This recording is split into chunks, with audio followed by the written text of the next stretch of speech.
that time and didn't realize. Whatever. The Yak Track is back. Aloha everyone, what's going on my dudes? Today is August 23rd, 2021. We got another RuneScape update for y'all. Today we see the release of another Yak Track, Path of the Creators. So without any further ado, let's jump right into the video. Let's go. This is the illest. What you talking about, Willis? Alright guys, so the Yak Track has made its return to Gielinor. From now until October 3rd, you can get your hands on a load of Elder God themed cosmetics, animations, pets, etc. They are also offering a 25% XP buff in all skills for the first time ever, more skilling and killing tasks, and loads of lore tasks to sink your teeth into. This time around, the leader of the Ham Cult has found a new ideology to latch onto, following the Elder Gods themselves. So with this iteration, you're not only going to be completing tasks and earning rewards, you'll also find out what he's up to and if you can stop things before they get out of hand. Among the rewards, you're going to find things like the Unwinged Harbinger of Jas and Unwinged Harbinger of Wen titles. You can also get yourself the Drakes of Wen and Jas, as well as several different outfits, including the Wen Neophyte outfit. So this is pretty standard. This is your typical Yak Track. If you've done them before, you're familiar with them. There's a free version and a premium version, which can be bought with bonds, or if you have Gold Premier Club, you automatically have the Premier Track unlocked. A lot of cool cosmetics, which is what you could expect with a typical Yak Track. However, with that 25% XP buff, this is the most powerful Yak Track in terms of the XP rewards or the potential XP to be gained from completing a Yak Track. So I can see a lot of people being upset about that. By and large, Yak Tracks in the past have been mainly cosmetic focused. There are some XP related rewards and things like that, but they haven't been too intrusive. But now that they're stepping into the 25% XP buff on all skills, it is looking like it's creeping further into that XP reward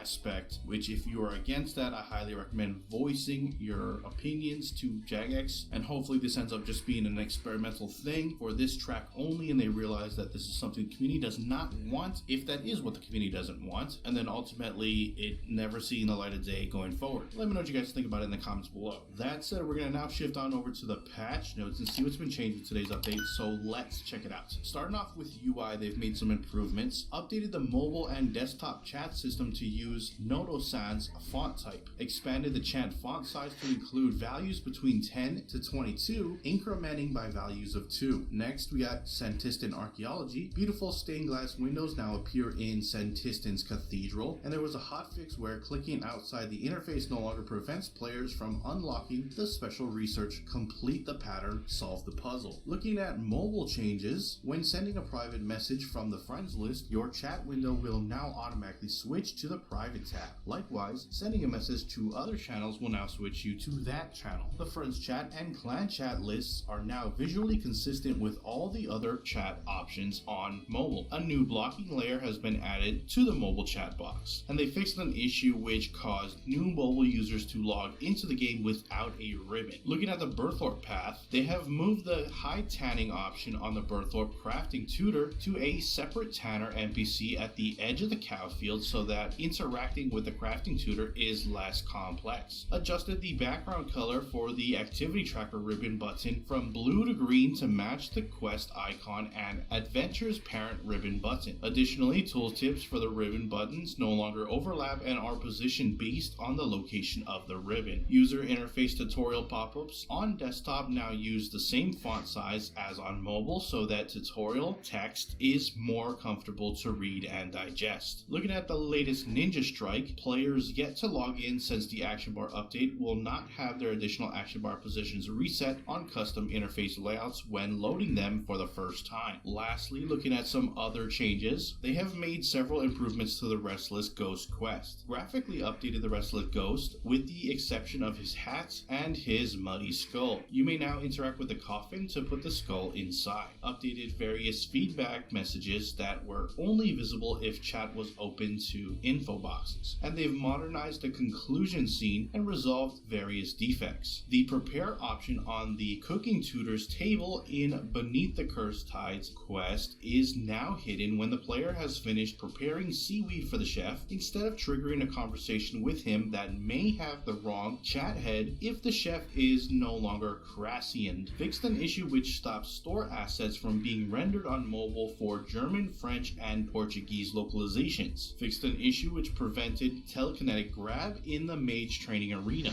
The following area task achievements can now be completed on free-to-play worlds: Hoof Rot, The Wanderer, Up to the Gods, Do They Come in Other Colors, Kitty Litter, Plank You Very Much, You Wouldn't Like Me When I'm Angry, and A Bolt from the Blue. Magic dice no longer stall the player actions or script cues such as incoming damage. Performing another action such as moving to another location cancels the dice roll. And finally, they fixed a lobby error on Steam which caused an empty pop-up to appear for free-to-play users when clicking the membership icon. That is it for your patch notes. Links to everything discussed in this video will be down in the description below. Head on over there and check them out. With that, I'm going to wrap up the video. If you have enjoyed it, hit that like button. If you're not subscribed yet and you want to stay up to date on all things RuneScape related, then hit that subscribe button. Anyways, I appreciate you watching. I am out. Aloha.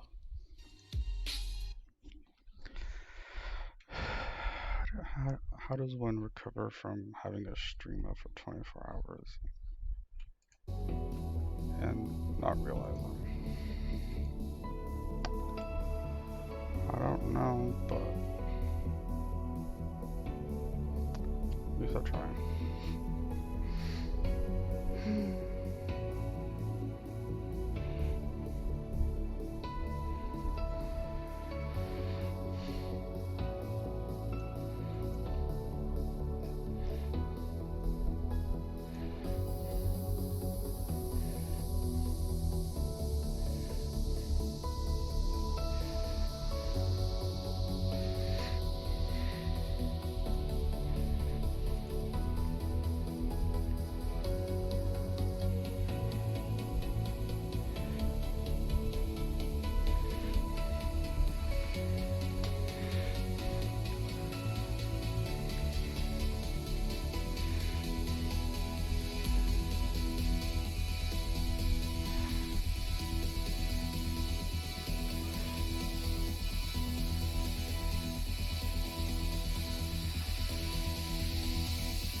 Out, bro. Hold on.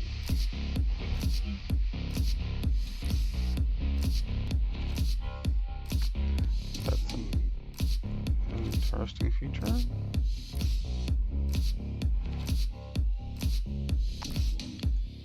Never mind. Doubt it's a feature.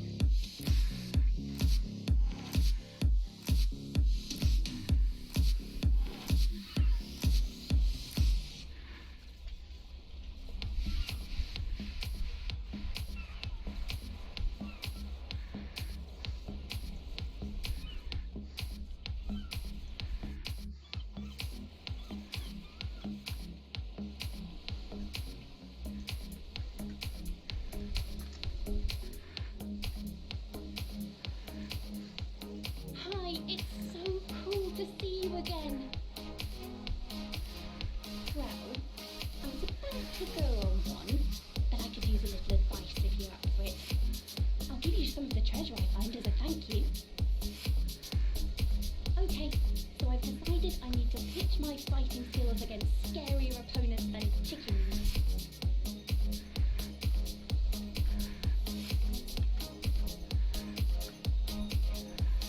I've decided to test my swordsmanship against a black knight. Hey, fine, Kraken. How you doing? Of course, I would like to come back alive from this, so I wondered if you had any tips.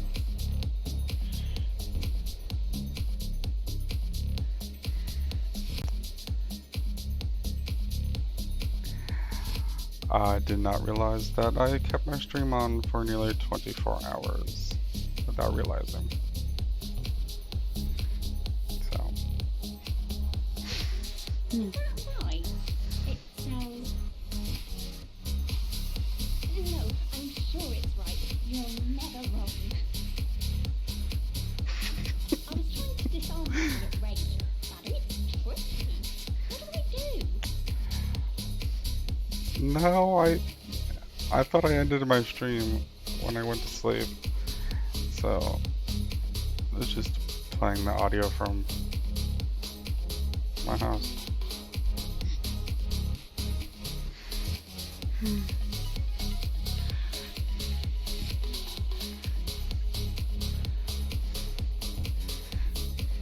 Oh, okay. I think I can handle that. I've heard rumours of a haunted house. Any thoughts on how I should investigate?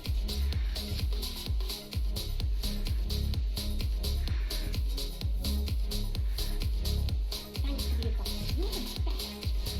Okay, I shall try not to die.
Don't think so.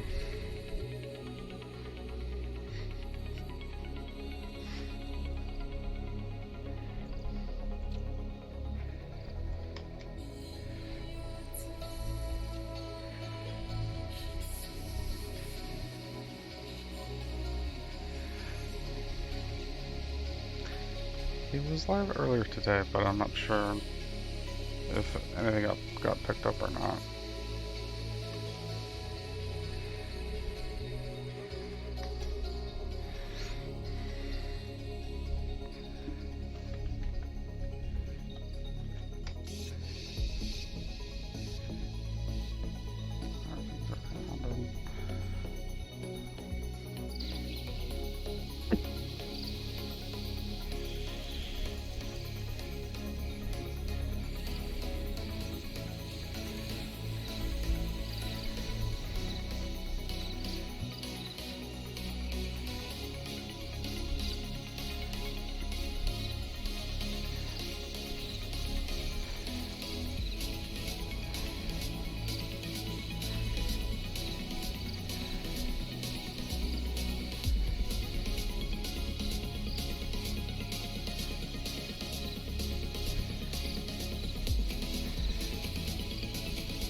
So your nuggets, so I'd like to get 200 of them. Popeyes just released their newest item, chicken nuggets. Pretty much everyone across the world has been going crazy over these delectable pieces of fried goodness. And just in case you're wondering, one Popeyes nugget is around 47.625 calories, and they come in orders of 8 and 12. Now I love Popeyes, and I love fried chicken. But really, Popeyes, we need to do some serious work on your serving sizes. In this week's food challenge, I decided to create my own serving size of Popeyes nuggets by attempting to eat 200 of them in one sitting. And this is how it went.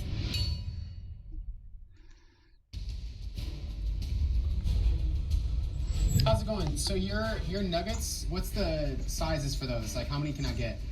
We have an 8-piece and a 12-piece. Okay, so I'd like to get 200 of them. So, Sorry? I'd like to get 200 of the nuggets, please.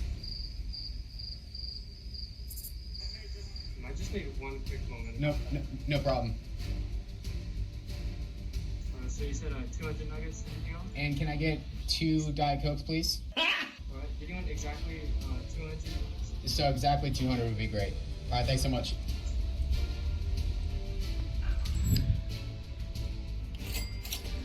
$200 nuggets? Yeah. Sorry for the big order, man. No, it's okay. I just really like nuggets. Thanks a lot, man. You too, man. Not even All right, what do we $100? A ton of nuggets. Now it's time to get this home and get this food challenge officially started.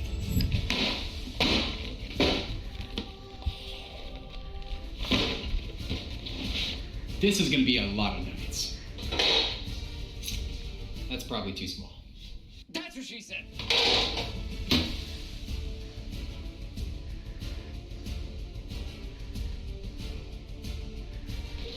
It's so much chicken. No nuggets left behind.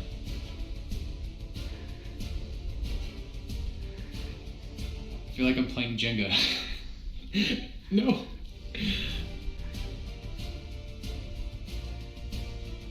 The fourth box is empty. Oh man. Alright, everybody.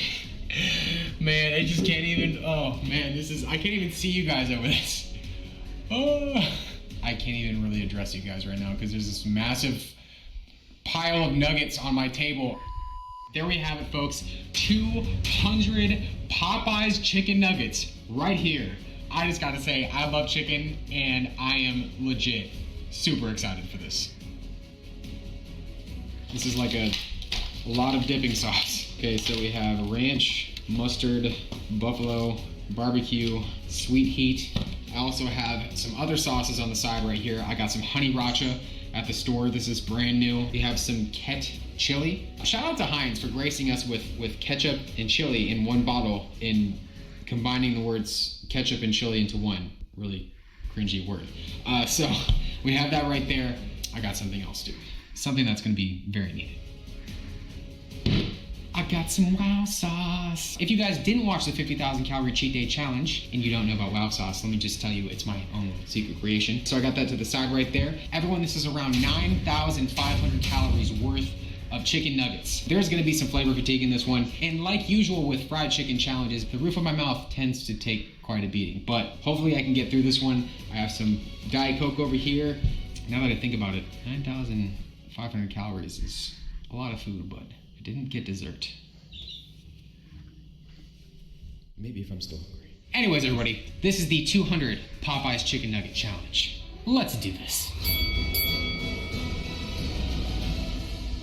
Before I jump into this challenge, though, I need to know down below from you guys, what is your favorite dipping sauce to eat with your chicken nuggets or your fried chicken? Let me know down below in the comments. And while you're down below in the comments, don't forget to give the video a like, and also don't forget to subscribe to the channel if you haven't already, because you'll get to see more insane food challenges every single week, just like this one.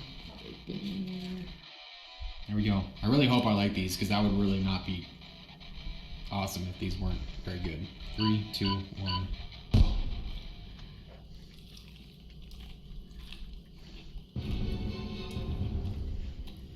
I'm just kidding. These, they're fire. All right, so far, so good. Popeyes, I go back and forth with Popeyes and KFC. We'll talk about that later though. Their ranch is amazing. Now it's Trying to make our way over to the Mardi Gras mustard sauce. I don't know if I've had this before.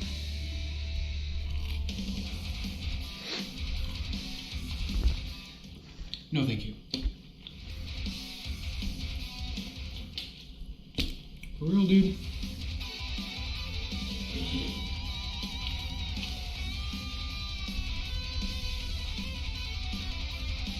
Alright, everybody. Well, so far so good. The key to these nugget challenges is really utilizing the dipping sauces appropriately. Last time I did a straight up nugget challenge was the McDonald's 200 nugget challenge that I did. I took down 200 nuggets from McDonald's. We'll see how I do after this one. But if you guys want to see another nugget challenge like this with McDonald's nuggets, let me know down below in the comments. Alright, we're gonna make our way over to the barbecue one now. Mmm.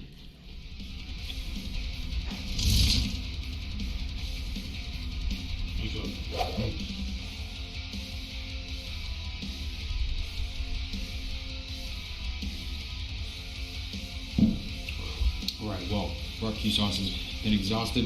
Let's see, this is the buffalo sauce, and then they have the sweet heat. I'm gonna bypass those right now and go straight for these new sauces. Never tried out before. I'm gonna be the true judge of these. Honey Racha. Alright, Honey Racha.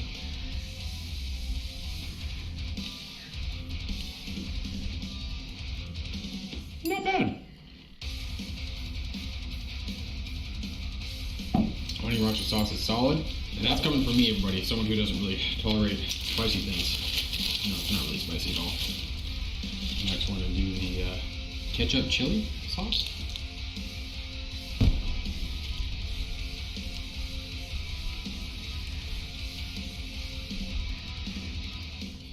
That's gonna get an EWW moment. Ooh.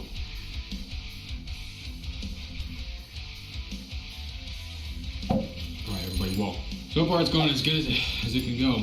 This sweet heat sauce is definitely got a kick.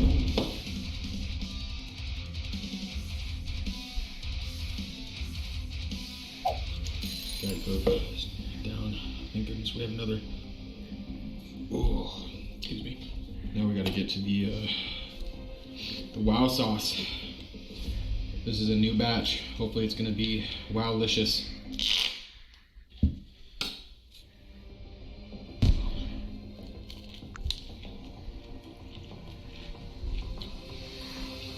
W. Oh. W. That wow sauce.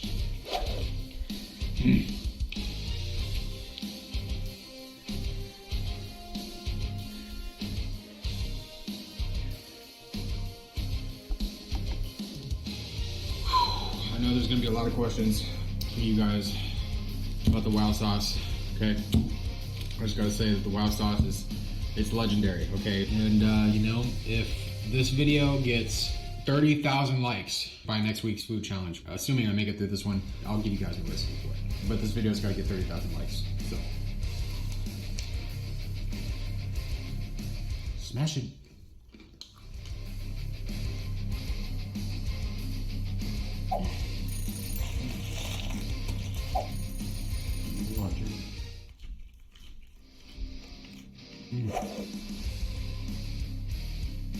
Alright, let's try out the buffalo sauce. There's some buffalo sauce.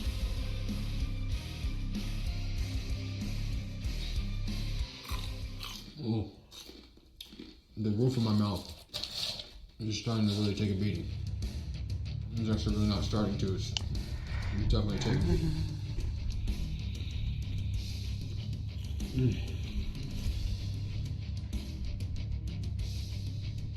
Why does it feel like this is way more than 200 nuggets?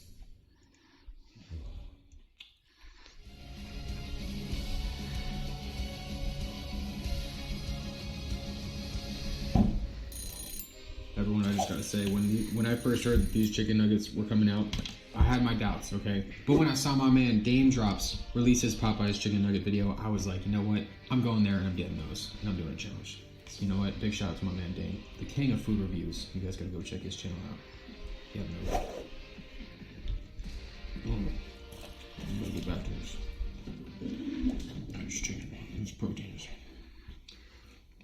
Ooh, it was rough.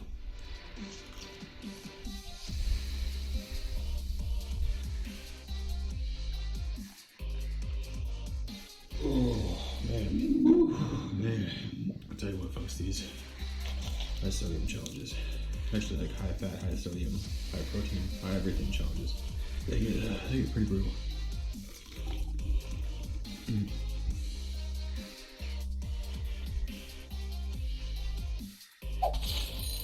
Ladies and gentlemen, I'm at the point where I'm just dipping in places I don't even know where I'm dipping. Oh my goodness.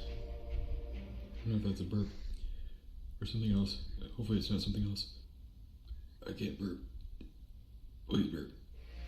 Oh. Oh.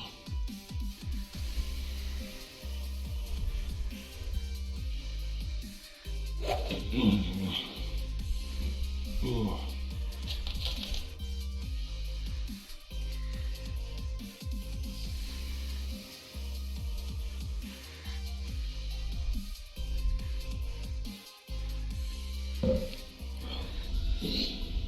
Anyway, folks, 6 nuggets left. Ugh. I'm sorry, everybody. I'm gonna wave in the white paper towel, aka the surrender flag, for this one, and just say that I just can't do it anymore. I get you guys every single time. Every single time. Even though my mouth feels like it's been crushed right now, I'm still gonna continue on anyways. And if you guys have made it up into this point in the video, comment down below.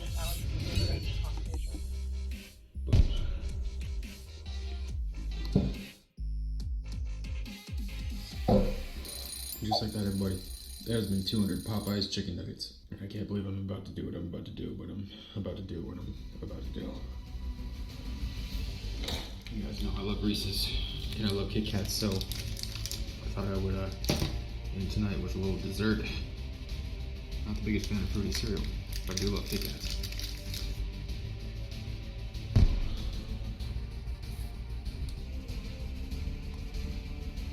Not bad. Pretzel infused Reese's. Oh man. That was gonna get a W.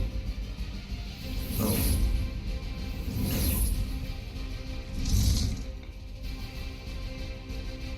I'm gonna go ahead and put the total calories consumed right up there for you all. Hopefully you all enjoyed the video, and guess what? The food challenges do not have to end here, because I'm gonna go ahead and put another food challenge that I think you guys are gonna love right up there, along with the food challenge playlist of mine that I think you guys are gonna also love. I'm gonna put right on the sidebar as well. And of course, if you haven't already, subscribe to the channel, give the video a like, and I'll see you guys in next week's food challenge.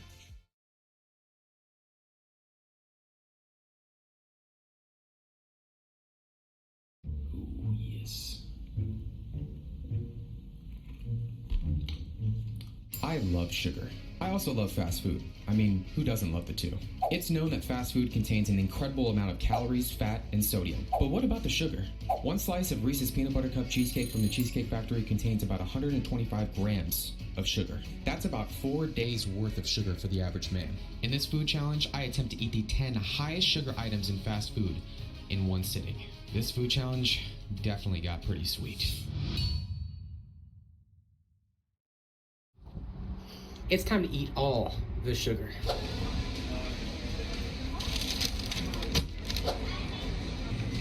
Sweet, thanks so much. Have a good day. Yeah, with the Pizookie? Have a great day. Thanks so much. It's time for some pancakes. Now, you guys gotta comment down below, are you an IHOP person or are you a Denny's person? I'm a Denny's person. Have a good one.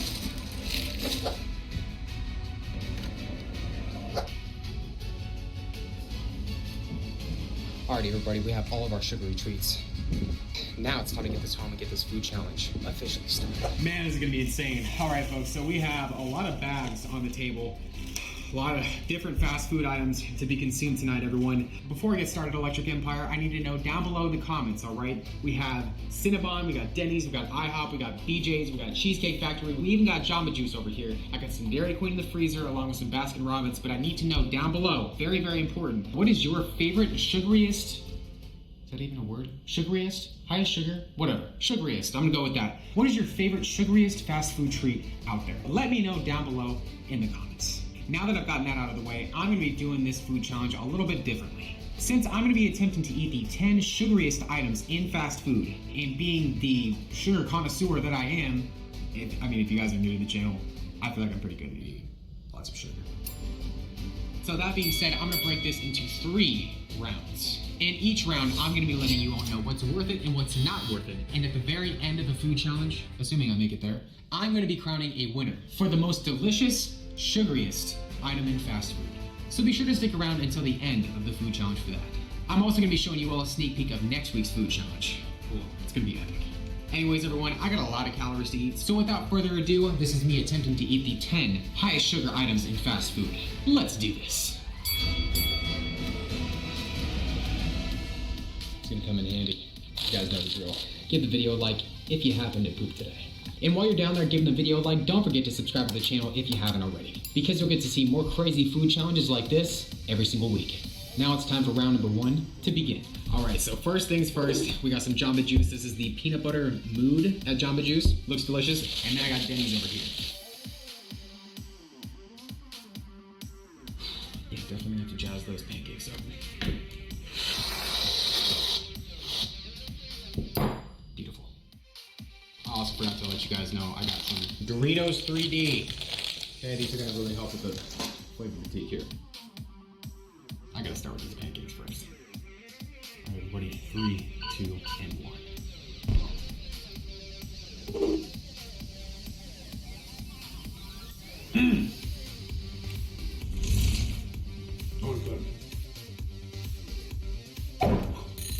I'm gonna come out and say this right now. Those are 100,000% worth it. Like, oh. Right, pancakes are down. Now we gotta get to our, I had them put some fries in here, okay? I need something salty to counteract all the sweetness.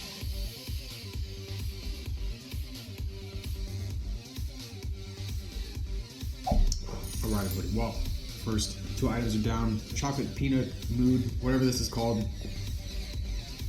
I'm just gonna say not worth it because it just wasn't worth it. But these pancakes, definitely worth it. Now, it's time for this apple crisp. It does look like it needs to be jazzed up a little bit. See my, yeah, I know, you were thinking the same thing, okay? Really?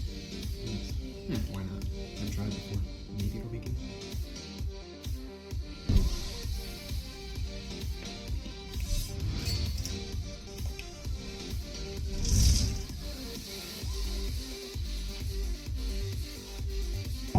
Right, the apple crisp is down. Everything was legendary besides the Jamba Juice. I'm gonna give the winner of this round to the apple crisp. That was absolutely amazing. Now everyone, it's time for round number 2.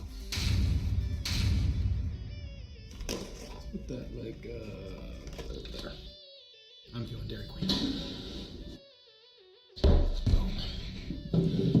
Boom. Let's go after Cheesecake Factory.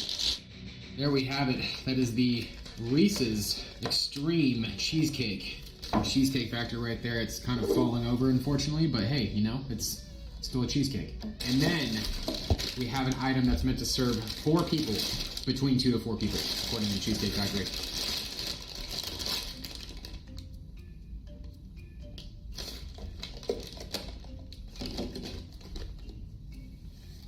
Are you kidding me? There's no way that that's 1,700 calories.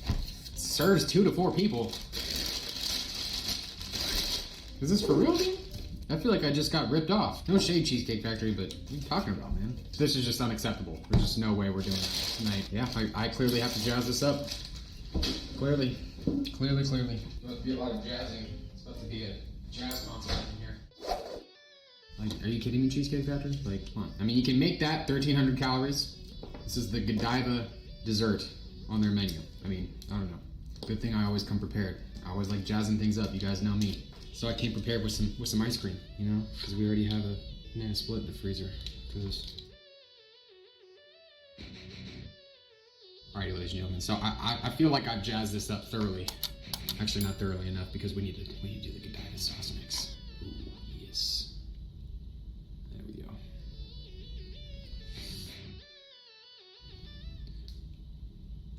Yeah, whatever. Get it later.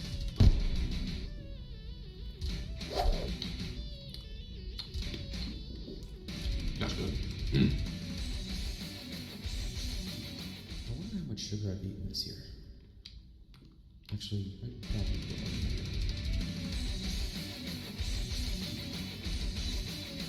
That Ghirardelli dessert is down. After jazzing that up, it's definitely, well, let's just say it tastes like it was 1,700 calories. But just for the fact I had to jazz it up, I'm just gonna say no. It probably is worth it if you get it inside of the restaurant. Strictly for flavor purposes.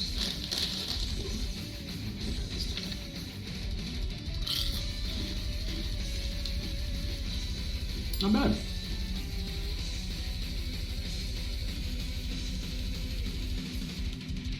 Right, Blizzard is down. Blizzard's worth it for sure. Reese's Cheesecake next. Since I've already jazzed up multiple things in this video, I'm gonna need to jazz this up too. You knew it had to happen, okay? It's sensational, alright? Can we just take a moment to admire that? Just look at the level that that simple addition just took this to, okay? I'm telling you guys, you get hired to do this stuff.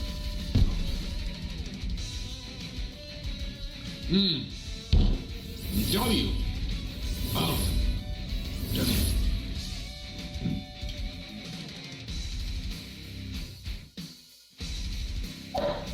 Right, everybody. Well, Reese's Cheesecake is down, along with the Blizzard and the other dessert. I gotta give this round to the Reese's Cheesecake. That cheesecake is absolutely delicious. Now, everyone, it's time for the biggest round. It's time for round number 3. First things first, though. I gotta figure out what my clothes. Trash. Cinnabon.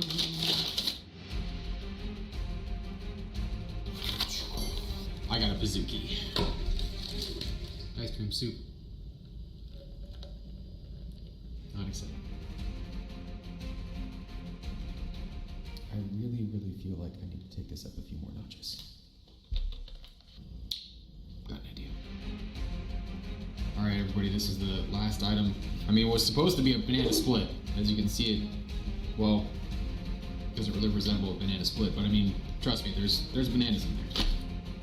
It looks so sad. What doesn't look sad, though, is this amazing pecan bun right here. Oh, I think I know how to fix this someday. Let's do some leftover chocolate sauce, just like that. Getting in.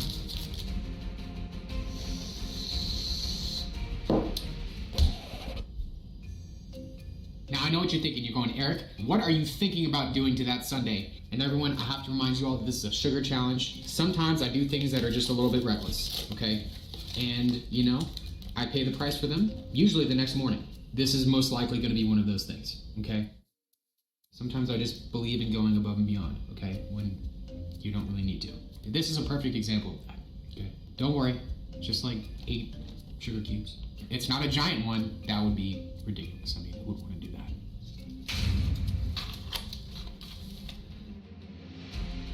Oh.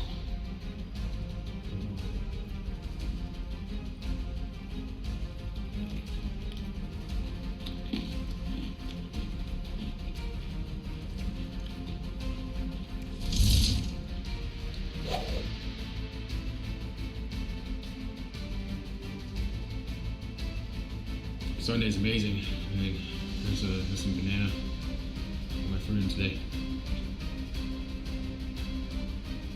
I feel like this is a perfect opportunity after I just ate that to remind you all that don't try anything you see me eat at home. Remember, I'm a trained professional idiot. Seriously. The most important part to the confetti cupcake pancake are the sprinkles. How can we forget the sprinkles?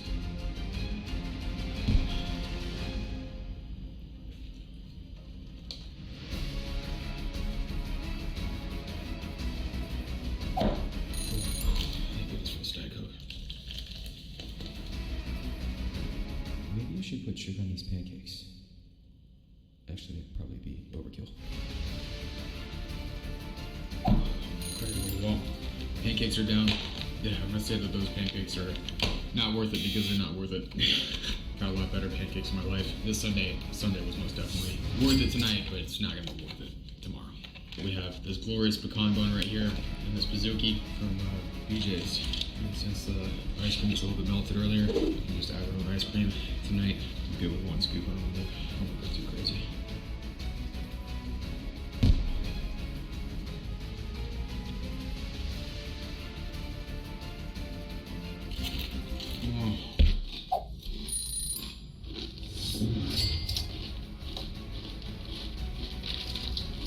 You got a huge fire.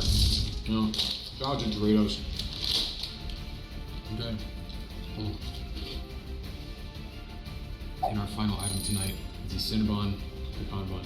Oh, it's been a long time since I've had one of these. Here we go.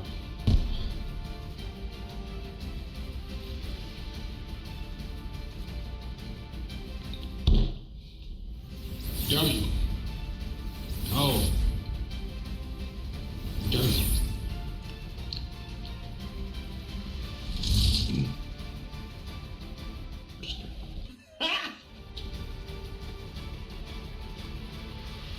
Just like that. Well, chicken empire that has been 10 sugariest meals in fast food. Wow, that was a ton of sugar. But my favorite sugariest item out there right now, I gotta give it to the Cinnabon pecan bun. That is absolutely epic.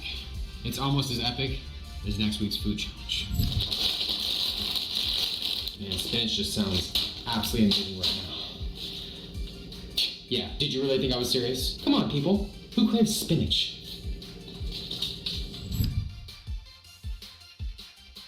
This is the ultimate American Cravings Platter Challenge. I hope you guys enjoyed this food challenge. I'm gonna go ahead and put another food challenge similar to this one that I think you're gonna enjoy right along the sidebar over there, along with the food challenge playlist that I also think you're gonna enjoy. I'll put right up there as well. You guys can keep rocking with me and watching more food challenges, and of course subscribe to the channel if you haven't already. Give the video a like, and I'll see you guys in the next food challenge.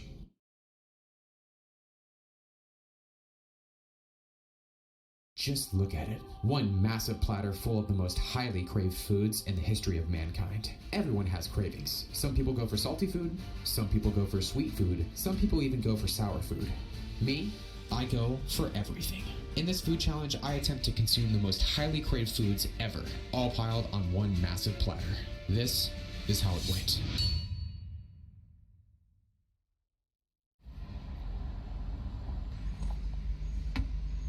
Game time. Can I get one of your 8-piece meals, please? Just the chicken? Next stop. Can I get 6 chocolate ice glaze with sprinkles and 6 strawberry ice glaze with sprinkles, please? Thank you.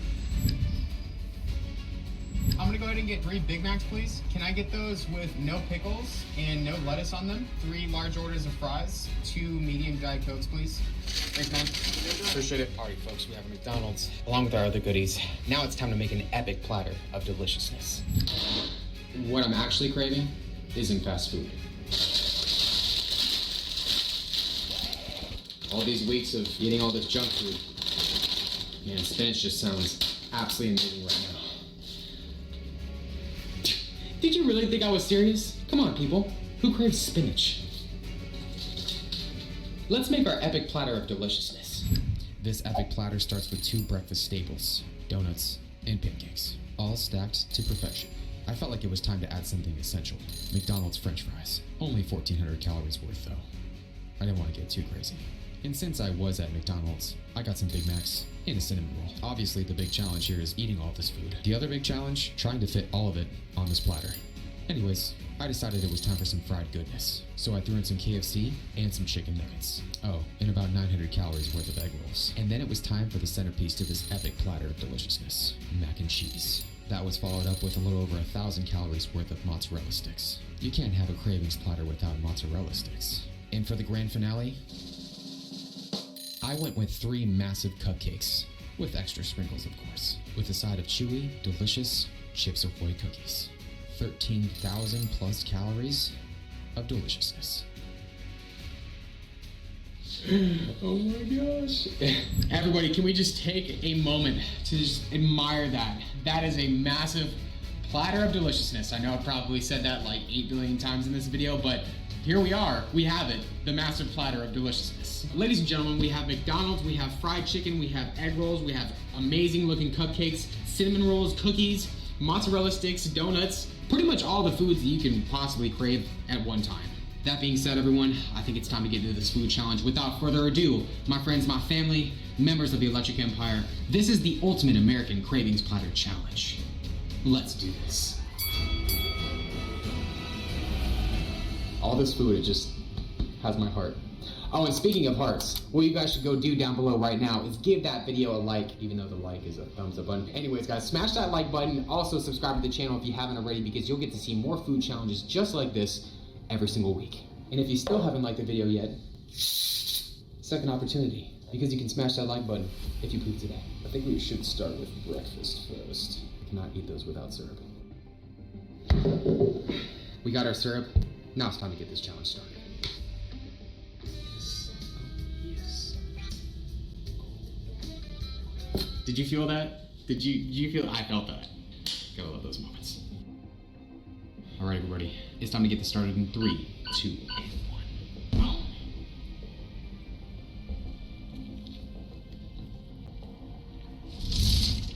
Pancake short water.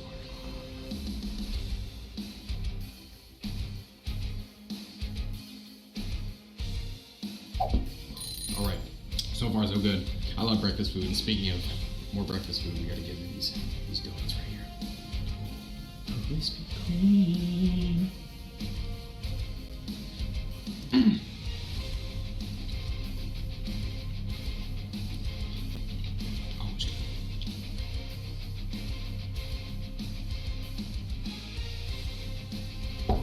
Ooh, man, those donuts are good. I don't think 6 is enough, though. I really don't. I'm probably gonna regret this tomorrow, but you know, whatever. Sometimes you just gotta do what you gotta do. And I love donuts, so like, why not? Life's a party. A donut party. Okay.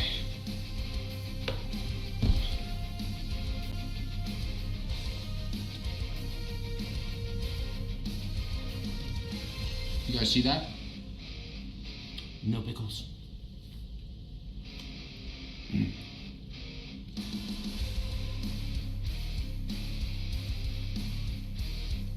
All right, Big Macs are down. So far, it's going amazing, everybody. Let's see. We should just start working on these fries. Actually, though, forgot something super important here. I'm always coming into these challenges.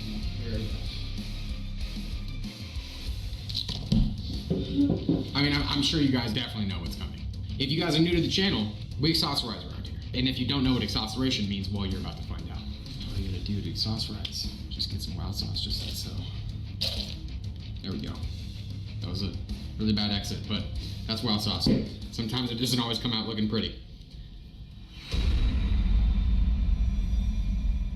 Yeah, anyways, we got wild sauce, we got ranch, and I got some cheese over there. So let's go for the McDonald's ranch first. I just want to see what it tastes like. I haven't had it in a while. It's not bad. Try to enhance this viewing experience for you all. That's a little bit better. All right, well, our fries are good, but now let's take it up a notch with some wild sauce.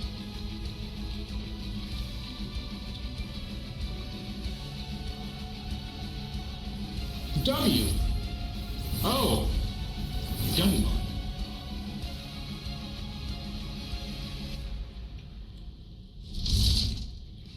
I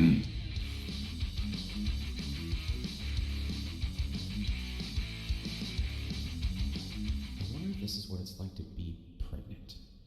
Cravings everywhere.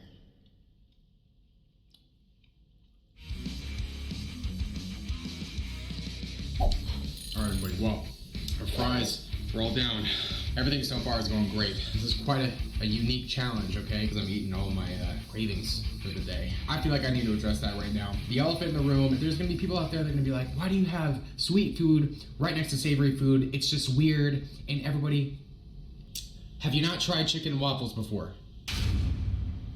No? Well, you should try it. It's absolutely delicious, okay? And that's not the only amazing sweet and savory creation. There are so many more. You know what? I could go on for days about it, but I'm just gonna let all my subscribers down below right now that know about the deliciousness of savory and sweet foods together, just drop all of your favorites down below, okay? Just do that for me, okay? Now I think I gotta move on over to our egg rolls right here with some McDonald's sweet sour sauce.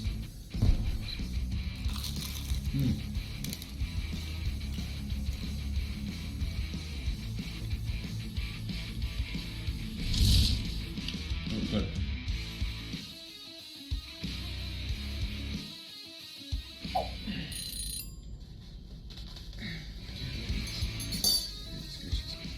It's always so hard to open. Oh, I need to go back to the gym. Oh, I need to start powerlifting again.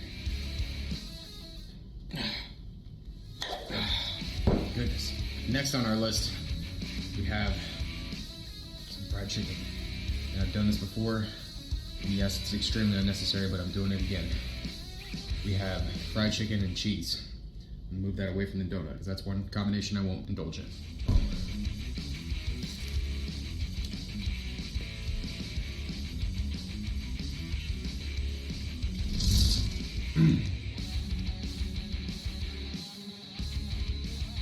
That was a big breast.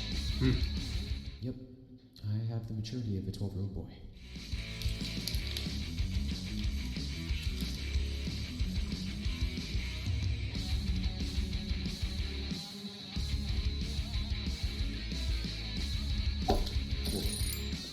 Okay, well, our fried chicken is down. I think we gotta start making some headway on these sweet items over here. You guys know, like, I've always wanted to try a cinnamon roll with some cheese. Just kidding.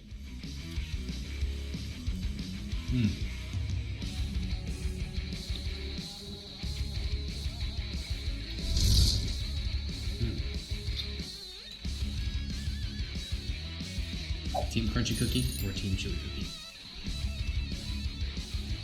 I'm personally team chewy. Where did I get more donuts? Whew. Just more smart decisions here on Eric's channel.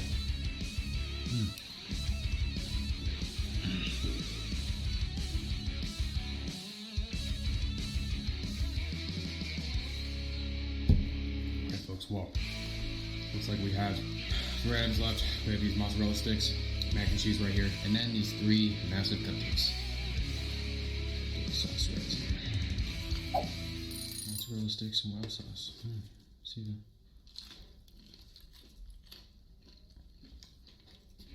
Not bad. Cheese on cheese.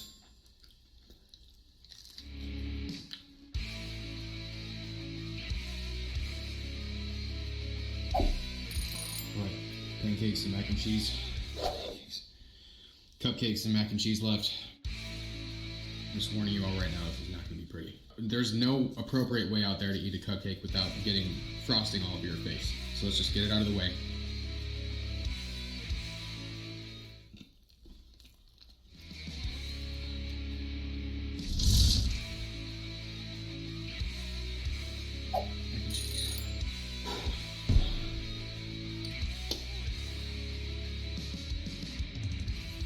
Alright everybody, if you made it up to this point of the food challenge, what I need you guys to comment down below is how much wood coulda wood chuck chuck, coulda wood chuck chuck chuck wood. I'm just kidding, don't comment that. Even though there are going to be people out there that will comment that. Comment down below cupcake if you guys are still for the video. And also don't forget to stay tuned for what I got coming next week.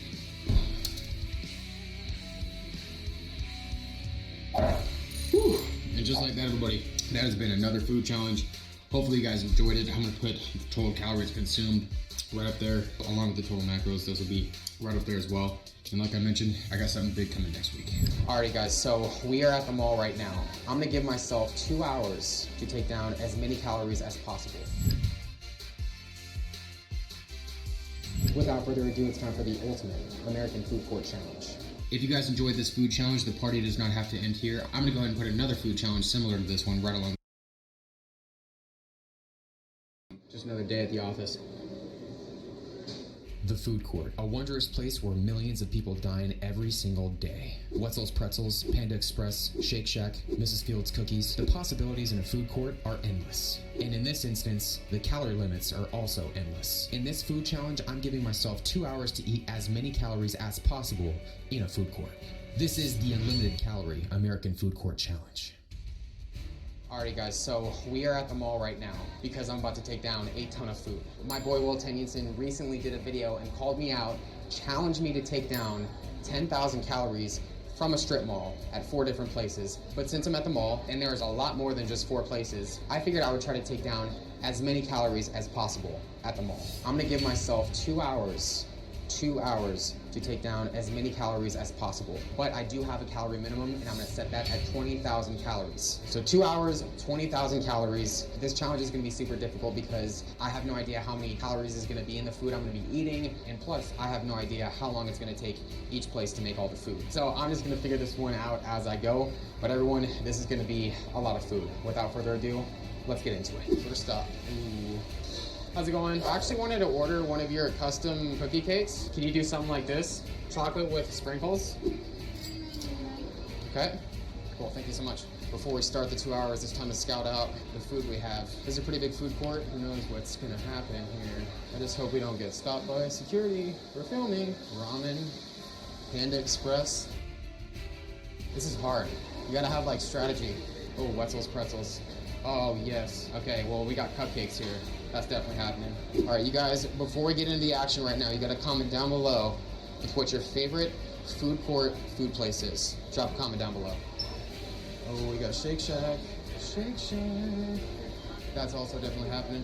Yo, look at this food court. It's huge. All right, everybody, so I think the plan of attack right now is I'm gonna order all the food for round 1, and once I take the first bite, then the 2 hours will start. 20,000 calories is a lot of food. Who knows, I might smash this. I might go through it super quick, but I don't know. This is gonna get pretty crazy. All right, burgers, let's see, we're gonna do a... Since I knew that the time limit was going to be a huge factor here, I wanted to get the most delicious food ordered first. So I started at Shake Shack. In pretty much every food court across America, you'll find a Wetzel's Pretzels. So, of course, I had to go there. And another very common restaurant that you'll find in every food court across America, Panda Express. I went with a classic 3-item entree, Beijing beef, orange chicken, and a massive pile of chow mein. And because calories are delicious points today, I went for it. I got a Coke. All right, everybody, so we have a lot of deliciousness on the table right here. We got Wetzel's Pretzels, we have Panda Express. That looks absolutely sensational. We also have some Shake Shack right here. It's gonna be good. Now I have a massive cookie in front of me right here. I think I'm gonna pace myself through the next 2 hours. Probably not gonna eat this entire cookie right now, just for my own stomach's sake. This is a very dense cookie, but also a very delicious looking cookie as well. So we got that right there. All right. I got fries, I got that. Okay, so as soon as I take my first bite, then the 2 hours will start. For this meal, I'm gonna go ahead and put the total calories right up there, and total macros will be right up there. Without further ado, it's time for the Unlimited Calorie Food Court Challenge. Let's do this. Before we get started, you guys know the drill. You gotta give the video a like if you happen to poop today. I just realized how I'm gonna look to everybody walking around. What do I wanna start with first? So many options. We're gonna get this started in 3, 2, and 1.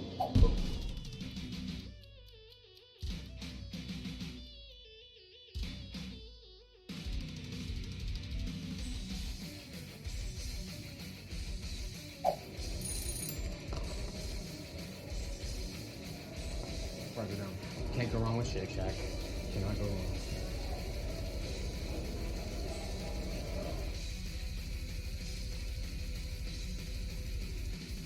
So far, so good. This is their San Francisco double.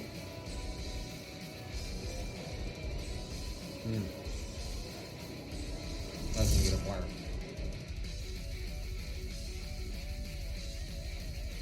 Shake Shack is down. Hold up, it's not down. I gotta try this triple chocolate shake. We have our buddy. That is our first OW moment in the video. This shake is cool. That's tasty. Now it's time to get over to our dogs. Cheese dog.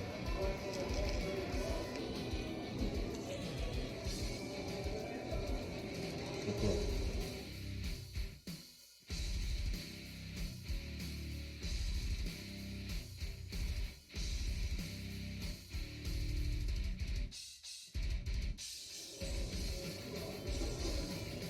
No words.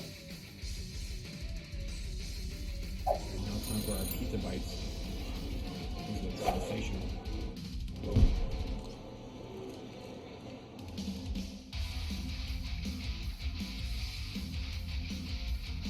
I wish I had brought some ranch or some wild sauce.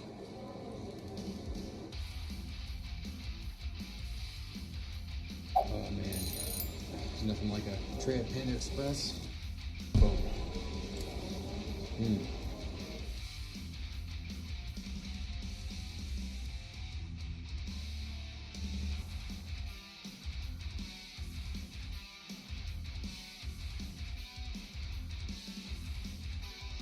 Alright everybody, well, our shake and our Panda Express pretty much done.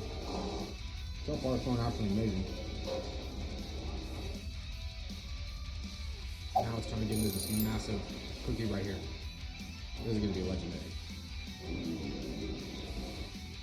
Just another day at the office.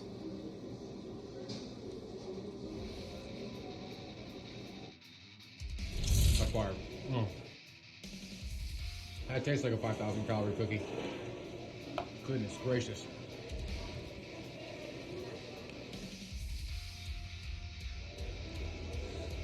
Man. The best part about these public food challenges is the people that walk by and they just give the most surprised reactions. Never gets old.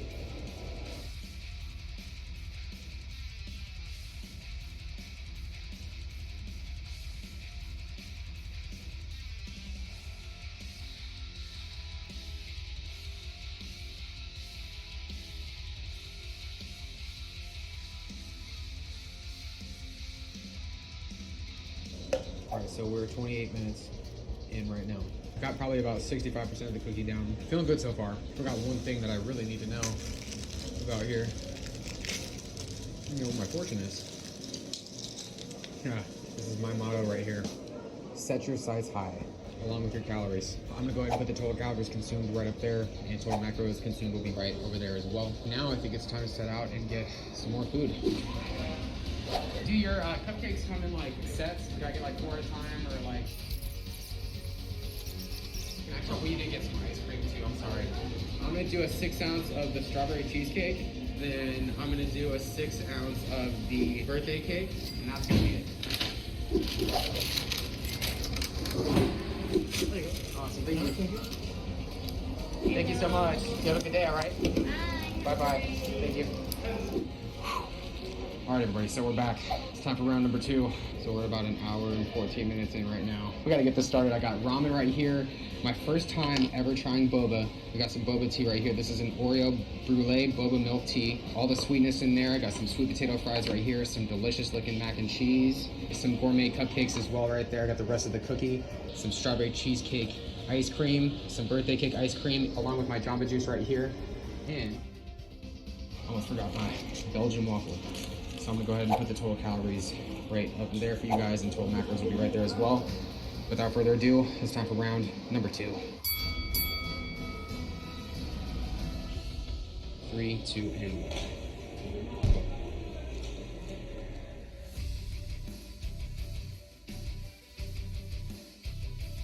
1. Those fries went down quick.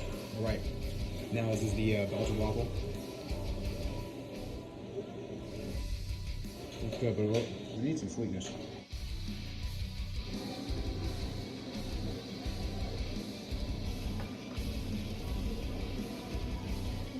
That's fire. Now, I don't think I've ever done a ramen challenge. I don't think I've ever actually had ramen before, so let's try it out. It was like a beef ramen. Here we go.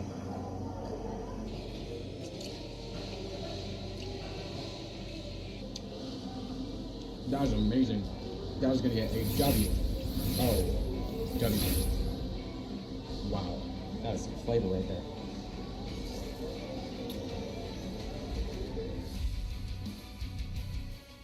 I should probably just use a fork instead of chopsticks. Much, much better.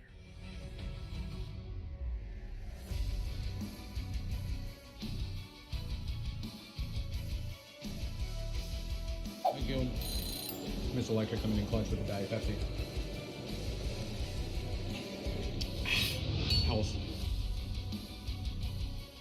Alright, ramen's down. Oh, now I gotta get to this ice cream. Strawberry cheesecake. Okay. That is sensational.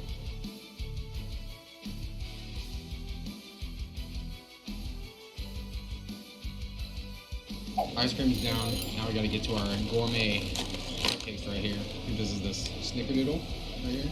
3, 2, 1, boom.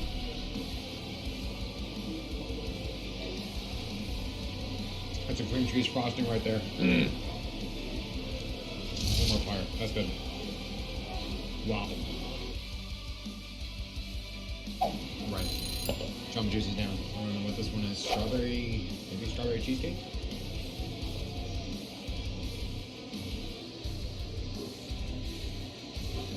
Honestly, just tastes like sugar at this point. Boba milk tea. Oh, maybe I gotta stir it around. It just tastes like milk.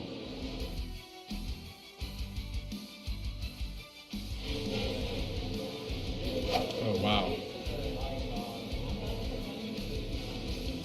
Good and quick.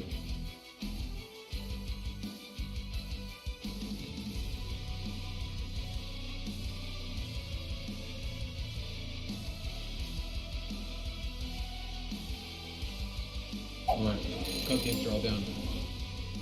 Mac and cheese. That's good. It's not like Kraft, it's like a cheesy mac and cheese. It's good. It's extra cheesy like me.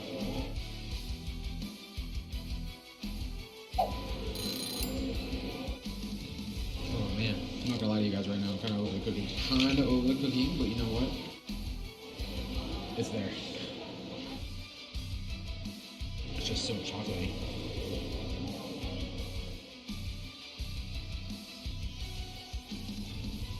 Alright, you guys. So, we got through that meal right there. Except this boba. Not feeling it right now. So I'm gonna pass on the boba, and we have the rest of this cookie as well. Looks like we are an hour and 37 minutes in. So I really got to make some headway and finish this challenge strong. I'm gonna go ahead and list the total calories consumed right there for you guys. Total macros will be right there as well. Time to go get some more food. Can I get 4 of them? I'm gonna get an original, 1 chocolate, 1 strawberry cheese. Can I get the matcha? That's gonna be it. Awesome, thank you so much. Have a good one. Gotta hurry. We only got a few minutes left. Awesome, thanks so much, man. I appreciate you guys. Alright everyone, so we have like 13 minutes left. I gotta get this started. I got calories to get finished here. We have 3 frappuccinos. I got the funnel cake frappuccino right there, mocha cookie frappuccino, and then the caramel crunch frappuccino right there. I got a blueberry muffin, and then these really cool looking cheese tarts right here. I'm gonna put the total calories for this meal right over there somewhere, along with the total macros right up there. Without further ado, this is round number 3.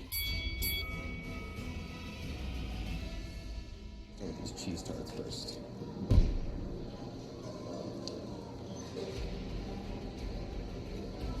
Not bad.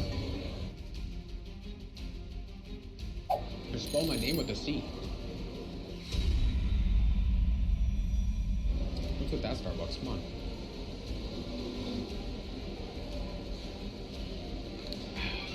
That is sensational.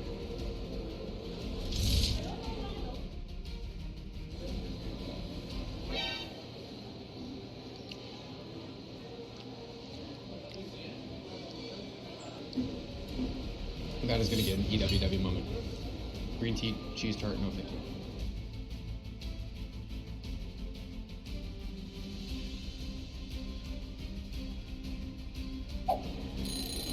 Oh, brain freeze.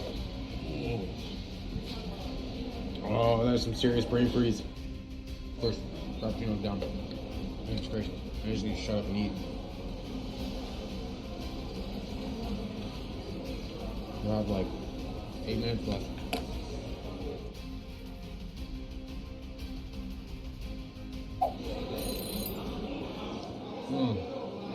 I'm so chocolatey.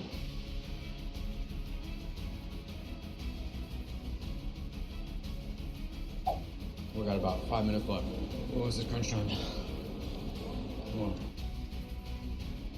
as you guys know, I ordered this cookie with the intention of eating a fair amount of it, but not the entire thing. And here I am, eating the entire thing. Or trying to, at least.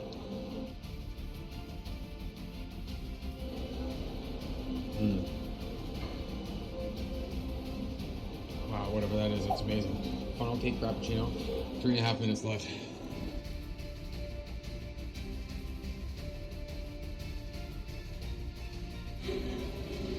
This brain freeze is so bad. My brain hurts more than my stomach does.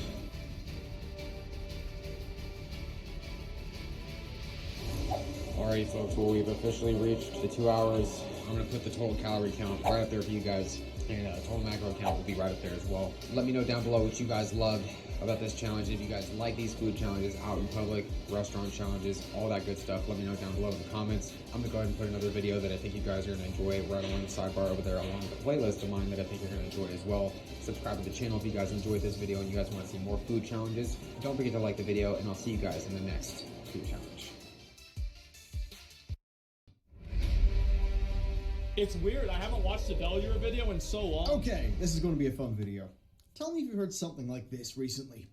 World of Warcraft is facing a mass exodus.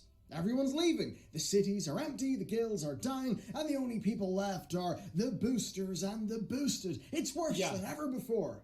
Have you heard something like that? Yeah. Because I think we've all heard some sentiment like that across the internet. You know, looking at the forums, the social media, I think we can all say that it's gone a little bit wrong. A little bit. The sentimental and anecdotal evidence is Just not actually that useful. Do you know what is very useful? What? Data. Numbers. No, and my feelings they are tell more us a useful than story. data. What So do you mean? today we're going to get into it. We're going to break down the numbers for World of Warcraft to get an overall picture of the game's health. Okay. Now, of course, Blizzard don't share their numbers, but we've dug up quite a lot. There's a lot of ways you can give tell. Some intuition. It's going to be pretty big.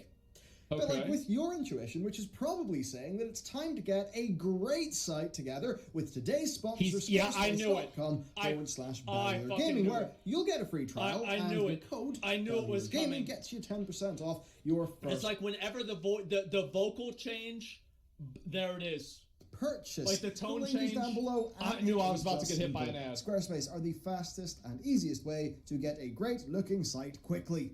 I wish I had this back in the day. 40 minutes, just chilling out with my I really iPad do. on the sofa. I would be and so happy if I had barely this. any time to add e-commerce to it. It's pretty damn sweet. They've got an excellent site builder, easy to use tools, and incredible templates that are all that you need to get started. So, start your free trial at squarespace.com/BellyerGaming. There you go, and man. use the code You can go make a BellyerGaming for website about 10% how you off. don't like ads. All right, let's get into these juicy numbers.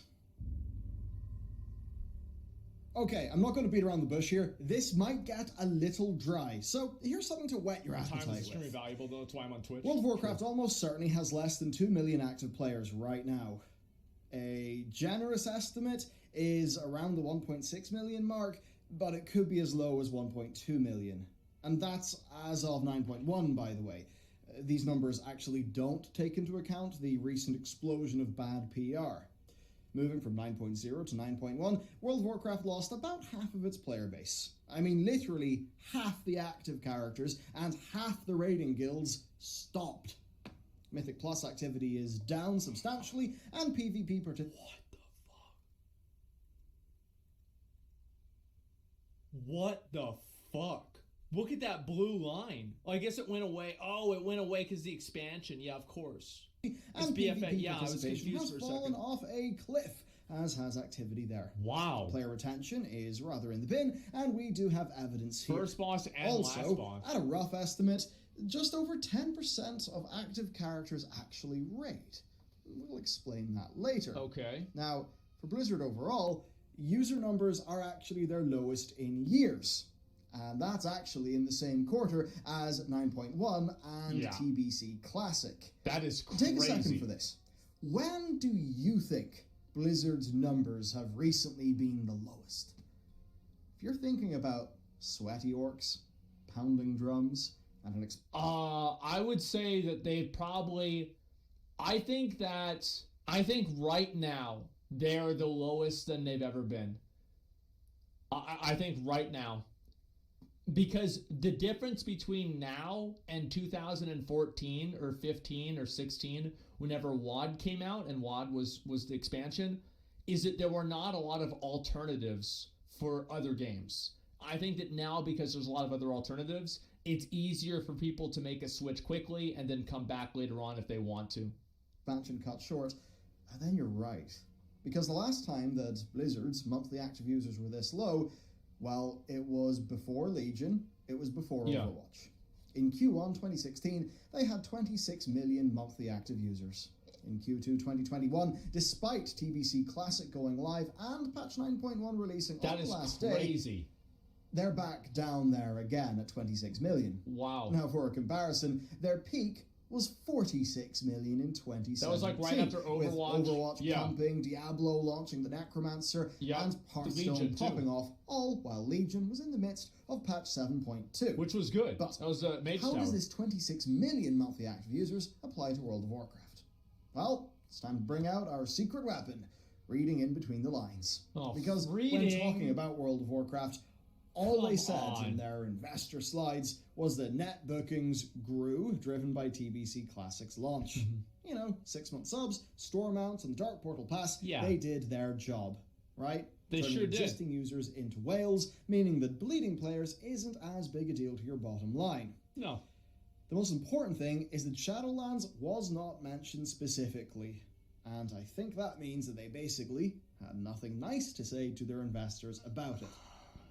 Yeah, it's like if they had something good to say about Shadowlands, like with growth and the patch, I think that they probably would have said it, like that's what makes sense. Yeah, it's not long term though. These people don't think long term because they're going to be out of the company in 3 years and onto another company with a golden parachute and a $7 million signing bonus. So, or 7-figure signing bonus. So they don't really give a fuck. They don't care. So, if you want the zingers, if you want the numbers in their simplest form, then in a way, there you go. There absolutely has been an exodus across the world of Warcraft and Blizzard in general, even before the big recent controversies. But that's not satisfying, is it? That doesn't make for a good video, and it's not even close to the full story or all of the evidence. Yeah. We have to go deeper. It gets worse. Let's go deeper. But also better. Okay, here we go. Blizzard are tight-lipped about individual numbers for their games because that lets them control the narrative. Thanks to WoWranks.io, though, we know roughly how many characters there are in World of Warcraft because the Armory API exists and all this data can be scraped.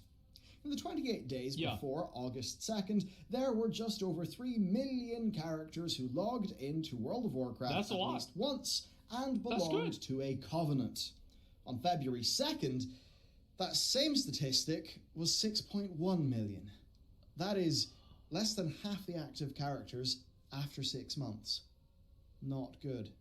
Now, for context, these at 0.1 on that is once holy belonged shit to a covenant. On February 2nd, that same statistic was 6.1 million. That is less than half the active characters after 6 months. Oh my god. Oh, it's so bad. Oh my god. Yeah, they said the jailer was Thanos. Apparently he just did the snap off screen.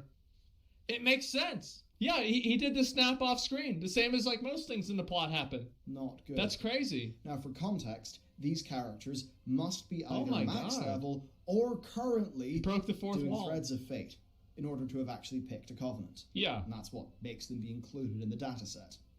We can narrow this down and you're by not looking accounting at for how many alts, right? Characters have active soulbinds, because those only become available at level 60. Yeah. Now we only have this figure for the patch 9.1 data, and it's 2.7 million. Now since the real activity of Shadowlands is in the endgame, that's what we can call our active player count. Holy shit. Sorry if you're below max level, you absolutely do matter. It's just we can't track you. We have... So does this mean that... Oh, that's insane. 60% drop off and this is this accounting or not accounting for alts though? Yeah, I think this doesn't even account for alts. Like, this is including alts as well. It does account? Well, how does it account if they said the number was lower? I guess they'll explain it later. I think this is just characters. Of these characters, how many are alts? But if we assume the average is anywhere between 1.5 and 3 alts per player, then it does paint a dark picture. Remember, you might only have one character, but there are those people with loads of alts. Active characters. World of Warcraft active players is between 1 and 2 million players. Wow. At least in that end game pot. I see it. I understand it now. Alt estimate might seem high. Let me look at this again. So there's a little bit over 2 million. Active players, 3 alt average. Oh, okay. So this is like basically, all right, so this is like 1 out of every, like, I don't know, like out of every 10 people, every 15 people, 10 of them have alts or something like that. Yeah. Okay, that's nuts, man. That alt estimate might seem high to you, but remember, it's just max level characters who logged in during the month of a new patch. Jesus. Now, Shadowlands isn't exactly an alt-friendly experience, but returning players are almost certainly going to be logging into other characters at least once. Yeah. For an example, on our team, Matt is pretty sure that he counts for 6. Yeah, 6 characters. Even though really he only raid logs on just 1 character. Yeah, I only really play 1 character. So there's your zinger. There were 2.7 million logged in max level characters during patch launch. If we say the average player logged onto 2 characters, that takes you down to 1.35 million active endgame players. To get an even clearer picture, 9.1 has had 1.8 million unique characters complete a Mythic Plus run. That number also includes alts. All of these things point to a big takeaway. World of Warcraft basically must be all of these things. Oh my god, I feel like sometimes I worry that like I worry that it's like my fault, you know, like, and like it's not really my fault, but like it's like I contributed to like hurting WoW. I feel bad for it, you know. I don't know. Is that stupid for me to think? Like, I feel bad for doing that? Bald man bad. Yeah, exactly. Wow, sucks right now. Yeah, I know I'm not like, I don't cause this to happen. No, of course not. But like, it sucks, man. It hurt itself. Yeah. Like these numbers are just so bad. Point to a big takeaway. World of Warcraft basically must be decently below 2 million active players right now. Also, that's only one point of data. We've got no historical comparison, so to get a better picture, right? Let's go and have more data. Let's go through it. Let's talk about in-game activity in World of Warcraft. And we'll start by looking at the foundational pillar of World of Warcraft's endgame, raiding. Our first comparison will be using some recent data from Raider.io, the number of guilds who raided in the 0.0 patch compared to the 0.1 patch. Basically, tracking how many raiders don't come back for the next patch. Yeah. Now, while we're talking about guilds, remember that raids on normal and heroic can be anywhere between 10 and 30 players in size, although medium sizes are usually preferred by people. So if you multiply by somewhere between 15 and 20, then you'll have an extremely rough number of the characters who are involved in raiding. Anyway, let's take a look then. I would assume that most raids have on average 14 people in them, if I had to guess. Because I would assume most groups have 10, because that's the least amount of people that you need to get into a group. So like most people are going to go as soon as they can get enough people, they're going to go directly into it. So like 14 or so to counteract people that are like doing it with 20 people, etc. I would say somewhere around 14. In the first month of Castle Nathria, 37,447 guilds killed Shriekwing and Normal. In the first month of Sanctum of Domination, only 18,594 killed Tarragru. Yeah. So basically, half of WoW's guilds did not come back. Specifically, 50.35% didn't come back. To use our very, very rough estimate of raid size, this means anywhere between 560 and 750,000 characters killed Shriekwing in that time period, but only between 280k and 370k for Tarragru. Oh my god. It's just like this is I've never seen a drop off this bad in any game. And that's what's so crazy about it. I guess like in any game, I've seen drop offs this bad for other games before. That's actually not true. But for WoW, I've never seen this happen. It's kind of normal. I don't really think so. Like based off of like what I've seen and like what my experience is with the game, is it less people came back for 9.1 than people came back for, let's say, 7.1 or 8.1. I guess 8.1 is a bad example, but like 8.2. That looks a lot. This is pretty smaller lawsuit. than I'm going to give you a hot take. I don't think the lawsuit is going to have any sort of a tangible impact. I think that what you're really seeing is you're seeing a hand. It's the same as like the Hong Kong thing. Like the Hong Kong thing, everyone's like, oh my God, Blizzard's dead after this. How can they ever recover? They didn't even notice it. Like the people that are making tweets about this, right? All the people on Twitter, etc. There's just a very, very small handful of them. Like really, whenever you calculate like the entire player base into consideration, I'm not saying it doesn't matter, but what I'm saying is that I don't think it's going to have a tangible impact where it's like, oh, after the lawsuit it went way down. I don't think that's what happened. That's what I'm really trying to say. And yeah, it's like a vocal minority of people, because like everybody leaving because of the lawsuit is probably talking about it, and everybody not leaving is not talking about it. Yeah, it's depressing to see shit like this. It really is. I'm very sad about it, but at the end of the day, I do think that it's not our fault, right? As a community, it's the developers, man. Like it's a problem. It's deserved, yeah. It? It's food for thought. Out of curiosity, we took a look at the same 0.0 patch to 0.1 patch difference, but in Battle for Azeroth. The exact same methodology returns a less substantial drop in players, only 30%. Over 34,000 people killed Talok in Uldir. Only 30% of people quit in BFA. Those were the good days, guys. Remember back whenever only 30% of the player base quit every patch? Yeah, it's so much better. First month, and that dropped to 24,000 killing Champion of Light in Desire. Champion's Light was really easy too. But it does pale in comparison to a whole 50% drop. It also means less reigning guilds in 9.1 than in 8.1, despite there being many more at the launch of Shadowlands. However, it's not all catastrophic. I think Shadowlands was like really hyped up whenever it came out. Like more people, I think, were excited for Shadowlands than were excited for BFA. Numerically, patch 8.2 and 8.3 had a lot fewer first boss kills in the first month. That's wild. Than 9.3. Nyalotha and Eternal Palace only had 14k come in for those basically free first boss normal kills. However, it still is lower than 21k for Tomb of Sargeras, which was another 0.2 patch. Messy numbers, but the point it just is keeps clear. going down. Shadowlands is performing very poorly for player retention in between the patches. Time to add in more conduits. Now, while we're still on the topic of raiding, we do have another figure. Mid-tier drop-off. We've looked at how many people come back to raid for a new patch, but how many actually survive to the end of the raid? Well, for this, we can look at how many guilds got ahead of the curve. Nathria had the worst drop-off ever seen, despite a record number of guilds trying... How many guilds? How many people got ahead of the curve? Yeah, sure. It only cost $20. How much is WoW token nowadays? I don't know how much gold it is. That's insane how much less it is. Clearing it, the percentage that actually got curve was the lowest. This red one will go up over time, though. That doesn't tell you really how players felt about the Shadowlands. I think nothing can. Yeah. Of 41,837 guilds who progressed, it hasn't been out that long. 22,979 killed Denathrius. Yeah. That's just shy Seems of 55%.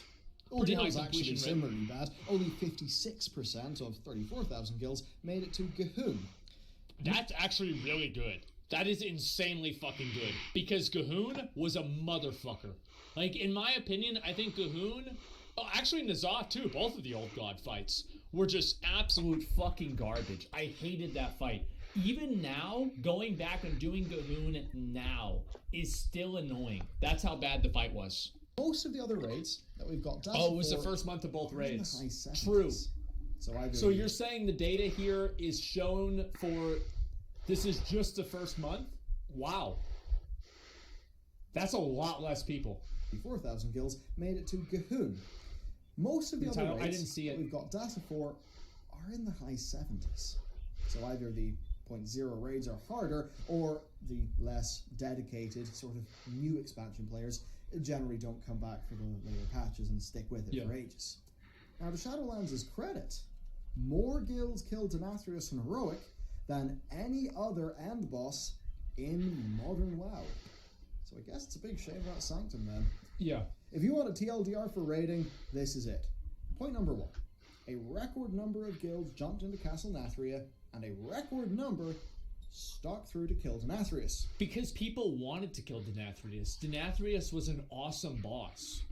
Like, he was a great character. Like, Denathrius is an example of Blizzard actually just bringing, Blizzard just invented Denathrius. It's not like there was any foreshadowing for this guy or anything like that. They just invented Denathrius, and he was fucking awesome. I think he was fucking awesome. I liked his personality. I liked the way he looked. I liked having the sword that he would talk to. It was just really cool. So of course people would want to kill Denathrius because he's a compelling villain. Sylvanas, people wanted to kill Sylvanas. If you told the players you can kill that bitch if you finish the raid, there'd be more completion for Sylvanas than there ever was. But that didn't happen. However, the proportion of guilds who stayed to the end fell by almost 50%. That's crazy. Point 2 then. The drop-off in raiding from Nathria to Sanctum of Domination is around 50%, and that is significantly worse than the 30% drop-off in early BFA. Point 3. Our very rough estimate of characters who have killed Tarragu on normal is between 10 and 13% of the active endgame character count. On Heroic, that shrinks to between 8 and 10%, and if we correct for alts, that means that somewhere between 15 and 20% of the player's rate. If nothing else, that proves that there's more to World of Warcraft, so let's look elsewhere. Let's look to the land of Mythic Plus. Yeah, that's the thing, is now people have other ways of getting gear. As I said, I don't like Mythic Plus. I think it kind of sucks. I think Blizzard, I'm just not a fan of it. I wish they would have... There's a lot that I have to say about Mythic Plus, and I'm not going to say all of it right now, but I just wish that... I wish it was more like it was back in Wrath, where there were harder dungeons that gave better gear. Because I don't really feel like I'm progressing at all whenever in BFA Season 4, I'm doing the same dungeon against the same mob with the same mechanics that I already did. It doesn't feel good to me. Raider.io is again a very handy resource with, notably, the unique class population. I know a lot of people enjoy it.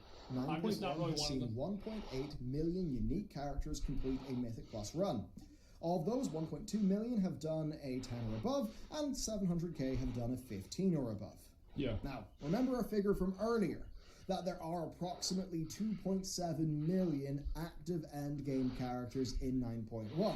That's also not counting for people that are buying carries. If a whole 1 million of them have not done Mythic Plus, then there are 2 possible options. Number 1, loads of those characters are alts and haven't done M Plus yet. That's the easiest option, and it does cut the projected player count down substantially, kind of lining up with our earlier suggestions.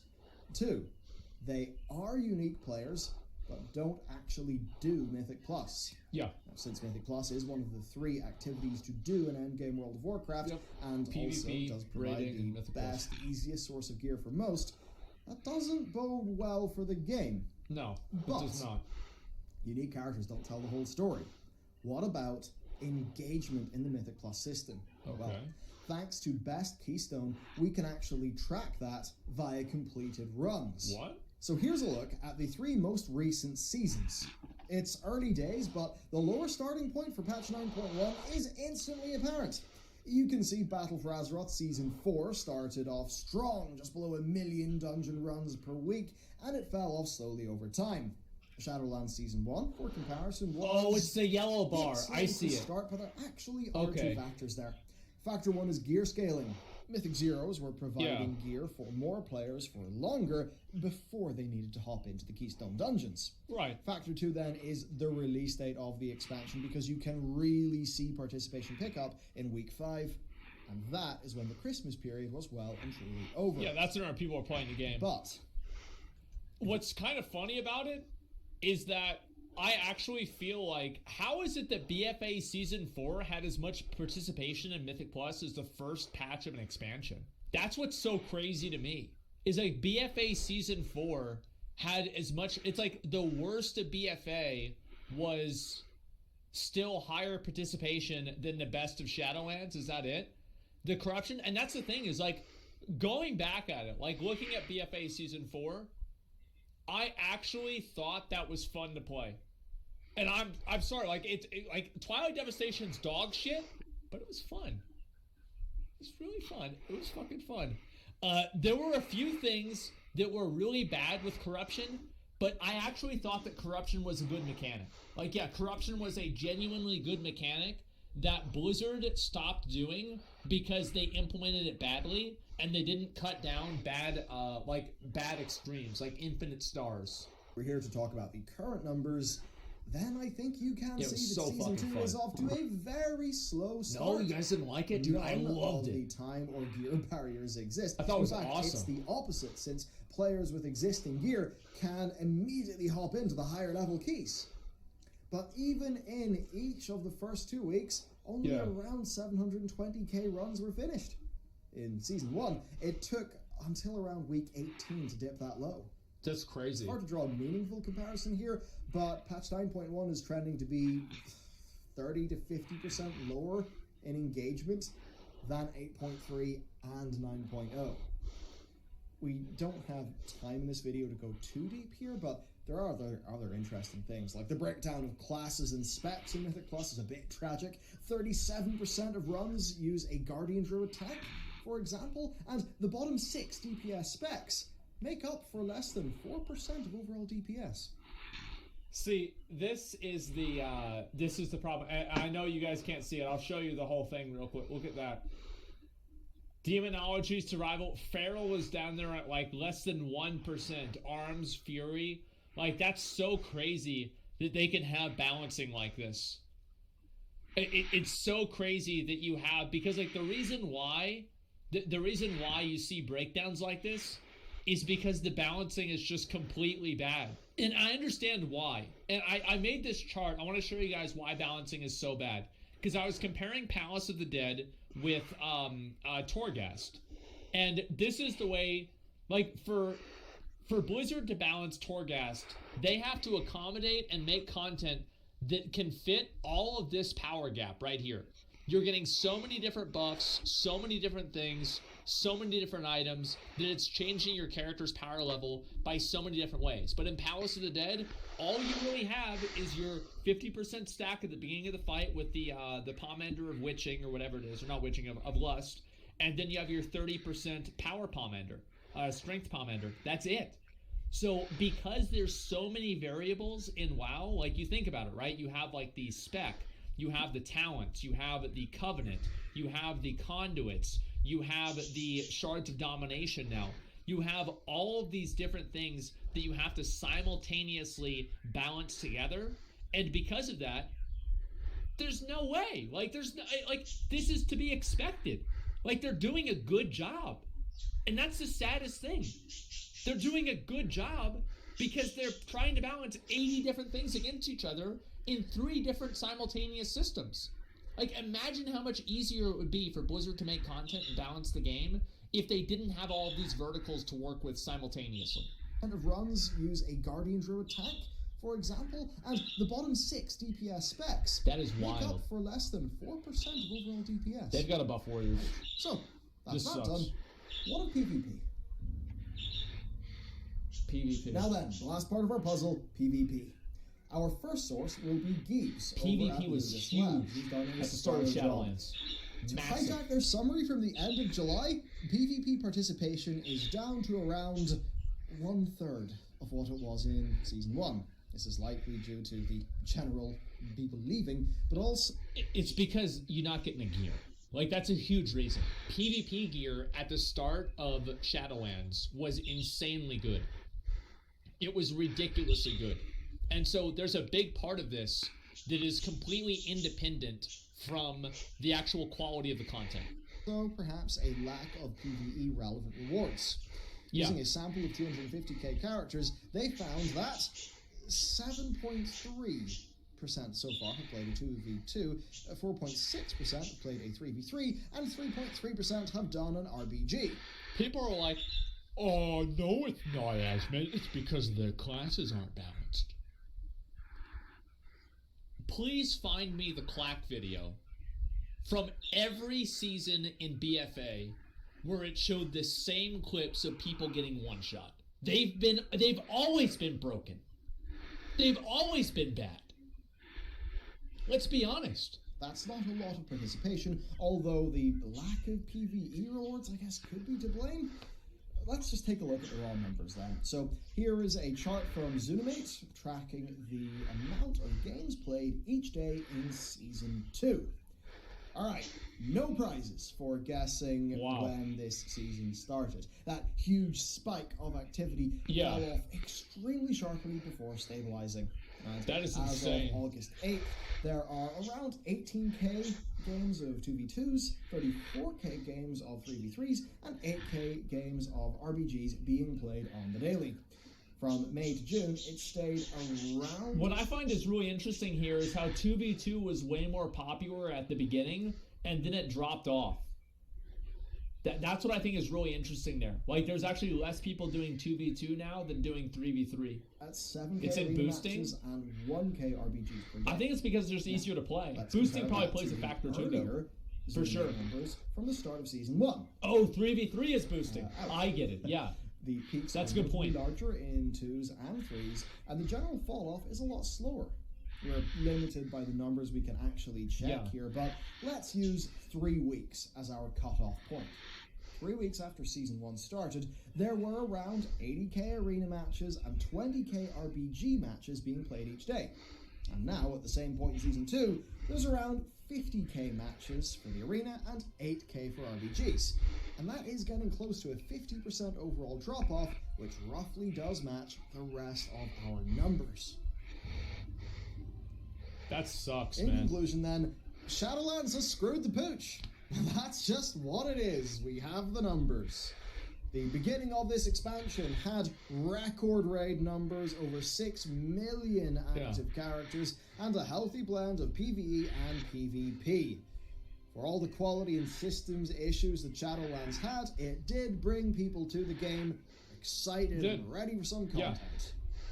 Guess the problem is that content never materialized, and those systems kind of ran aground once you went more than a few weeks into them.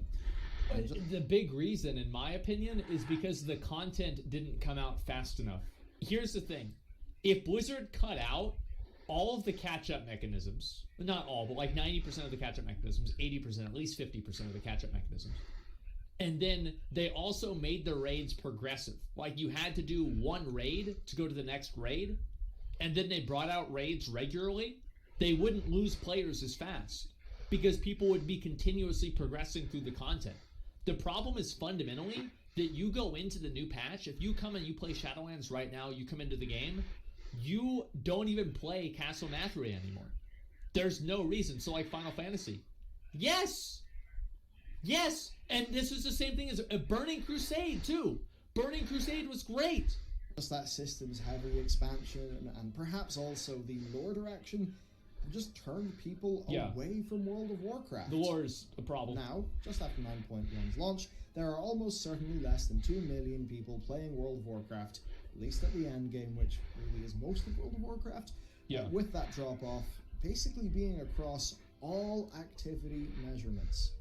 I mean, roughly, you're speaking half of the characters, half the raiding guilds, about 30% less Mythic Plus being completed, and about half the engagement in PvP. And we haven't even seen where those raid and M plus numbers are going to go over the coming weeks, so maybe I'll have to do an update video. Oh my god. Now remember, by the way, these numbers do not include the damage that the lawsuits have done. These numbers are pre that. The potential to bring people back should still be there with Shadowlands. I mean, it was the fastest selling PC game ever at the time of launch, and Blizzard's whole strategy revolves around explosive expansion marketing and then monetizing content launches with, you know, you've got your jacked up editions, you've got your 6-month sub promos, things like that. But the question is, will they be able to sell an expansion to people who have been burnt by Shadowlands? To the fans who feel betrayed by their beloved company's behavior internally? I mean, is there a lore hook and a content hook that can actually reclaim all of that lost ground? I like how the jailer just, like, without even really moving his hand, he just traps the three of the most powerful fucking people in all of Azeroth, and we're supposed to know, like, we're supposed to be like, oh yeah, we're gonna beat him. Yeah, we're totally gonna we're gonna beat him. Like, how you make that a boss? Like, he's like, oh, you're in chains now, it's fine, it is what it is. Like, Thrall powerful? Thrall is the most powerful shaman in all of Azeroth. What do you mean? Yeah, but he's in the Shadowlands now, it's a good point. But, like, yeah, it's gonna have to be Sargeras to kill the jailer, I think. That's what would make sense to me. But overall, like, yeah, I think people will come back for the game if it's good. I think that's the thing. But I think now, like, WoW is genuinely in the place where it has to, like, win back its players. That's, like, one way I would look at it.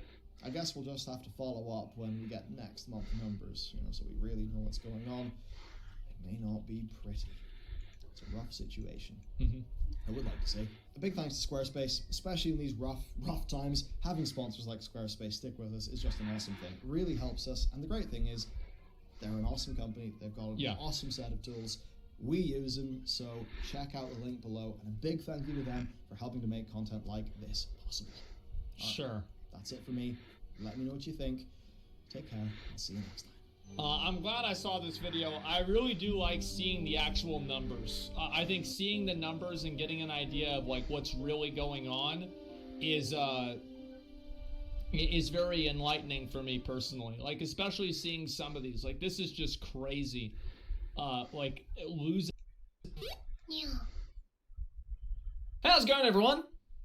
This is the Anime Man. Tier list! Are they still a thing? Because I'm going to continue to beat this dead horse until it is truly dead and rotting in the ground. Now, look, I've done a lot of tier lists on this channel. I've done the anime waifu tier list. I've done the hentai culture tier list. Twice I've done that. I've done the isekai tier list with my good friend Gant, and I've done the romance anime tier list with my good friends Emily and Didas. But if there's one thing that all of those tier lists have in common, is that someone has already made them before. Yes, that's right.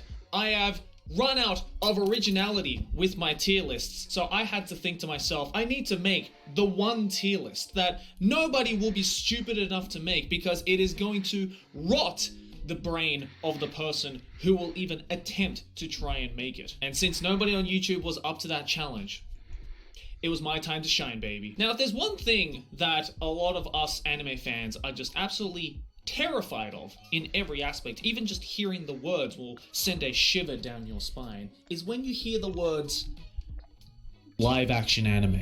Maybe it's because of the stigma around it, or maybe it's just the concept of it, or maybe it's the prior examples that some of us were unfortunate enough to see. But the general consensus among anime fans is that live action anime adaptations, regardless of if it's made in Japan, if it's made in Hollywood, or if it's made anywhere else in the world, is that primarily they are not very good. And I feel that's because a lot of people are just focusing on the bad adaptations. Now, there might be a million different titles that you had just thought of when I said bad anime adaptation. But I, for one, decided to really do a deep dive to see, is every live action anime adaptation actually really that bad though? So today we are here on tiermaker.com once again to make the Anime Man's ultimate live action anime tier list. And as you can see from this list down here, I have compiled 20 live action anime. Yes, that's right. I have been unfortunate enough to have to sit through 20 whole live action anime adaptations. Some of these I hadn't seen previously, some of them I had to rewatch again because they've been so long since I first saw them. And I'm just going to do my honest to God review to see if there are actually any good live action anime adaptations out there. Hey, do you use the internet?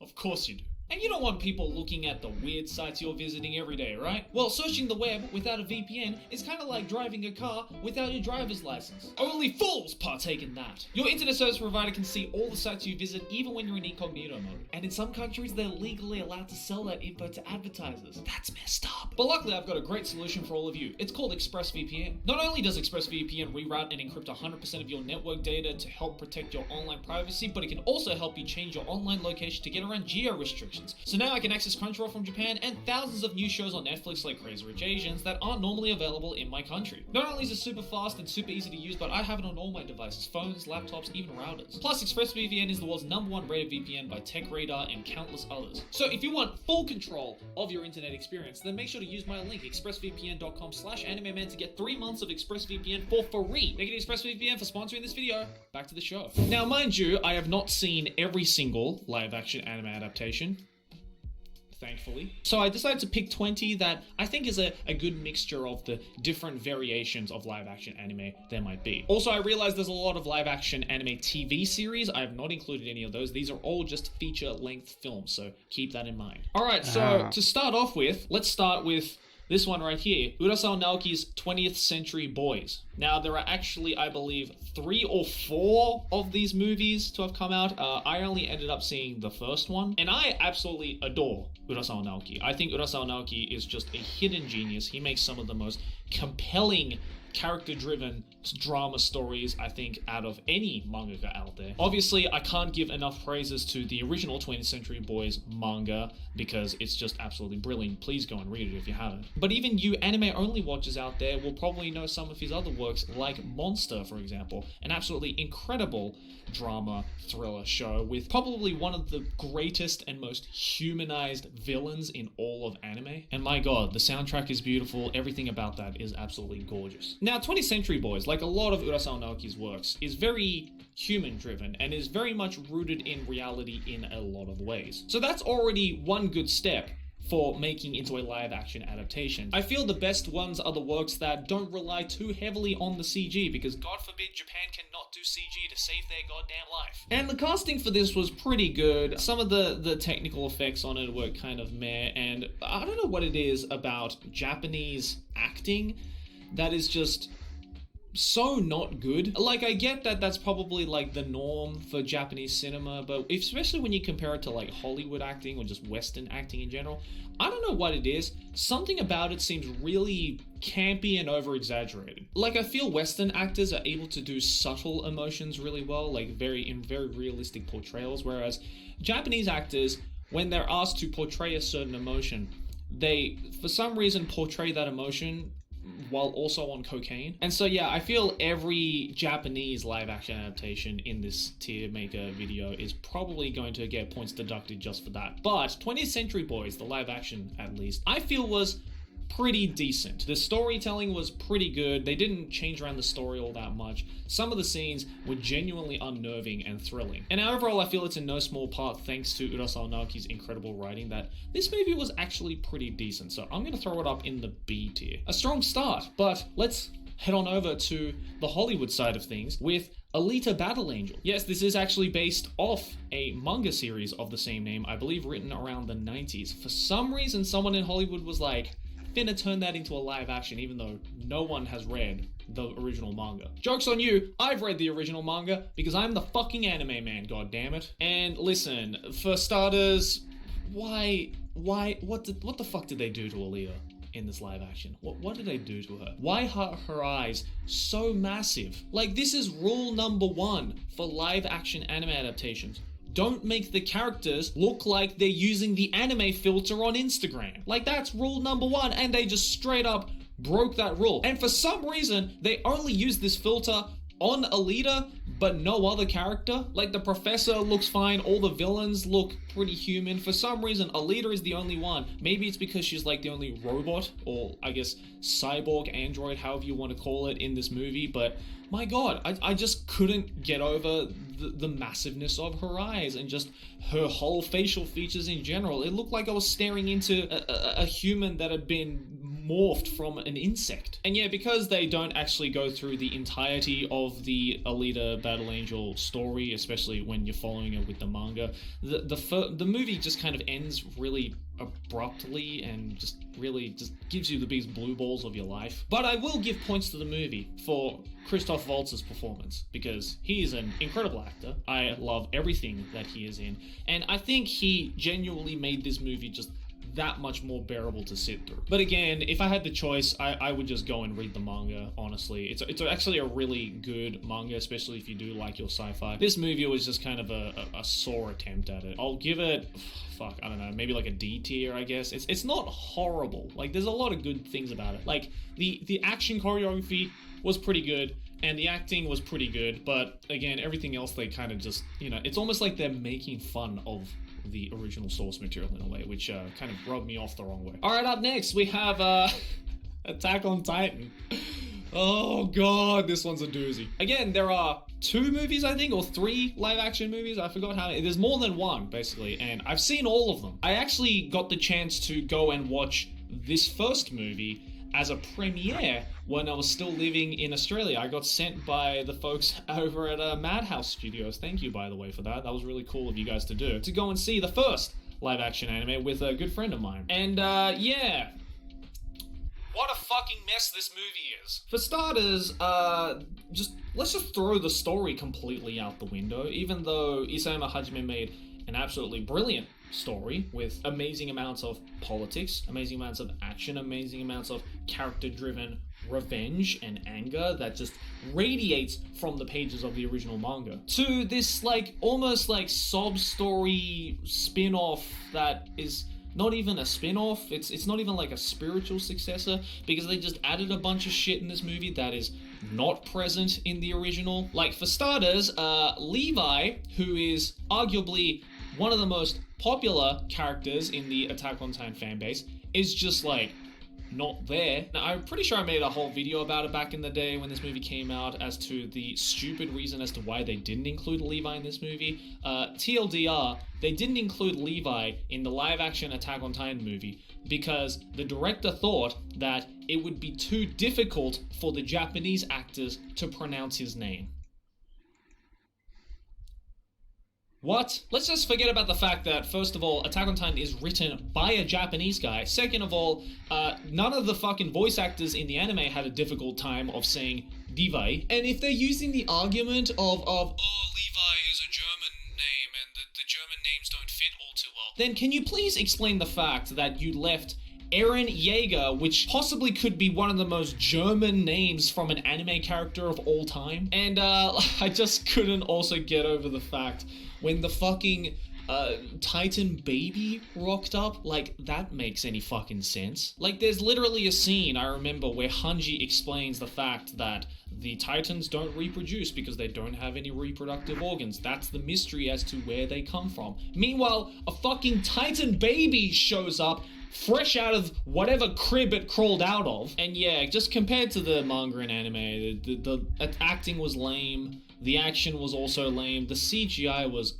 god-awful. I just felt no tension in this movie at all, which, once you take tension out of Attack on Titan, you're just left with a pile of crap. So yeah, I deadass am going to give this an F tier, just because this is, I feel, one of the fantastic examples of how not to do a live action adaptation. Even though the scenery looked cool, the costumes looked really dope, and the casting was somewhat decent. They didn't over animify. They basically didn't put their actors in cosplay like other live action movies we'll be talking about in this video. But just, man, talk about a failed attempt at turning a fantastic manga and anime series, a modern classic if you will, into just one of the most drab, boring, run-of-the-mill thriller horror shows imaginable. Alright, but up next we have Blade of the Immortal. Now, immediately, gonna throw this up in an S tier. If Attack on Titan was how not to do a live-action adaptation, Blade of the Immortal is how to do a live-action adaptation. This is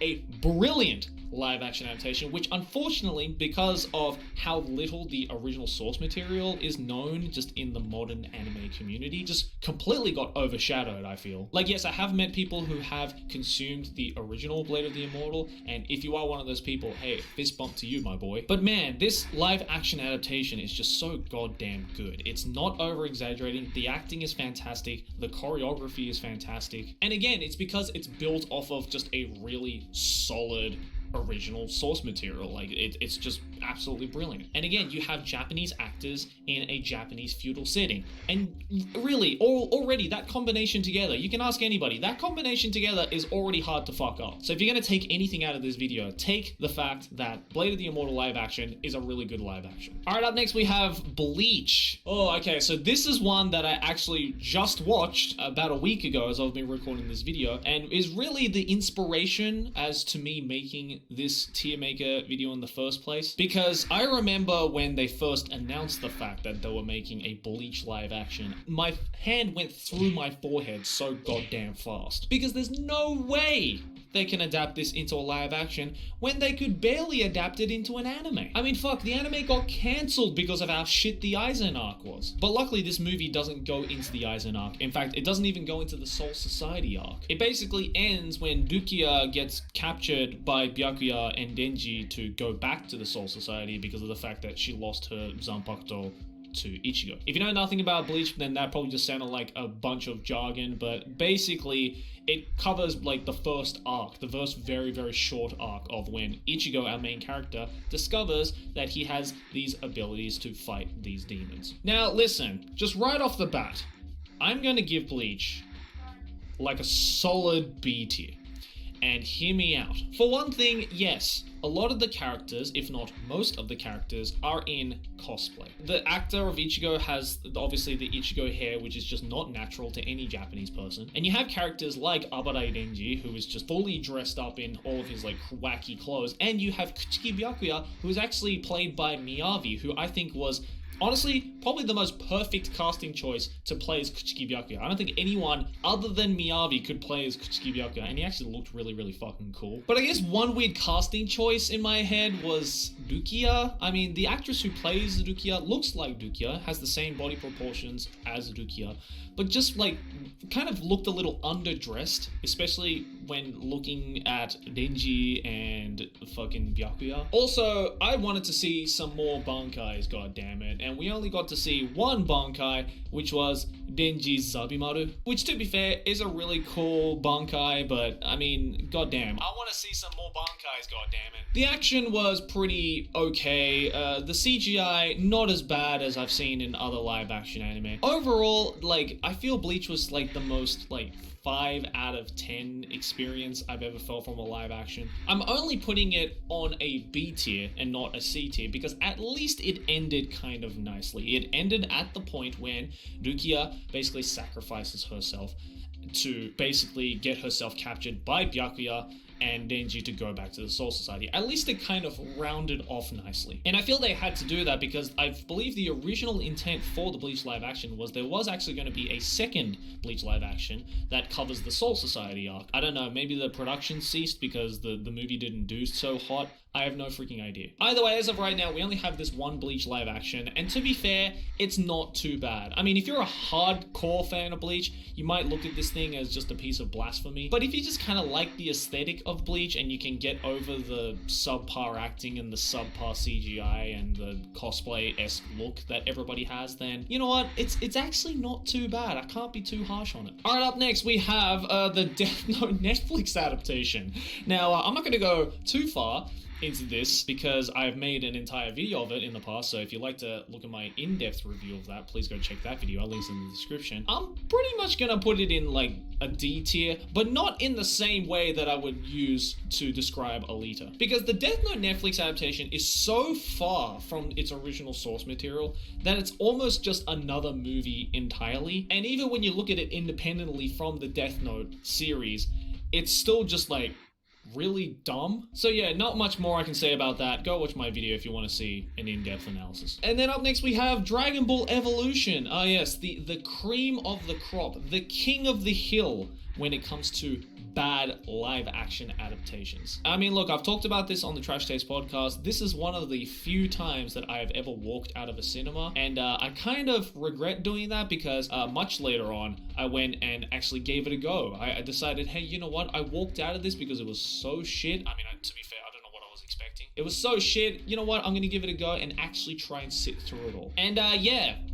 It's painful. It's really painful, especially coming from a Dragon Ball fan. I almost don't want to include this as a Dragon Ball adaptation, but I mean, it's really the only Dragon Ball adaptation we have. Probably the only Dragon Ball adaptation we're ever going to get. At least with Death Note, there were a bunch of Japanese live action adaptations, which I haven't included in this list, but they're actually pretty decent, especially the first one. But I mean, yeah, I feel Dragon Ball Evolution is like the room of live action anime. It's just so bad that it's good, but I'm still going to throw it at an F tier because I can't lie to myself. But if you thought Dragon Ball Evolution was the worst of the worst, then oh no, you might not have known about this next one, which is the Fist of the North Star live action adaptation. Yeah, it looks like somebody took this brilliant classic of a manga series called Fist of the North Star, or Hokuto no Ken, which is, by the way, one of my favorite manga series of all time, and I definitely want to like talk about this series in more depth in another video. And decided, you know what? Let's just get just the worst actors and a budget of about $10,000 and just make like the shittest movie imaginable. Like, I cannot explain to you how bad, but simultaneously how fucking hilarious this movie is. Especially if you're a fan of Fist of the North Star. Please go and watch this movie. I think it was made in like 1995 or something. It was like 10 years after the manga was made. Obviously, it had a huge impact in Japan when it first came out, and I guess that impact made its way to some Western folks, and I guess one of them happened to be a movie director, and he decided to make a live-action Hollywood adaptation and just replace the entire cast with a bunch of white people, get them in some costumes, add some really just tongue-in-cheek and just tacky prosthetics, and just, I guess, CGI maybe? I don't even know. That's how bad this shit is. It's so bad, I don't even know if it's prosthetics or CGI. And just make the most bastardized, watered-down version of Fist of the North Star. I think the funniest thing about this live-action adaptation is the fact that even though every single one of the characters in Fist of the North Star, like Kenshiro and everybody, is, you know, pretty well versed in martial arts, right? In the case with Kenshiro, he knows Hokuto Shinken, which is an ability where he presses down on different pressure points in the body, and for some reason, because of his power, those pressure points just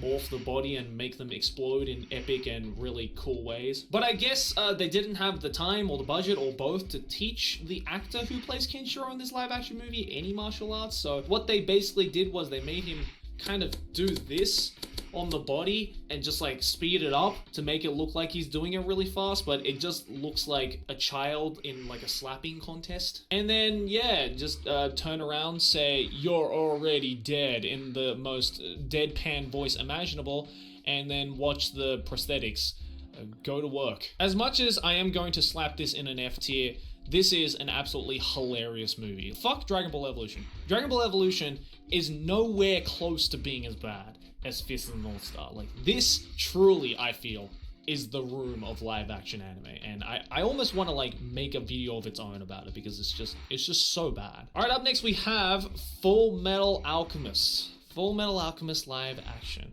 So many people think it's Furumetaru Alchemista. No, that meme is lame as fuck, alright? Call it by its actual name, which is Hagane no Renkinjutsu, or Hagaren for short. Now, the Hagaren live action is, it's bad. It's really bad. That's all I can say. The acting sucks. Everybody is in costume, and again, like, I don't know who was responsible for, like, the costume design in this particular movie, but my god, like, fucking Edward just looks like a crackhead. I can't get over how much the wig does not match the actor's face. The story is bastardized, the CGI is lame as fuck. I mean, honestly, this truly was made for, like, hardcore Fullmetal Alchemist fans who, and the hardcore fans who will literally eat up any iteration of Fullmetal Alchemist. So, yeah, again, I'm gonna throw this in the F tier. It sucks. Don't watch this. It's actually really bad. Alright, up next we have Ghost in the Shell, Kokaku Kidoutai, or I guess just Ghost in the Shell, since the live action Hollywood adaptation of it, which I made a couple of videos on back in the day. Now listen, if there's one massive difference between a Japanese production of live action anime and a Western Hollywood production of live action anime, it's that Japanese productions, most of the time, not all the time obviously, most of the time tend to fuck up on the aesthetics, but nail the narrative. And the Western side, most of the time, tend to fuck up on the narrative, but nail the aesthetics. And I feel the Ghost in the Shell Hollywood live action adaptation is definitely a great example of a movie that nailed the aesthetic, but absolutely fucked up the narrative. I mean, you look at any scene in this movie and it looks gorgeous. I mean, they put so much time and effort into really bringing the Ghost in the Shell world to life in a realistic looking way. And I mean, my god, the fucking like the geishas, like the robotic geishas that pop out, which by the way I believe is a movie original. I don't think those were around in the original manga or anime, but they still look fucking great. They're an absolutely brilliant choice to put into it. And I mean, the fight with the invisible guy in the top of the water, that choreography scene was so fucking dope in it. And again, it fit perfectly with how that played out in the original manga and anime as well. But of course, I'm giving all these praises to this movie. Let's not forget about the glaring problem that this movie had, which is, as a lot of people pointed out when the movie first came out, is the whole whitewashing problem. Yes, I know, Scarlett Johansson is not a Japanese lady. Her acting is also not that very good according to some people. And the only Japanese guy who was in this movie, aka Kitano Takeshi, didn't even speak English because he wasn't bothered to remember the English lines. And of course there's the twist right at the end, which I obviously won't get into because spoilers. But yeah, that completely also fucked up the narrative, especially because of the casting choice of Scarlett Johansson to play as Kusagi Motoko. And that just, it caused way too many problems in the meta of the movie, or I guess the concept of this movie, much more than the actual movie itself. Like, I honest to God think that as a Ghost in the Shell live action adaptation, this one pretty much sucks. But I think if you just look at this as just a standalone sci-fi film that was heavily inspired from Ghost in the Shell, if you just for 1 second forget that this is actually based off Ghost in the Shell and just watch it as a standalone movie, I don't think it's actually too bad. Like, yeah, it's not fucking S-tier material, but, you know, compared to some other sci-fi shows that I've seen out there, this one is actually pretty decent, and I feel it really strongly holds itself in the visual department. So I'm probably going to give this movie a C. I mean, like, I enjoyed watching it. Like, this is a great movie to watch if you turn the sound off, like, if you didn't listen to the dialogue and how much they fuck up the narrative, because visually speaking, it is top-notch. It's probably the most visually pleasing live action film in this entire list. But yeah, obviously the whitewashing problem, the acting problem, the narrative problem, yeah, that definitely set it a couple of points back. Alright, up next we have Gintama. Now, this live action movie scared me the most when I heard its announcement. I was like, please, no. Don't do this. Don't do this to literally my favorite comedy manga series of all time. It is so fucking funny and it's so ridiculous in a lot of ways, conceptually and just the way that they frame and present some of the jokes in the series, that it just, there's no way it will work in a live action format. And to my shock, they fucking nailed this movie. Like, dead ass, I'm going to throw it up in the S tier because it actually ended up being one of my favorite live action anime adaptations that I have ever seen. Like, this is a brilliant movie. And I think the reason as to why it is so brilliant is because of how self-aware it is. I mean, Gintama as a show is already so self-aware. Like, Sodachi Hideaki loves to throw in these fourth wall breaking meta jokes about the characters being aware that they're in a manga or in an anime, or that they're just manga and anime characters. And I feel that they got the memo of that right when making and writing the live action version, because the movie literally opens up with Gintoki and the gang talking about the fact that they're getting viewed by a bunch of people sitting in a cinema, and the fact that they are in cosplay of characters. Like, that takes some serious balls to say in a feature-length live action anime film. But again, I think it's because of the pre-existing establishment of how just trolly Sodachi Hideaki is in the original manga and anime, that it just works so goddamn well in the live action. And I think, again, because of that meta-ness of the movie, and also just the fact that the choreography and like the battle scenes and like direction is just so well done. It honestly blew my mind the first time I watched it. Like, I came out of that cinema so goddamn pleased. And there's actually a second Gintama movie as well, which I didn't include in this video, but it's also equally just as good as the first. Alright, up next we have I Want to Eat Your Pancreas, Kimi no Suizo Tabetai. Now, if you've never heard of that series, you would think, what the fuck is some kind of horror shit is that? But don't worry, it is nothing like that. I Want to Eat Your Pancreas is actually a beautiful romance series, and I'm not going to go into too much detail as to why it is called I Want to Eat Your Pancreas, because that's honestly a spoiler. But all I'm going to say is that I'm going to chuck this up in an A tier because it is such a solidly performed live action. In fact, I loved this live action so much that I actually almost prefer it over the anime adaptation. Just because, again, this is a story that deals so heavily in human drama and just human interactions that seeing real people act out these very realistic and very heartfelt scenarios, it hits so much harder when done with real actors, in my opinion. And this is one of the few instances I feel where Japanese acting is actually not too bad. It can actually be done well if given the right direction. Alright, but up next is another doozy. It's JoJo's Bizarre Adventure Part 4, Diamond is Unbreakable. Now, this is another one that I was absolutely terrified of. I think I actually got on my knees and screamed to the heavens, "No!" when this movie first was announced. And I watched this movie because I was curious to see how the fuck they're going to adapt, especially Part 4, because, you know, it would make more sense to adapt, say, Part 1 or Part 2, because, you know, you don't need as much CGI to show off Hamon as compared to a fucking stand. But, yeah, this movie was not as bad as I thought it was going to be, honestly. In fact, I'm probably going to throw it in the D tier. Like a low D to a high E, I reckon. Just because it wasn't as horrible as, like, you know, any of the stuff in the F tier, purely for the fact that the CGI in this was actually not too bad. Like, some of the stands looked ridiculous, obviously, and very unrealistic, but most of the stands, I feel, looked really freaking nice. I definitely think the best looking stand in this movie was Bad Company. I mean, like, when all of the fucking tanks and the army men show up and just line up, like, that scene looks really goddamn cool. But again, a big problem with a lot of the Japanese productions is the acting and the costume design. I mean, JoJo already has such a significant look to it, especially Part 4, where, I don't know, like, you could get some of the coolest looking actors in all of Japan, and I don't think any of them will be able to pull off a pompadour in real life, I'm sorry. Like, Josuke's hair looked fucking ridiculous, Okuyasu's hair even more ridiculous, and Koichi was just like, I don't know, I already thought he was a little bitch at the beginning of Part 4, they somehow got an even bigger bitch to play him in the live action. Like, honestly, I think the guy who played Jotaro and the guy who played Angelo, who's actually the main character in Naked Director, who is a fantastic Japanese actor, by the way, were probably the only two good casting choices and the only good actors who actually put on a really good performance, especially Jotaro. I feel like they got the perfect guy to play as adult Jotaro in Part 4. But yeah, everything else was just kind of whatever. They really dragged out the final scene with Okuyasu's dad and shit like that, and it's just, I don't know.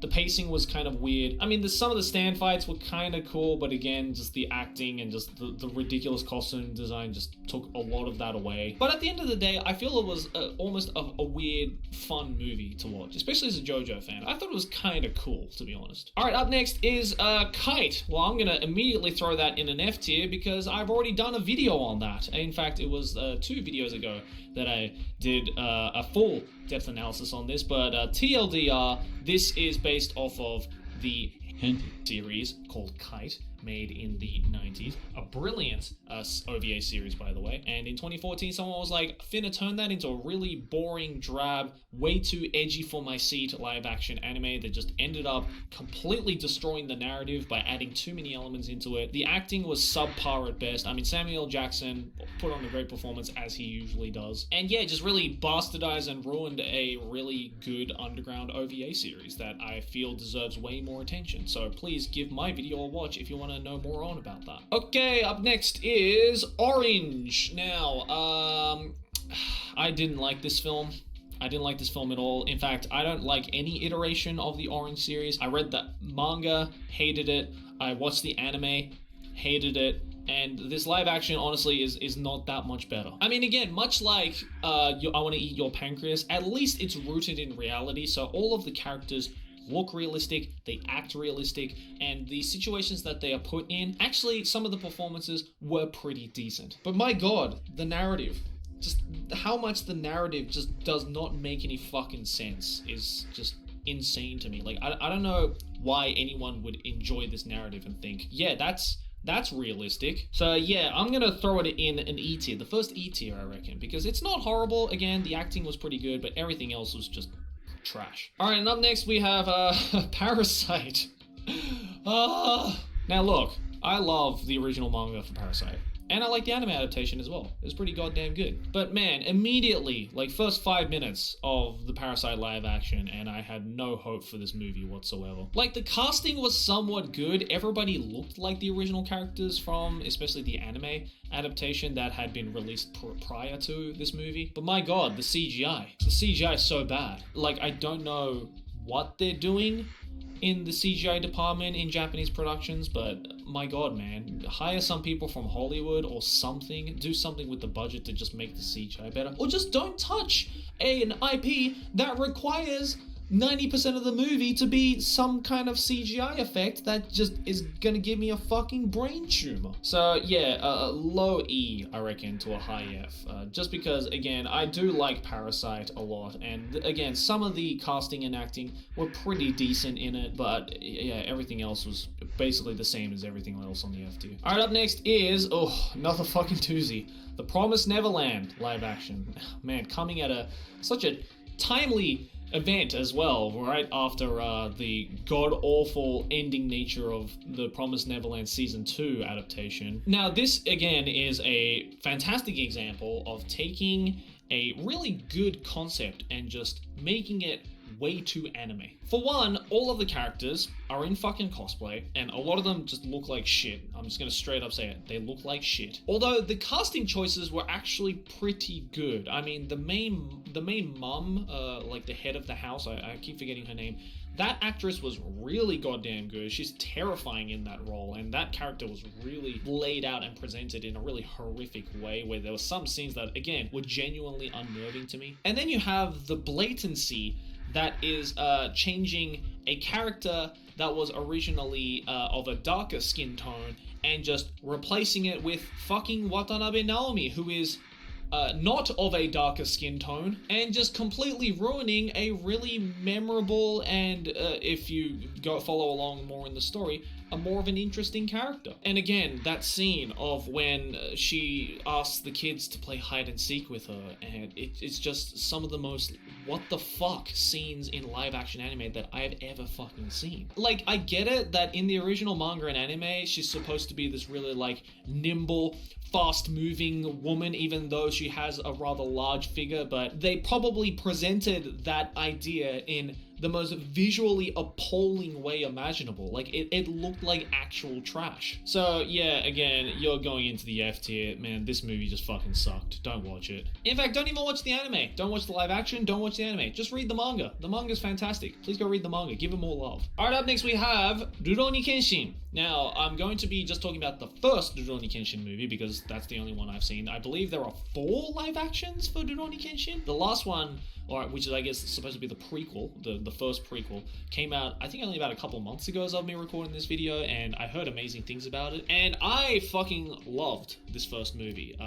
It is absolutely brilliant. The casting is brilliant. The character portrayals are brilliant. The acting is actually pretty spot on. And again, they didn't fuck up the narrative too much. They didn't add any unnecessary effects too much. They didn't anime-fy it too much. It was, I feel, the perfect balance of good live action acting, storytelling, but also not forgetting that anime-esque feeling that you get out of it. Honestly, I'm gonna throw this up in an S tier. I really enjoyed this first movie. I've actually seen it a couple of times, and I definitely want to go watch the rest of the live action Rurouni Kenshin movies as well. Alright, second to last is, oh my god, Tokyo Ghoul. Now, I actually watched this only about 2 days ago. It's actually up on Japanese Netflix. And I thought I was going to fucking hate it. And spoilers, I didn't exactly hate it. Yes, believe it or not, I think they almost got the Tokyo Ghoul live adaptation right. I think they almost got it right. I mean, especially when you compare it to fucking, you know, the atrocity that was Route A, and God forbid that I'm going to watch the second Tokyo Ghoul movie that follows along that steps, because that was also made. But yeah, I think again, this is very much like the Promised Neverland movie in the sense that the acting was actually pretty alright. I think the guy who plays as Kaneki in this movie, his acting skills were actually very, very good. I was very surprised about that. Like the scene when Kaneki first turns into a ghoul and he's coming to terms with the fact that he can't eat normal foods anymore and that he's starving, but he doesn't want to stoop down to the level of ghouls by eating humans and stuff. Like that portrayal of just Kaneki going mad slowly was done really, really well and really convincingly. And again, the fantastic thing about a lot of Japanese live actions, which they should do more often, is don't overdress the characters, man. Like, you know, obviously the ghouls, they're gonna overdress, and they actually looked kind of badass, minus the fact that the Kagenes kind of look like arse in live action, because of course Japanese production CGI is arse most of the time. But I mean, Toka looked really cool. She wasn't really overdressed all that much. Really, the only guy who was overdressed was the main bad guy with the white hair, even though he's played by Oizumi Yor, who is actually an actor I really, really like, and his performance is actually pretty good because he's just a good actor. But yeah, overall, I didn't really hate this movie as much as I thought I was going to hate it. It's a real shocker. So I'm probably going to throw it up in the B tier. Like, it honestly wasn't all that bad. But last, and certainly not least, is Your Lie in April, Shigatsu Kimi no Uso. Again, this is very much like I Want to Eat Your Pancreas. In fact, I am going to throw it up in an A tier. Just because, again, all the same points I said about I Want to Eat Your Pancreas definitely does apply to Your Lie in April. I'm just glad of the fact that they didn't make the actress who's playing as Kaori wear a fucking blonde wig. Like, if they did that, I would have probably stooped it down to maybe a B or a C tier. I'm so glad that they just kept her original hair color and just made her really portray Kaori using just the acting and just using her personality, because she really did do a great performance of Miyazono Kaori. And I mean, yeah, what can I say? I loved the anime for Your Lie in April. The manga is also brilliant. As a classical pianist myself, this story just hits me so fucking hard. And the live action as well is really freaking cool, because you get to see just a bunch of people just shred on violin and piano in real life. Who doesn't like that? But yeah, guys, that's gonna do it for the Anime Man's Ultimate Live Action Anime Tier List. Here it is. I've just noticed, actually, literally all three of the ones I put in S tier, the main characters are all samurai. I guess I like samurai movies. Who would have thought? And also, all the stuff in the A tier is all romance anime. So you can basically start to see somewhat of a pattern here. But yeah, I don't know if any of these are going to come to as a shock to some of you guys, but yeah, as you can see, not everything is in the F tier. In fact, there are a lot up in the S, A, and B tier, and you know, that just goes to show that if you actually give some of these movies a go, and you kind of look at it, and especially compare it to some of the shitty ones out there, like Dragon Ball Evolution, Attack on Titan, Fullmetal Alchemist, all that kind of stuff, there are actually some pretty decent live-action anime out there. I feel, though, that that is almost a given, you know, considering the fact that you can say the same thing about just regular movies in general, in any genre. You can say that about anime and manga as well. So, yeah, if there's anything you're going to take out of this, you know, give maybe the shows in the S, A, and B tier a go. I think those are the ones that are pretty worth it to go check out. C and below, probably not worth it, so don't even bother unless you want to, you know, be a masochist and sit through some shit movies. But of course, as I said at the beginning of this video, I haven't seen every single live action anime, so there's probably a bunch that is missing from this tier list. So I guess let me know down in the comments below, what are some of your favorite live action anime adaptations? What are some of your least favorite live action anime adaptations? And of course, I've left the link to this tier maker thing down in the description below. So if you've seen all of these, then I guess you can make your own tier list and send them to me over on Twitter so I can roast your garbage opinions, because we all know this one is the correct one and no one else is. And I guess if you have any more suggestions for tier maker videos, because I guess this is still a thing, again, let me know either in the comments below or send them to me over on Twitter. But anyways, guys, thanks for watching, and I'll see you in the next one. Like your favorite if you enjoy, subscribe for more anime banter, keep watching anime. Ciao!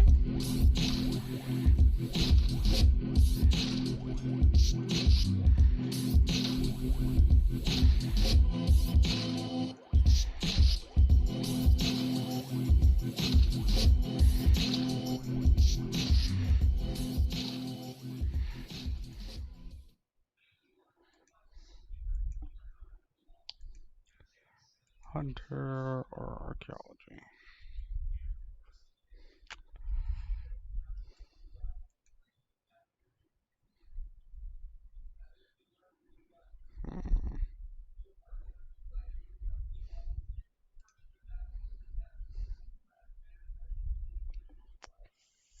I think I'll go with the fish.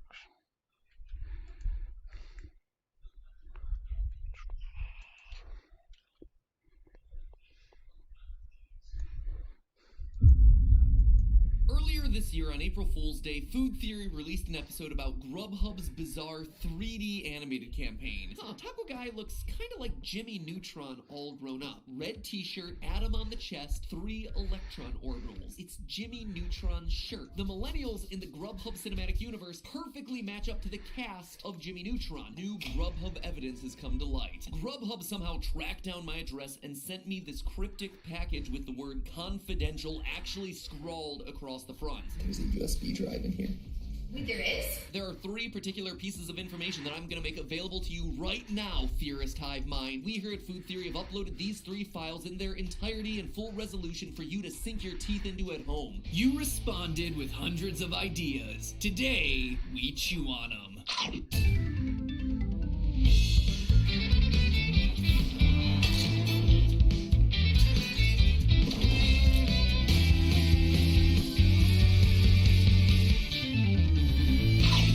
Internet, welcome to Food Theory, the food channel that somehow wound up dissecting TV shows from your childhood. Theorists, today's episode is all about you. See, a couple months ago, we started dissecting the hidden lore of Grubhub's 3D animated ad campaign. I mean, these things were everywhere, and they were so meme-worthy. But as we dove deep into hidden family photos and secret relationships, something else stood out. Clues hinting at something much bigger. References to the classic Nickelodeon series Jimmy Neutron Boy Genius. A shirt here, a character design there, technology that seemed to riff on that old series, but there was no way this could be true, right? I mean, a meal delivery service continuing the lore of a classic Nickelodeon cartoon from 20 years ago? It's impossible. It was an April Fool's theory. We couldn't have stumbled on something real, right? Right? Wrong. Grubhub responded, sending us a mysterious package full of never-before-seen clues for us to dissect, suggesting that we were definitely onto something. A McSpanky's uniform, a purple flurp receipt, a commercial starring an older Cindy Vortex. But within that package, there were also a few things that didn't quite add up. Items and images that we didn't know what Grubhub was trying to tell us with. And that's when I assigned you guys some homework. I asked for your help, summoning the power of the loyal theorist community to dissect the clues and try to prove once and for all that the 3D animated Grubhub cinematic universe and the 3D animated Jimmy Neutron cinematic universe were one and the same. And I am happy to report that you guys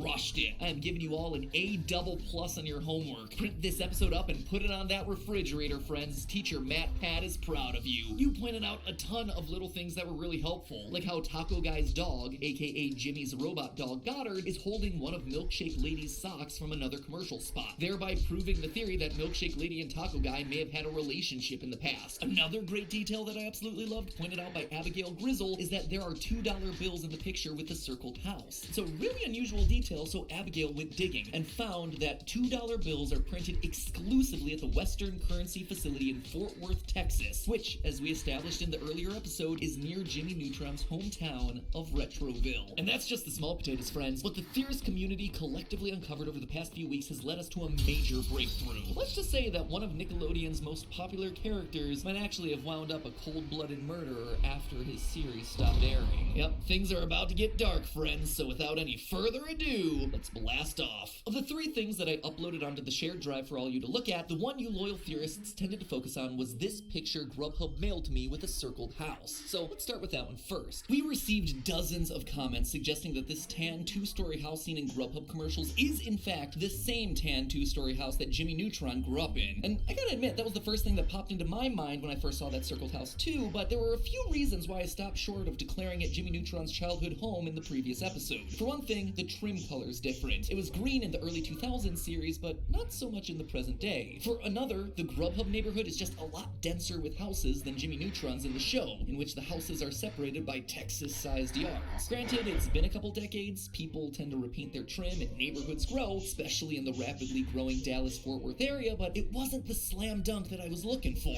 And the biggest reason I resisted calling on the same house was actually the chimney placement. See how it's at the end of Jimmy Neutron's childhood home in this shot from the series, but it's popping up in the middle of the roof over in the Grubhub house? I mean, sure, literally anything about a house can be changed in a 20-year time frame, but if I'm gonna believe that the Neutrons went to all the effort and expense of moving a chimney, I'm gonna need a clear reason as to why. And wouldn't you know it, you provided me with exactly that. See, just as I was about to stamp this whole house theory certified false, Kyo the Breakfinator, Jay Clark, and Goose Gaming all independently pointed me to a particular scene from the 2001 Jimmy Neutron Boy Genius feature film.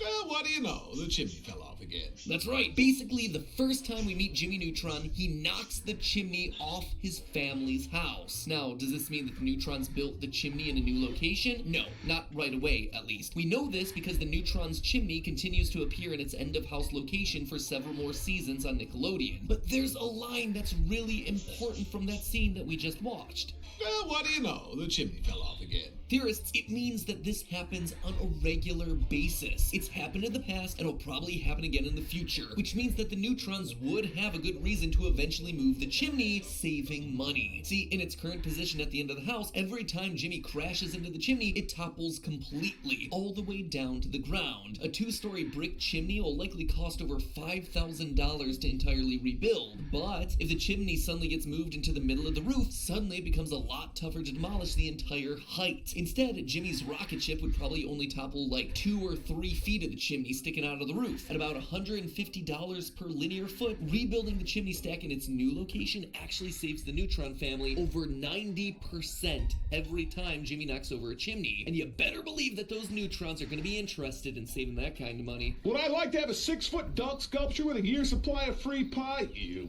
bet you I would. We don't have that kind of money. I wish we were rich. It kinda sucks that Jimmy Neutron has literally created massive diamonds from lumps of coal in his high-tech underground lab and chooses to not share that wealth with his family, but I digress. The point is this. I needed a reason why the Neutrons might move their chimney, and the loyal theorists gave me exactly that. So, I have no choice but to stamp this theory about the tan house being the same house 100% plausible. We simply cannot rule out the tan house theory, especially when you factor in another detail a lot of you theorists latched onto: the blue car parked outside. We received a lot of comments saying that this was the Neutron family car from the Nickelodeon show, but I don't think that's quite the case. For one thing, the car parked at the Grubhub house is a hatchback. The Neutrons have had a fair share of blue cars parked outside of their house over the years, but never a hatchback sedan like we see here. However, remember, the Grubhub commercials take place 20 years after Jimmy Neutron was a child. The average length of car ownership in the US is just under 6 years, so it seems fair to assume that over the course of a couple decades, the Neutrons would purchase a new car that never graced the Nickelodeon screen. And if I had to bet what color car the Neutrons would choose, my money would be on blue, especially given that Jimmy, just like his parents, seems to have a thing for blue vehicles. So again, the blue car doesn't prove anything definitively, but it's yet another crazy coincidence that we can toss onto our ever-growing pile. I'll also add that there were a number of comments specifically calling out the station wagon from another Nickelodeon show, The Fairly Odd Parents. And you see, this one's really interesting because, as any Nickelodeon fan knows, the universes of Jimmy Neutron and Fairly Odd Parents intertwine massively.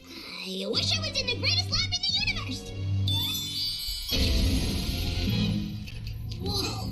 Hey, why is everything so bulgy?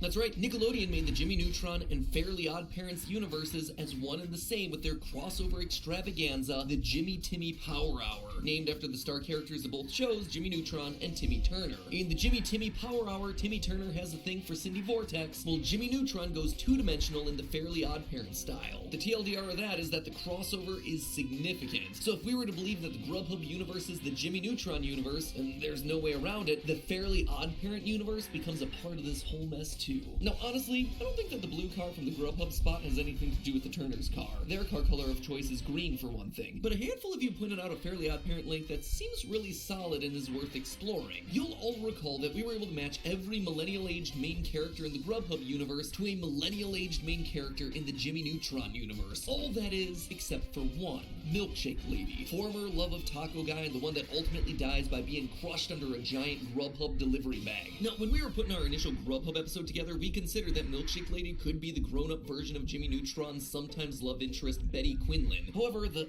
eye color didn't match, and Milkshake Lady has no moles on her face. Ultimately, there wasn't a whole lot there to go off of, so we moved along. But in the Fairly Odd Parents universe, there is a main character who's the right age, has dark hair, blue eyes, and no mole. Timmy Turner's occasional love interest, Trixie Tang, who just so happens to share two important qualities with Milkshake Lady. She's a lover of small dogs and a lover of food. I'm hungry. Hey, man, tell me I'm pretty! So it definitely feels like Milkshake Lady could be Trixie all grown up. And as you can start to see, the pile of evidence supporting this theory has become immense. What started as merely an April Fool's theory is now, at this point, about as confirmed as any theory tends to get on any of our channels. But there was still one last major clue that I had sent you guys to pick apart. This super wide shot of the Grubhub town. Now, if our theory is correct and the Grubhub town is actually present-day Retroville, then surely this town's urban center has to have something linking it to Retroville, right? Some of you pointed out that the general architectural style between the two towns is similar, and I would agree, but I'd also love to find some more specifics. You know, like, I get why McSpanky's might not be around given its history of flying off into the sky, but what about other businesses like the Taco Shack or the Candy Bar? Well, friends, I was about to stamp this one as certified false as well, but then an astoundingly keen observation was posted to the Food Theorist subreddit by Ezekiel Breadcrumbs, who pointed out this weird little public space in the center of downtown. See that? That distinctive checkerboard floor? The round pastel tables? Ladies and gentlemen, it's the former site of the Candy Bar, converted into an outdoor public space over the past 20 years. And that's not all. In a previous episode, we identified the location of our circled blue house with the red roof as being way down here in the right-hand corner. Yes, there are other blue houses with red roofs, but this particular one fits with the position of the tall, reflective building in the background. By cross-referencing the wide shot of the town against the picture with the circled house, we can figure out that the tan house would be situated around here, behind the foliage, and the gigantic Grubhub bag would have landed on Milkshake Lady somewhere around here. But get this, given how the tan house is situated, if it's indeed the Neutron house, it means the blue house with the red roof is actually built in what used to be the backyard of Jimmy Neutron's childhood home, which means that the blue house is located precisely on top of the site of Jimmy Neutron's workshop, which of course has his expansive high-tech underground lab beneath it. And this is a huge revelation because y'all figured out that Salad Lady, aka Cindy Vortex, now lives in that very same house. Many of you pointed out that Salad Lady's walls are light blue, and we can see from the exterior shot of that house that the walls inside, again, are light blue. Furthermore, there's a window on at least one side of the front door of Salad Lady's house, which does indeed jive with the house's layout. And the implications of this are massive, because it suggests that adult Jimmy Neutron and adult Cindy Vortex might now be married, just like the Nickelodeon show promised they would be when it introduced future Jimmy and future Cindy in the season 3 episode, The Tomorrow Boys. Cindy, can you not call me Nerdtron now that we're married?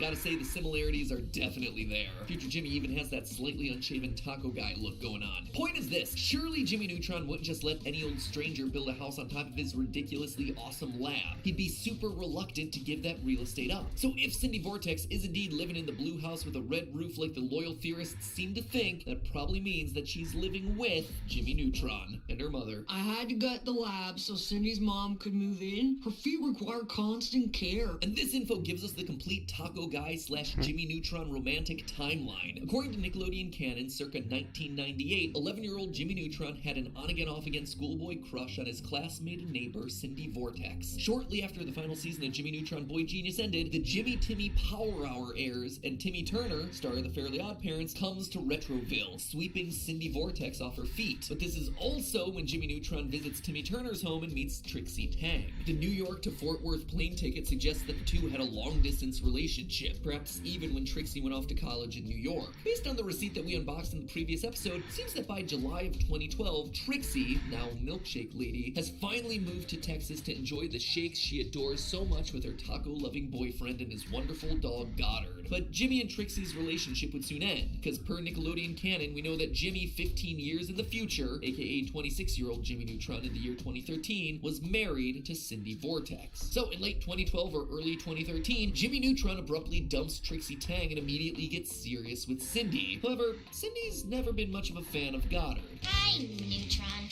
Hi, Vortex. Nice dog. Thanks. Nice. Why are you taking your mother's blender for a walk? So, Cindy made Jimmy give custody of Goddard over to Trixie, who always adored the dog and was more than happy to take him. Trixie eventually moves on and strikes up a relationship with Sheen. Judging by the age of their child in this cursed 2020 Grubhub commercial, she gave birth around 2018 or so. But shortly after giving birth, while she was out walking Goddard, Trixie Tang meets her untimely demise when crushed beneath a falling Grubhub bag. Custody of Goddard then reverts back to his father Jimmy, who by that point had begun spending his days depressed on the couch, which kind of makes sense considering that he's married to a woman that treats him like this. Neutron! Neutron, what are you doing? You're supposed to be soaking my mother's feet, and if it's not done every hour on the hour, she experiences severe flaking! But for as enlightening as all this is, it brings up yet another gigantic question. See, in our first episode, we established that Jimmy Neutron is likely responsible for the magical Grubhub activity around his city, as evidenced by the fact that he's a technological genius who possesses a cell phone so advanced that he can cause food to magically summon into existence, as opposed to all the other Grubhub characters who can only summon food to their doorstep via delivery guy. So the gigantic question is this: if Jimmy Neutron created or wields control over the magical Grubhub activity of Retroville, then is he the one responsible for the Grubhub bag that crushed Trixie? Are we to believe that a Grubhub bag accidentally fell from the sky with such accuracy and precision as to kill Jimmy Neutron's ex, but miss his beloved dog? Or is it more likely that Jimmy bumped off his ex-love in an attempt to get his dog back, the only bright spot in his miserable married existence to Cindy? Is Jimmy Neutron Boy Genius more accurately described as Jimmy Neutron Cold-Blooded Murderer? I mean, it seems like it's a bit of a stretch, but then again, this whole theory started off as a joke, and look where we are now. It's still just a theory, a food theory, but now we have a whole lot more evidence, and we have you, loyal theorists, to thank for it. Thank you again to everyone for submitting your theories. Keep them coming in the comments below or over on the subreddit. And speaking of thanks, I'd like to thank NordVPN, the sponsor of today's episode, for not only supporting the channel, but for also making this episode physically possible. You see, Nord not only provides best-in-class security for all your online data, making sure it stays encrypted and anonymous, but it also unlocks content from all around the world with just 2 clicks. Say you're visiting Ireland, like I recently did, and you need access to content back in the US. 1 click, boom, it looks like I was back in the States, and I suddenly get access to everything I need. By the way, did you know that Netflix Ireland has access to the first 4 seasons of Rick and Morty streaming? I do now, and you can bet my internet's gonna be hopping back over the pond with Nord now that I'm back in the States and need access to those episodes for an upcoming Rick and Morty theory. Or let's throw out another hypothetical. Say you're a person that has a team of editors scattered across the globe and they need access to Jimmy Neutron footage on Paramount Plus and Fairly Odd Parents footage on Amazon Prime for a project, but not all of them are able to access said footage in their respective countries. I think we can all say that we've been there, right? Well, friends, I can tell you with an outrageously high degree of certainty that NordVPN is perfect for exactly that sort of situation. Frankly, it's great for everything you do online. With NordVPN, all your internet data stays secure behind a wall of encryption. You don't even have to be a boy genius to use it either. NordVPN is easy and intuitive to use, and right now, it's also significantly cheaper. You can get yourself a 2-year plan at a huge discount, plus an additional 4 months for free when you go to nordvpn.com/foodtheory. Link is in the top line of the description right below this video. It is risk-free with Nord's 30-day money-back guarantee. One more time for the theorists in the back of the room, that's nordvpn.com/foodtheory, or click the link in the top line of the description to unlock the internet as it should always have been. A truly unfiltered, unfettered internet with no borders. Thank you all for watching, and as always, remember, it's all just a theory. A food theory. Bon appetit.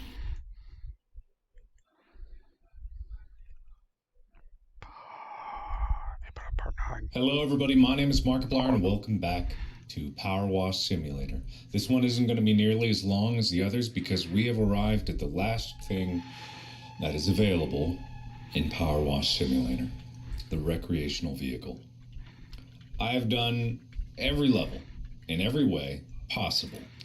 This is one of the new ones that they added. And yes, they're working on new levels, but I thought it was fitting that I didn't just leave this be and I actually finish it. And I'll take my time with it. I honestly will, because, oh, look at this bad boy. I also saw that on Twitter, the developers behind this game are asking people, what do you think the lore is of this game? And I know that there is a dark secret lurking in this town somewhere. Like, it's too pristine. Wait, can you? I was about to say, if I could just walk down the street, that would have been very creepy. There's probably like a secret path in one of these levels that no one's ever seen before, and no one's ever paid attention to, and it's all been gone, whatever. Anyway, I'm going to take my time with this one. I'm going to really get it in detail. Let me think actually how I want to attack this, because it's a big van. It's got some pretty crusty sand in there. Graffiti, rust, all the good stuff. Oh, come on. Developers, this game is literally unplayable. You have a ladder in the back of this, and I can't climb the ladder in the back of the RV to get to the top. I have to use my ladder for some reason. Literally, I have to place the ladder next to the ladder. That is already on here. Literally unplayable. Did you even bother to try to test this? Because it's clear that you did not. Anyway, what I'm gonna do is I'm just gonna go through and I'm gonna clean as I see fit. And I'm gonna do it with my trusty, let's go green to start with. I wanna see what kind of stuff this can get over. Just want to say how grateful Jenny and I are for everything you've done for us. It's really helped us get on our feet. Aw, well that's very nice. You're welcome. I can't remember who you are, but I'm glad that I could help. It sounds silly, but washing the house when no one else would made such a difference. And as for the car... Oh, that's so nice! No! Why would you be so nice? I don't know, I'm getting sad when I complete these things. Oh, tire cleaned already.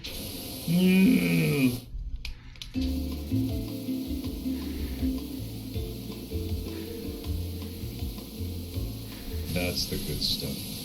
It's probably like some kind of a Zen challenge you could do for yourself by just like washing everything with either the 0-degree nozzle, the red one, or just with the spinning thing. Oh, this isn't even a separate item. It's all part of the same body. I don't know why, but I feel like washing all the little details first and then getting the larger ones. That feels right. And I get to use this thing and do that Zen thing that I was talking about. That's probably some on the top or like the inner side here. There we go. The last thing. The last washable. I'm sad now. I'm sad. This game has changed my life forever. I'm not sure if I'm joking about that. I'm really not sure, because I look at things differently. Like, I was vacuuming the other day, and I looked at it like, okay, I can't just rush through this. I gotta complete each section, because the vacuum was just this tiny handheld vacuum, and I'm like, okay, let's see. If I really want to get into the nitty-gritty of this, then, you know, I gotta be slow and methodical about it. I was like, oh no, Power Wash Simulator is teaching me a life lesson. Oh no. So I can't exactly tell if I'm joking as far as, you know, it's changed my life or not. But man, is this game good. Goddamn good game. Can't believe it's taken this long for someone to realize the potential of this. Because I know that people have known that power washing is just such a satisfying adventure. And to have it in game form done well too, you know. I want to see some other power washing games, you know. Let's see if get some competition, see who can make the best power washing game. They got a head start here though. Gotta be hard to beat.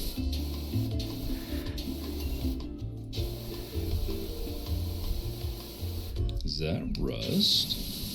Is that some rust on this hatch?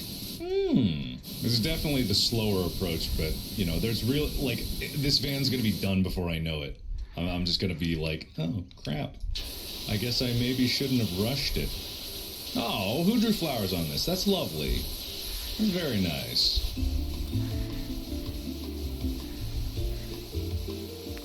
flowers on a wheel. It also teaches me not to be so tense, because I have a habit of, like, really tensing up when I'm like, ooh, fine motor control. But honestly, like, actually relaxing is a much better strategy to dealing with fine situations. Just slow down a bit and take your time, and wouldn't you know it, it gets done all the same. Okay, that's most of the details on this side, I think. So, yeah, let's go for the frontis here. Let me just go ahead. Yeah, let's do this.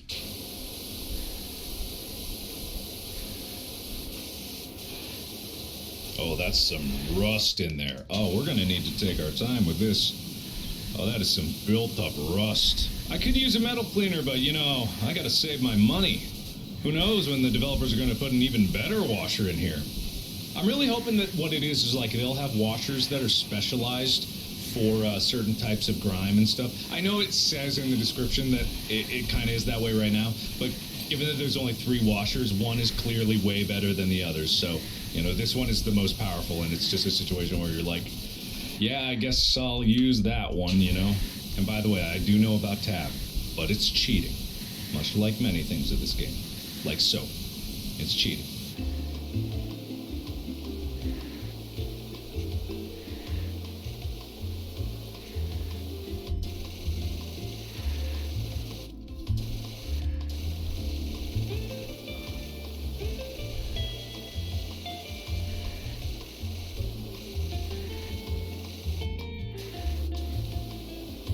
Our Driving Miss Pebbles live stream flopped. The fans just want Esther, so we sold the car for a lot. I mean, a lot. I mean, yes, we do want to supersize. Lot. Alright then, sorry about your live stream, but I guess you still made out like a bandit, but good. This thing isn't quite getting it. I'll just go manual. Oh, it was that one. Ooh, this rust is baked into here. I don't think I've ever encountered rust quite like this. Huh. I guess they wanted the last one to be a thorough clean. Look at that go. That is stubborn. That is stubborn as hell. Stubborn as a mule. Stubborn is something that is incredibly stubborn, and no one ever better say me. This is not me. Not what I'm talking about. God damn. The rust. Ugh. What's with me? What's with me? I do realize the absolute nonsense of my love for this game. Like, I get it. I get it. But all memes aside, I'm going to be very unapologetic with my love for this game, as I've been in every episode. There is no denying the unbelievable satisfaction that comes out of this game. And also just kind of like the pride you can take. The job well done. Like, bam, look at that. All done now.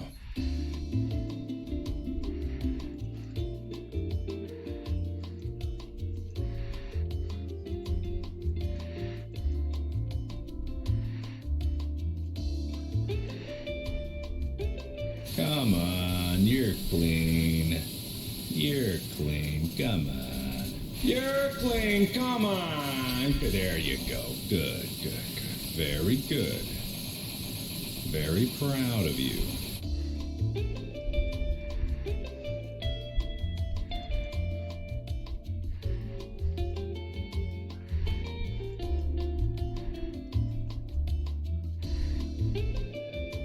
With enough time, even the yellow can take away, rust. I didn't know that. Huh. It's not perfect, and you gotta go real slow, but maybe the coverage actually is a little bit better.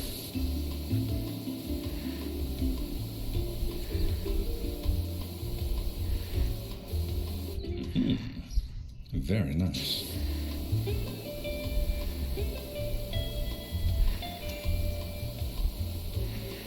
I see you under there. Almost lost you beneath the dirt.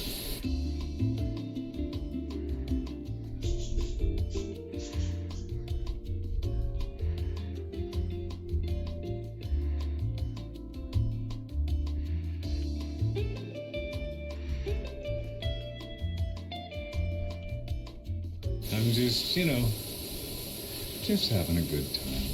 Also, the filming for the sequel to High Super Mario Flyer is going very well. And I can't wait to show you guys some of the stuff we have in store.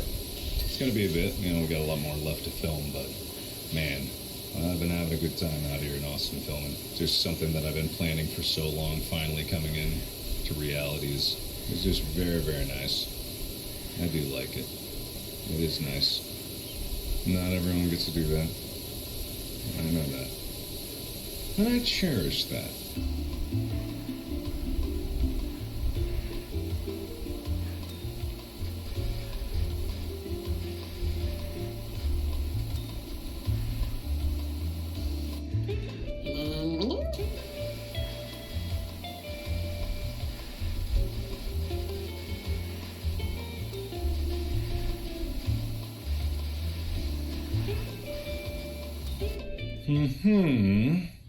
That's all the details on that side. Oh, now we get to do the dumb back. All right, well, I guess I'm excited about this. I know there's going to be so much rust on this bumper, but I'm just clearing off the dust so I can see what I'm working with. I'm probably just going to clear out the whole backside just because there is a lot of rust here. So let me just see how this is going. Oh, look, there's logos under here. We raided the attic for all of Esther's old stuff and put it all on the vlog. It's gone bananas. I thought you said the live stream flopped. Where are all these people coming from? Do you know how vlogs work? And what's fascinated me the most is the telemetry. The telemetry? The telemetry? Look, I don't really look at analytics, but I'm pretty sure that telemetry isn't exactly a category there.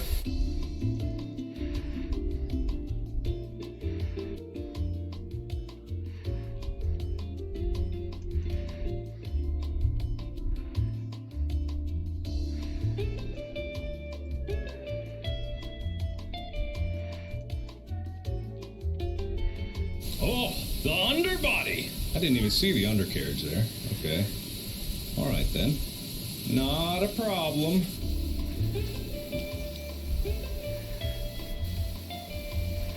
The underside. That's literally the name of this section. The underside. Oh, yes, thank you. I will definitely clear out the underside. God, do you remember how naive I was when I first played this with that Space Rover? I really thought it was going to be like a one video game. I was like, okay, this is going to be pretty cool. Didn't even know what the grime was, the difference between the different dirts was, didn't know anything. I was so young. Oh, just fresh-faced with nothing but optimism and no idea of the realities of life and cleanliness. Just with dirt on my nose and rust on my loins. I was nobody. I was nothing then. Then I became the premier YouTube, whatever the power washing simulator channel that I am. I've come a long way, and I couldn't have done it without you. Thank you for letting me be me, and being here to see me be me, and not getting in the way of me being me. I'm gonna have trouble with this ladder, I can tell.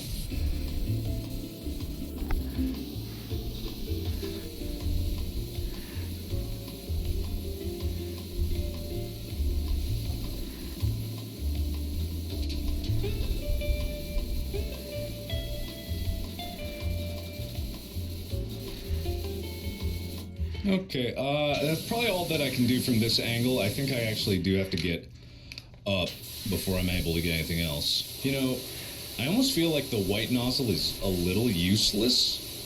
Because there are very few occasions when I would consider it a good idea to use the white nozzle. Unless it's just like the most basic dirt. But at that point, you get an upgrade and, I don't know, you get harder levels. So unless you're backtracking, I guess. Green's good. Green's not bad. I don't mind the green. Jenny's Shade 2 traded in cryptozoology for cryptocurrency. Itty bitty coin looks like the next big thing if you need. Yeah, okay, thanks. That's exactly what I wanted in my power washing simulator experience. Get the world of crypto in here. Thank you. Thank you for that. I know I'm not getting it everything perfect, but I'm getting the majority of it because Biakuaz, I'm going to use soap for its intended purpose, which is to put a finishing touch on everything and polish this bad boy to a mirror finish. Because it's mostly metal, right? If I was to really roleplay my power washing simulator here, which I am and which I'm doing, I'm going to assume that the soap is really mainly there for that sparkle, that clean, that fresh scent at the end of the job, so that you can turn it back to the customer and they can know that you really did your job well. They can smell the clean. That's really what I want. That's what I want for these lovely people. And that's what they're going to get. Now let's get up here. While I'm up here, I'm going to spot the goddamn rust that's still in this bumper. Where are you? Where are you? I wish I had like a power washing grenade, you know what I mean? Just something to really hone in on it. Stupid pieces of junk that are trying to hold out on me. Get clean! Well, this bumper's gonna be a bitch. That's okay though. More challenge for me. Oh, there's all the grime on you. Okay. There we go. There we go.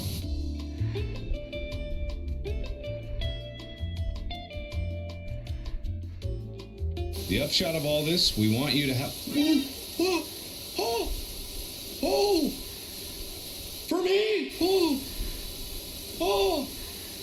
What? Oh, you're so sweet! I was gonna do this job so good for you. You didn't tell me it was for me. I never would have tried as hard. Oh! Maybe you could take your job to other counties. Maybe you know someone on the lookout for one. Oh! No, you give it to me. I'm not gonna re-gift it. Oh, that's too nice. Oh my gosh. My heart is actually warm from that. That's so nice.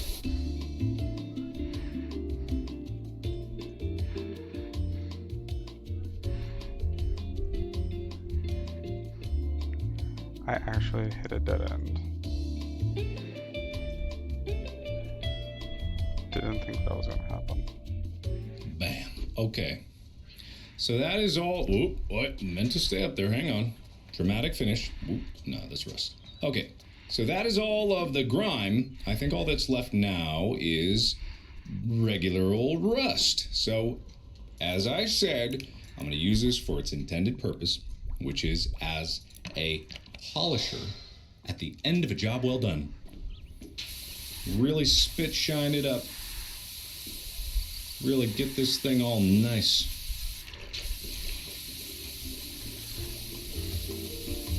There we go. There it is. There it is. There it is. That's what it's for, because then you get the nice, like, feeling of clean. You know what I mean? You get that sensation that, like, oh yeah, that's a minty fresh clean there. And if I could just get the rest of this bumper all cleaned up. Let me get the undercarriage though. And that exhaust definitely has some spots. Oh, that exhaust, where would that be? I don't see anything. Oh, there we go. I see you. Gotcha. Okay, and then bumper. Thought I saw something there. Ah, there we go. That's nice. This is practically done on this side.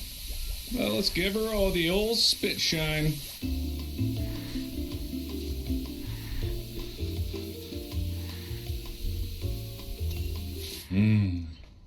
She's a beaut. She's a beaut. I need to tie more metal clean. Oh, out of stock? Really? Out of stock? What do you mean you're out of stock? Do they get out of stock? Is that a thing that happens? Why is my metal, what? Out of stock? Yeah, I got multi-purpose cleaner. That'll be fine. Ah, a thing of beauty. The multi-purpose cleaner has that minty fresh. That's what I'm really looking for. That's the only reason I'm really doing this. Just for that minty finish. Almost done.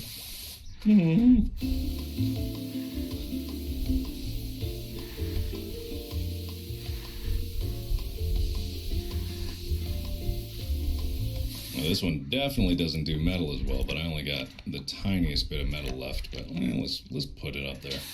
Might as well run it out. There it goes. Well, let's get those last things by hand. See some there. Let's get the turbo.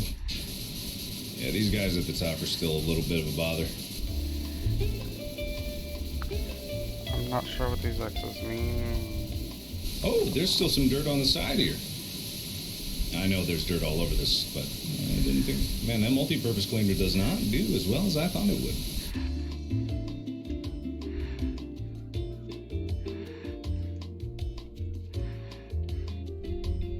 I saw rust somewhere here. It definitely said rust.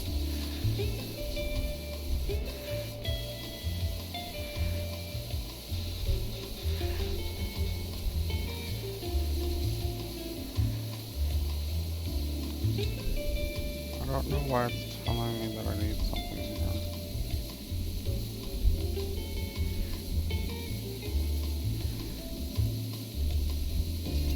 here. Ooh. Okay, brake lights. I know it's these back ones up here.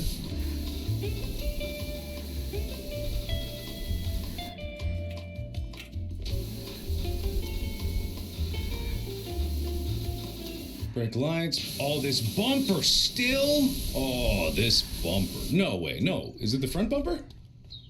Oh, I thought I did this. I thought I heard it go ding. I could have sworn I heard it go ding. Okay, whatever. Indicators. Oh, definitely these. Up tippy top. Hey. Hey. Hiya. Hiya. Hey, FA, get yourself over here as quick as you can. We get. Wait, what? What? That's a beautiful job.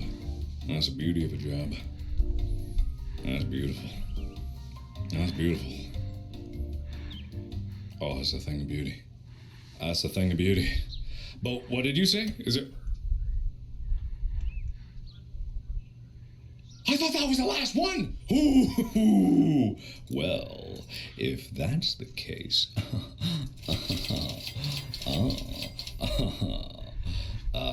well, I'm all out of time for this one, but that's interesting to know. Thank you for that pleasant surprise.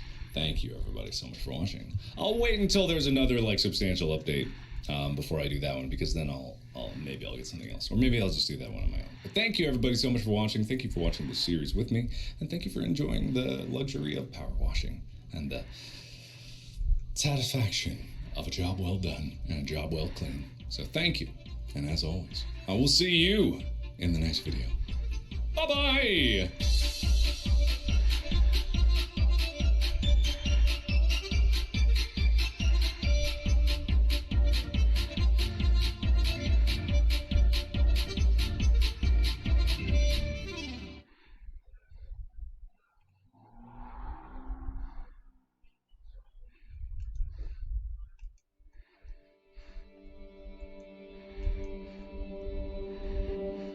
According to all known laws of aviation, there is no way that an ender dragon should be able to fly. Its wings are too small to get its massive body off the ground. The ender dragon, of course, flies anyway, because ender dragons don't care what Minecraft builders think is impossible.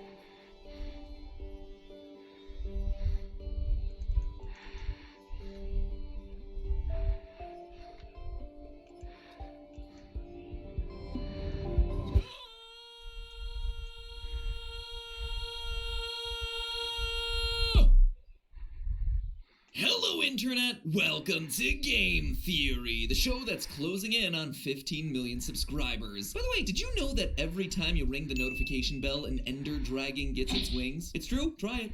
Oh, there's one right now. Look at him go. So majestic. You did that. You! And sure, I get that some of you might not want to give an ender dragon anything, since it's, you know, the brutally destructive final boss of Minecraft, but by the end of today's episode, I think you're gonna be changing your mind. I think you'll also be wanting to snap up some of the new back-to-school theoryware we just launched. Yeah, it wasn't a great transition, but I had to figure out a way to let you know that the new Game Theory backpack, pencil case, and keychain supplies are starting to run out, so make sure you grab them before they go the way of the Ender Dragon, extinct. Need something that can fit 5 honors textbooks and 3 binders because you're a smart theorist? Boom! This bag can handle the load. Or maybe you're not in school and you're going on a hike or doing some extracurriculars or just doing some traveling. Well, with pockets galore and tons of straps, you'll be going strong while on on the go with this newest batch of Theoryware, so make sure you grab it before it's gone. Now, today's theory is a bit overdue in my Minecraft lore series, considering that my first video started at, funnily enough, the end with a capital E, that is. In that episode, I mentioned the Ender Dragon only briefly, speculating that, based on the achievement for defeating it, titled Free the End, it seemed that the Ender Dragon was a tyrant oppressing the society of Endermen. But, after digging into more of the game's secrets, I don't think that's the case anymore.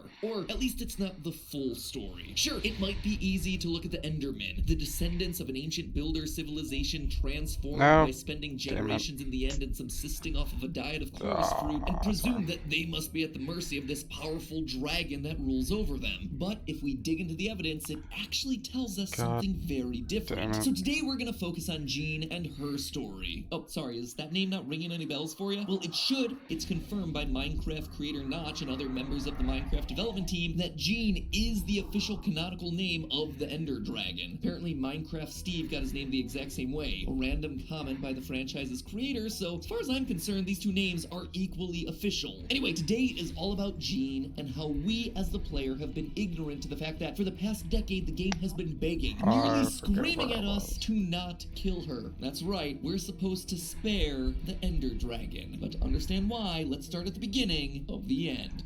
Gotcha, man. So, to call Jean the Ender Dragon is a bit misleading. Sure, she's the only dragon found in the end, but the important detail we tend to overlook is that it wasn't always that way. The end gives us clues that, at least at one point in history, multiple Ender Dragons made their home here. For evidence of this, just look at the End ships found throughout the dimension. These things have dragon heads mounted onto their masts, clearly the spoils of battles against dragons that once populated this world. And this already tells us a lot of different things. Not only that dragons, plural, once existed in this realm, but also that a dragon hunting civilization existed. A hunter civilization that apparently must have been pretty successful, judging by the dragon heads found at the mast. And if you're asking who these dragon hunters were, well, I think the answer at this point should be fairly obvious. That society of ancient builders that we've been tracking ever since episode 1 of this Minecraft lore series. Whoever constructed these massive flying ships were clearly builders. The End ship is just this impressive feat of engineering with floors constructed from the finest obsidian. There's also the fact that the ship is protected by shulkers, a mob that you might be tempted to write off as just a weird creature shoved into the end to round out the enemies found there, but it is so much more. You see, if you read the entry for the shulker in my favorite go-to Minecraft lore book, The Mob Bestiary, which, as a reminder, is written from the perspective of an in-world adventurer and researcher, the shulker's purpur blocks might actually be man-made. To quote from the book, the exterior of the shulker may be a natural adaptation to help conceal it, or it may be engineered by the city's architects.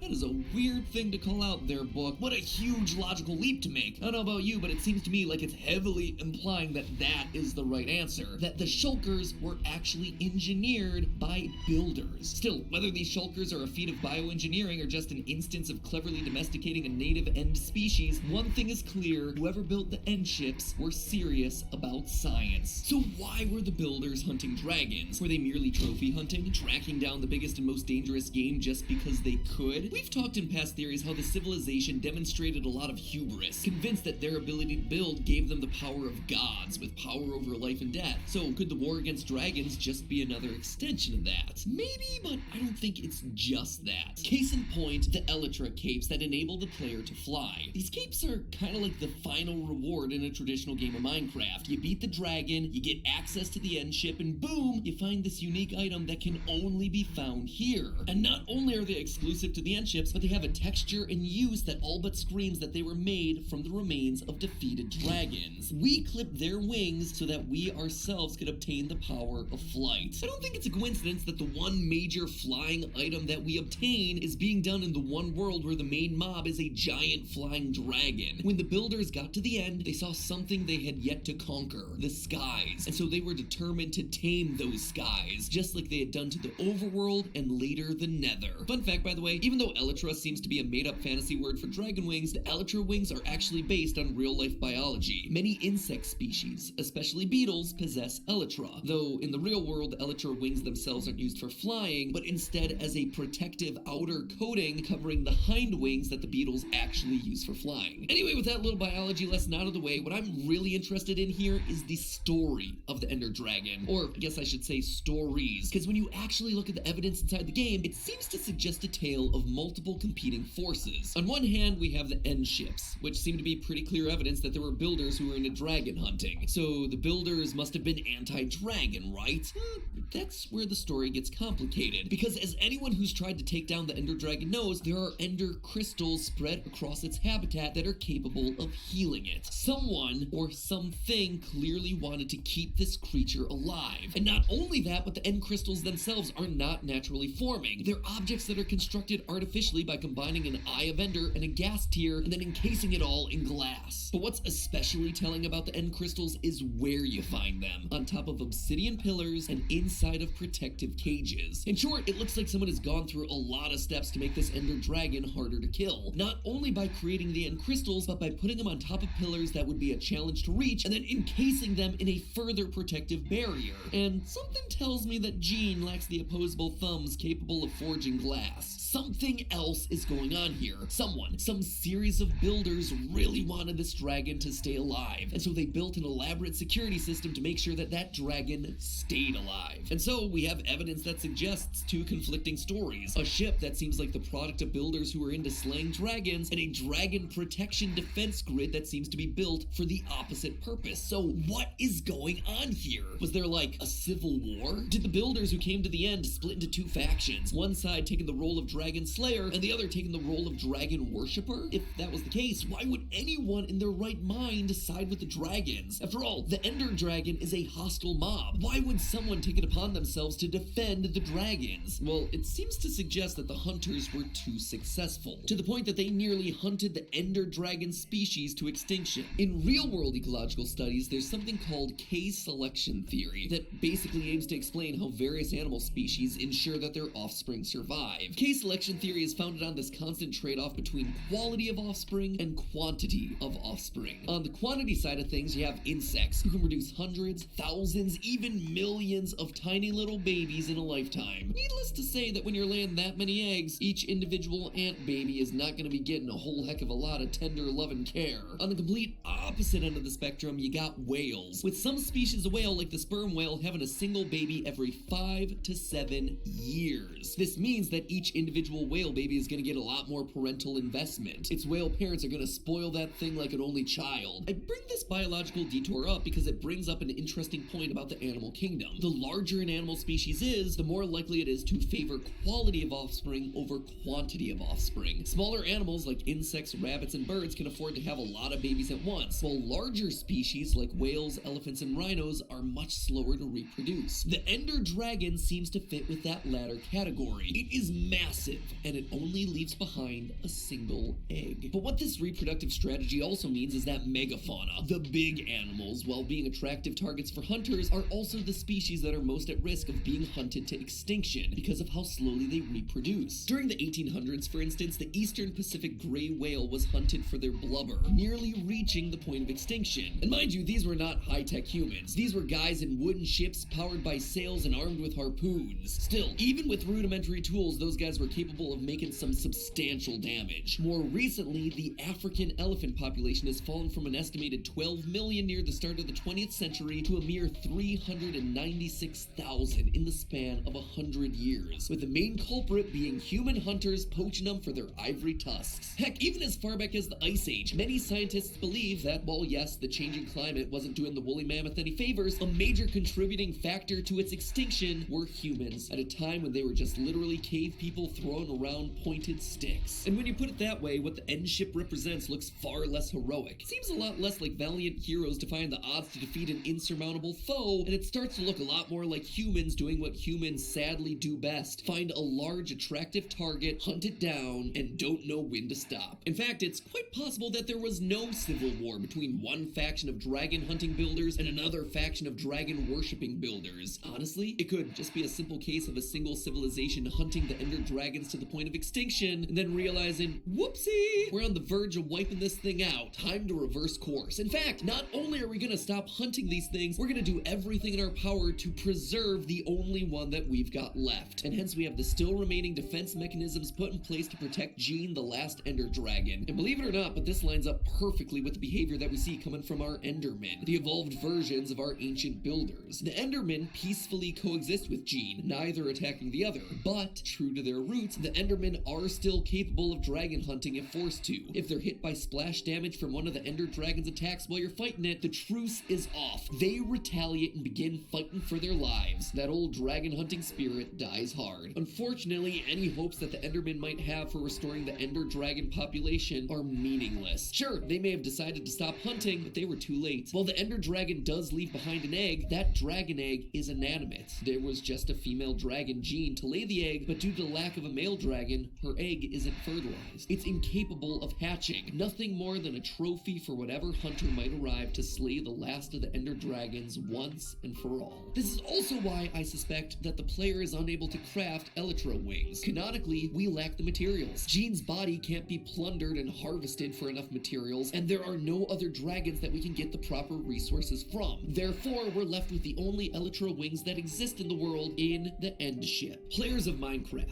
myself included, have long speculated that the act of freeing the End means liberating the Enderman and the rest of the End's inhabitants from the tyranny of the Ender Dragon. But it could be that the one who truly becomes free in that moment is the Ender Dragon herself, left as the last of her species by a race of builders that hunted them to near extinction, and then preserved forever by those same builders who will never really be able to atone for what they did, or reverse the consequences of those actions. An Ender Dragon forever alone, forever sad at the loss of a race. So on one hand, we absolutely shouldn't kill the last of the species, but on the other hand, it might just be freeing her from her quite literal eternal torment.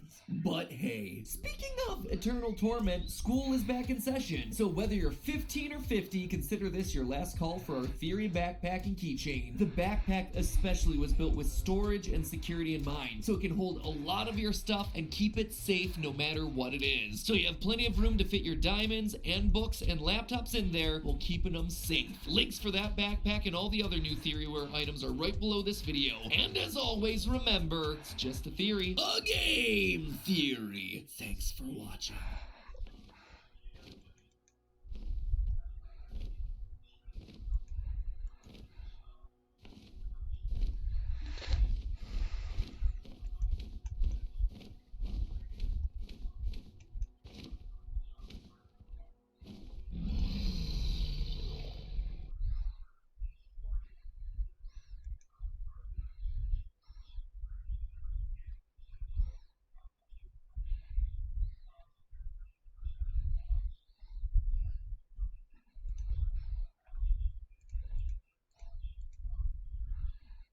Hello and welcome to my channel, I Win to Lose Gaming. In this video, we will be doing a full DPS showdown across all of Teyvat between three of the most popular Pyro DPS characters, Yoimiya, Hu Tao, and Duluth.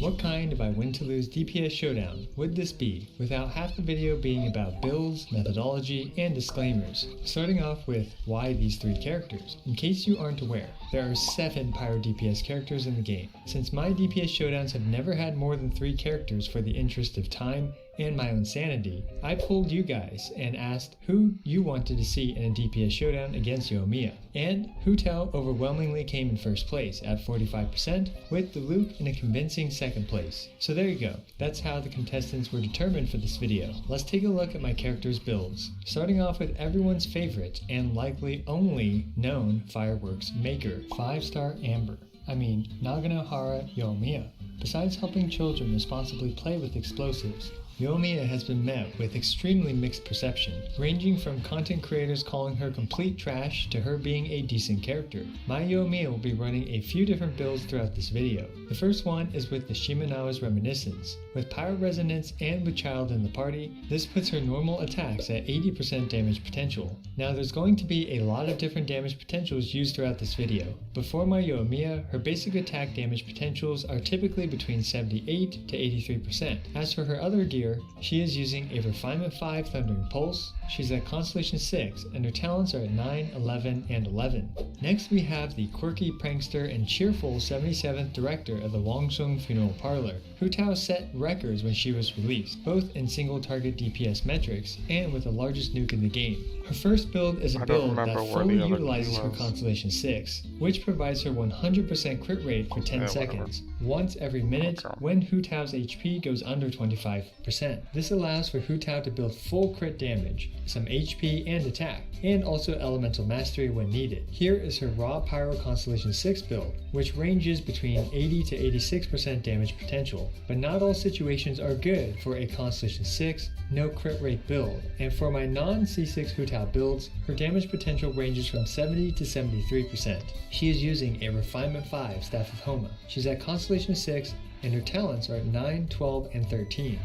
And lastly, we have the grumpiest grown-up in Teyvat, Diluc. Unlike all the other Pyrovision holders, Diluc is a melancholic individual. Seeing your father murdered in front of you would do that to a person. Anyway, besides being a successful business tycoon and LARPing as Batman in his spare time, Diluc is the OG main DPS character of Genshin Impact. Let's be real, if you're a Diluc main, you've been farming the Crimson Wish domain every single day for practically a year. Your artifacts are going to be perfect. My artifacts are, unfortunately, hot garbage in comparison, but true Diluc aficionados have been farming for him forever. As such, in this video, my Diluc will be using 20% crit rate food to compensate for my lack of grinding for Diluc. Along with Pyro Resonance and Geo Resonance, this puts my Diluc at 105% damage potential for raw pyro damage. But more realistically, this also helps me avoid the need for crit fishing, which just saves everyone some time. Diluc is using a Refinement 5 Wolf's Gravestone. He is at Constellation 6 and his talents are 9, 12, and 11. Let's quickly go over the methodology in this video.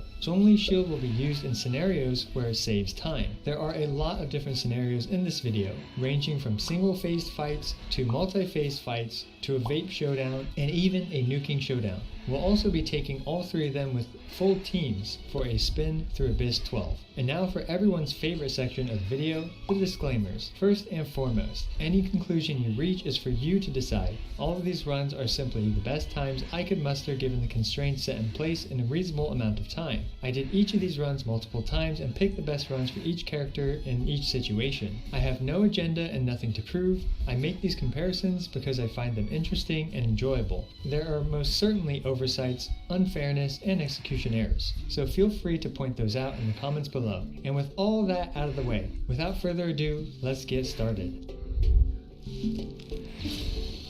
I'm honestly starting to run out of witty things to say about the Cryoregisvine, so instead, I wanted to take a moment to just say thank you. Thank you, Cryoregisvine, for always being there for us. Thank you for always putting up a fight before you let us maul you to pieces. Thank you for always coming back in a few minutes, despite how we abuse you. Thank you for being my best plant friend and favorite volunteer, Cryoregisvine.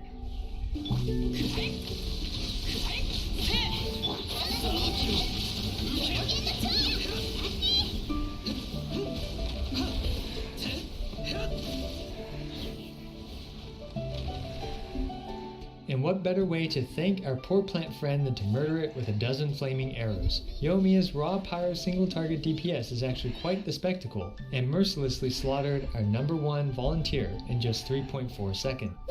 As for Batman, well, he's got a movie for you to watch, and it's called The Dawn of the Elemental Burst. 2 agonizingly long seconds later, Diluc can finally start swinging that massive sword around to dismember our poor plant friend in 7.6 seconds. Finally, we have Constellation 6 Hu Tao. People haven't been calling Hu Tao the single target queen for no reason. With a charge attack and a burst, Hu Tao gained another new customer for the Wangsung Funeral Parlor in just 2.9 seconds. As usual, our favorite volunteer is too weak nowadays, so let's forget about him and move on. Now we have Dvalin's pimple. I am curious, if we actually fought Dvalin, how strong would he be? Considering a single pimple on Dvalin's neck has over 200,000 hit points, how much does the rest of him have?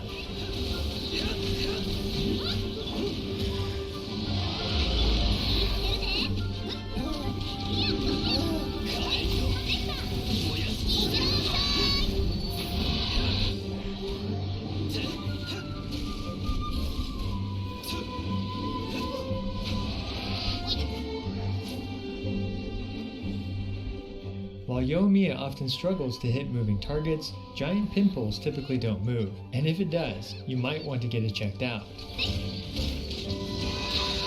Unfortunately for Batman, he forgot his utility belt at home and needs to slowly climb up Dvalin's neck. Then, after watching his movie, The Dawn of the Elemental Burst, Diluc can finally start swinging his sword to pop the pimple. Hu Tao, being the melee 5-star Amber that she is, has to laboriously climb up Dvalin's neck, and with a swing, charge, and a burst, no more pimple. Next is our third most favorite Sneznaya man, Child. Obviously everyone's favorite Sneznaya man is Victor. You know, the guy in the church that gives you primogems for doing quests. And then there's everyone's second favorite Sneznaya man, Mikhail.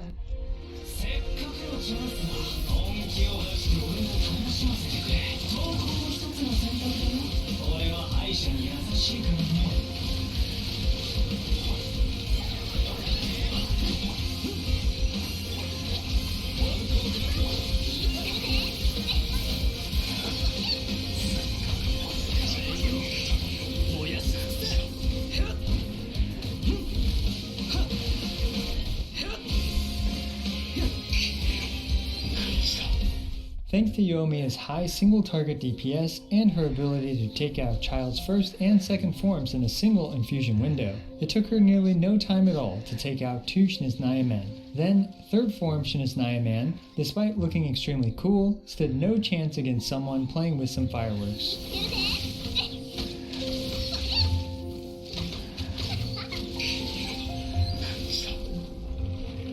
Thanks to the lack of needing to crit fish and opening up with Diluc's elemental skill into burst, Child doesn't end up blocking all of Diluc's normal claymore attacks, I think. Also, people don't talk about Diluc's downtime, but he also has downtime when his burst's pyro infusion is down. As such, I take the opportunity to funnel some energy to him via Bennett and Favonius Zhongli. After watching the full-length featured film The Dawn of the Elemental Burst twice in a single fight, Diluc disposed of everyone's third favorite Sneznaya man. So I actually managed to improve my Hu Tao's time substantially since the last video featuring her. Like Yoimiya, Hu Tao's absurd single target DPS is enough to dispose of the first 2 forms of Child in a single infusion window. Then, thanks to the exorbitantly long movie, Revenge of the Transforming Sneznaya Man, Hu Tao can sit back and wait for Constellation 6 to be ready again.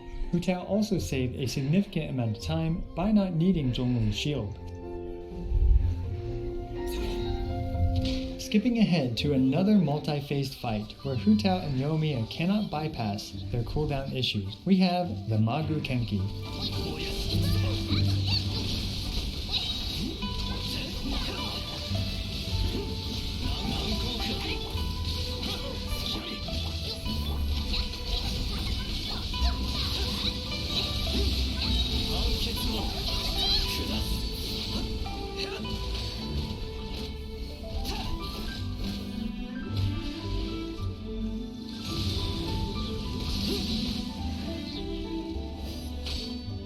Wow, so Yoimiya managed to pull out a little bit ahead here. Why is that? Well, first of all, she's able to bypass a lot of her cooldown during Magu Kenki's respawn animation, and thanks to Zhongli's pillar proccing her burst. Then, second form Magu Kenki is just target practice for Yoimiya. Unfortunately for Hu Tao, she is forced to run a non-Constellation 6 build. For my Hu Tao, she ends up doing around 32% less damage on average, because she now needs a lot of crit rate. Regardless, still an effortless disposal of the unwanted puppet, Magu Kenki. it's Diluc's turn, and you know what that means. We get to watch a couple more showings of the dawn of the elemental burst. In case you haven't noticed yet, Diluc's burst takes a very long time, with each cast taking around 2 seconds. However, with the help of his best friend Bennett and Favonius Lance Zhongli, Diluc managed to get his burst back up in time. Unfortunately, Magukenki lived for so long that it had time to blink away, but Diluc chased it down faster than Batman chasing the Joker.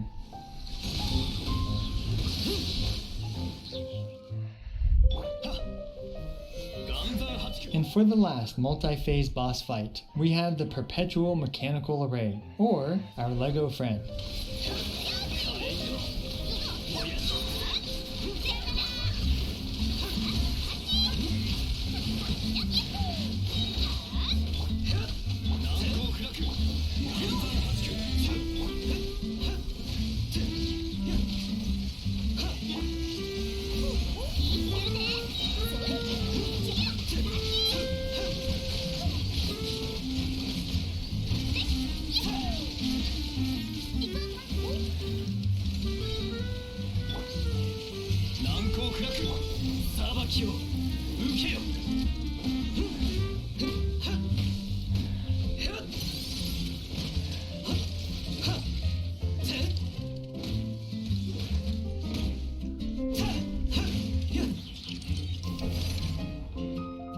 Over in Legoland, Yoimiya is having a boatload of fun unleashing her fireworks against a bunch of sentient bricks. We have another situation where the respawning period neatly aligns with Yoimiya's cooldowns. As such, it took just 2 infusions with no downtime for Yoimiya to take out our Lego friend.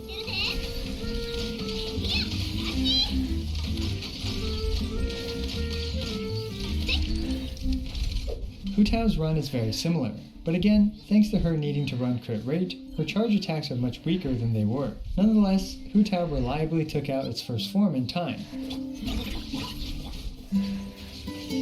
Now perhaps the time difference here could be mostly attributed to which robot friend Hu Tao ended up having to defeat, but I'm not entirely sure about that. Regardless, a quick and easy fight for Hu Tao.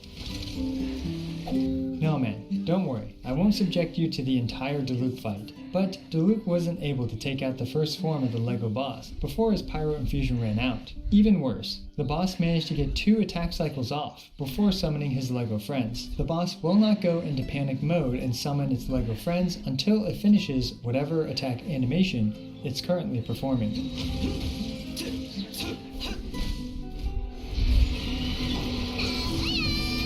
Now you may have been wondering why my favorite volunteer, the Primo Geovishap, was saved for last, and that's because it's our most reliable large HP pool enemy, and we're going to see how they do with just raw pyro damage, as well as with vape and melt.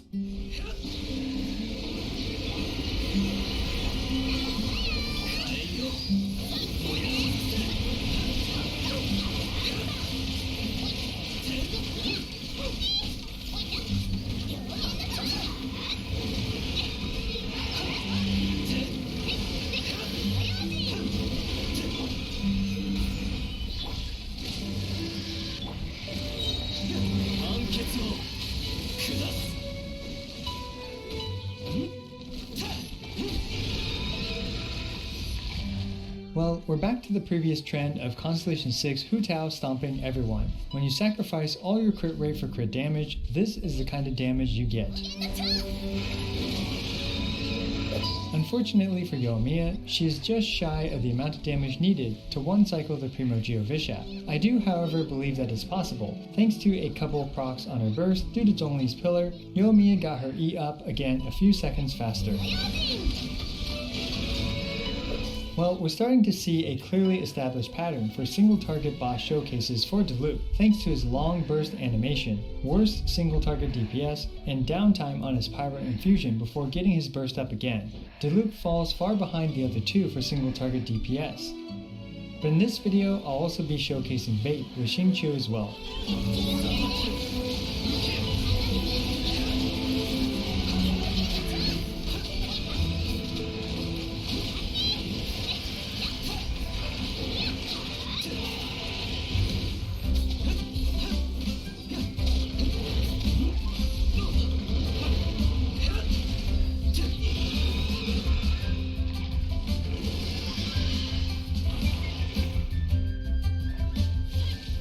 Hu Tao absolutely dominated this one again, being able to vape literally all of her damage, and abuse Constellation 6. Hu Tao only needed 4 charge attacks and her burst to take out the Primo Geovishap. Hu Tao went from an already impressive 10.1 seconds to 4.9 seconds. Yoimiya also saved a lot of time, but mostly thanks to being able to take out the Primo Geovishap in just one cycle. As such, Yoimiya did not have to wait for the second cycle of her E, going from 15.5 seconds to 10.2 seconds. Diluc also saw a very large improvement, but still struggled to take out the Primo Geovishap in a single infusion from his burst. I tried this dozens of times to pull this off, and still ended up getting hit by the Primo Geovishap near the end. Regardless, Diluc went from 27.1 seconds with a Celestial Shower to 19.9 seconds.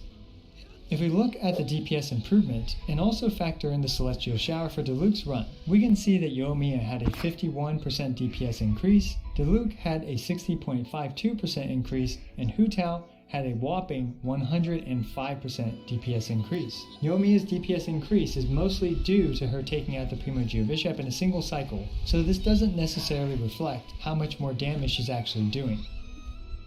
And we have one last showcase, a full nuke team. I start timing from when the character takes action for this one.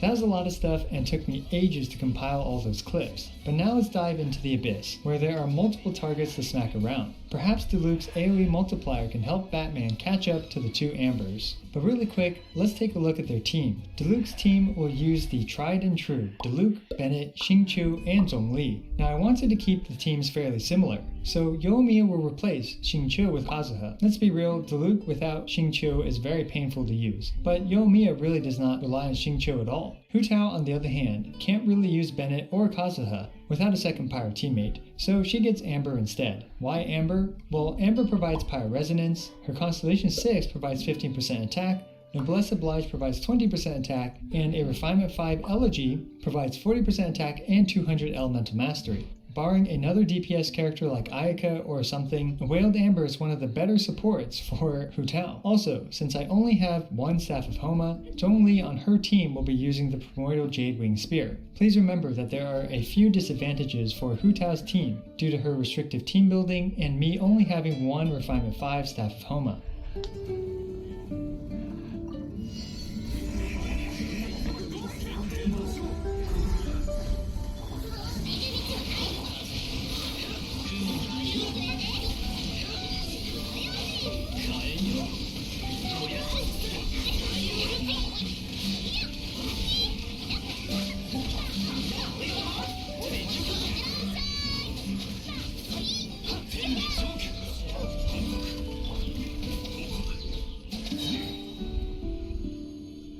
Starting off with 12-1-1, we can see that this Zhongli strategy is fairly reliable. I wanted the supports to perform similar roles across all 3 teams, so that way these characters can focus on their role of doing lots of pyro damage. By using Bennett, Zhongli, and Xingqiu, the first wave is nearly wiped out and Diluc can get the killing blow to activate the Wolf's Gravestone. Unfortunately, trying to hit both these samurai clowns with Diluc's AoE is extremely unreliable. Nonetheless, this time is the current world record for Diluc's 12-1-1 performance, if you rely on Diluc as the main DPS. It's worth noting that this run is definitely doable in 26 seconds, but I never got the correct RNG to make that happen. Yoimiya's opening is very similar to Diluc's, but instead of Xingqiu finishing off the first wave, Kazuha did the job instead. Then with a full stack of buffs, Yoimiya mercilessly gunned down the 2 samurai at the end of 12-1-1, faster than you can say something that takes longer than 11 seconds to say.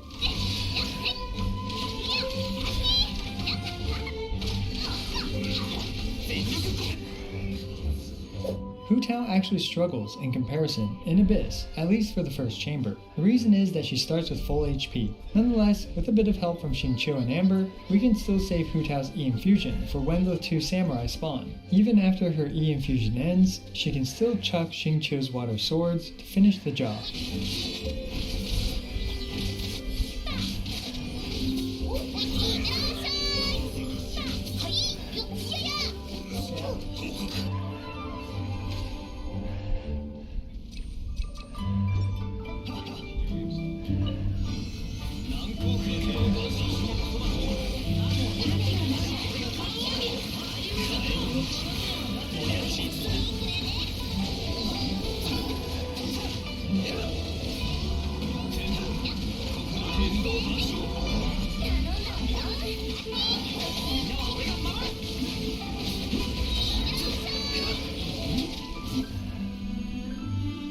Now for 12-2-1. Here's a situation where Diluc's AoE is practical and powerful, being able to hit both the mid churls.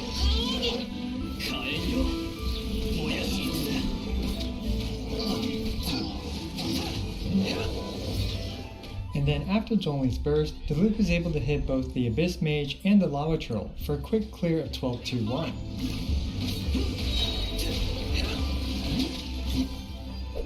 By relying on her teammates to clear weaker groups of monsters like the two mid-trolls at the beginning, Yoimiya can then step up and output her insane single target damage onto the Abyss Mage and the Lava Troll. You might say that Yoimiya was carried by her teammates, but just wait till you see how Hu Tao was carried by Amber.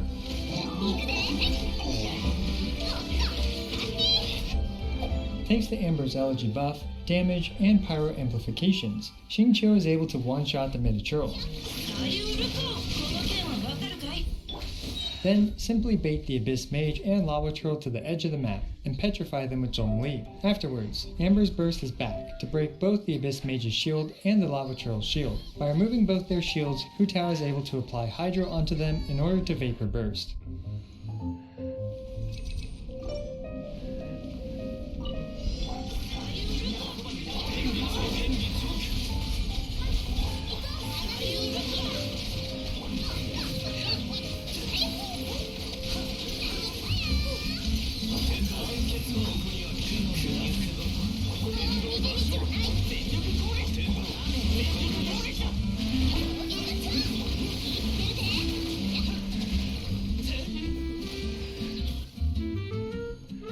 Last but not least, we have 12-3-1. Yoimiya's high single target DPS was able to quickly and effortlessly dispose of the first robot. But then came Yoimiya's biggest weakness, more than one target. With her burst and with all her team's AoE damage, the robots were left at death's door, and thus Yoimiya could finish them off one by one at the end.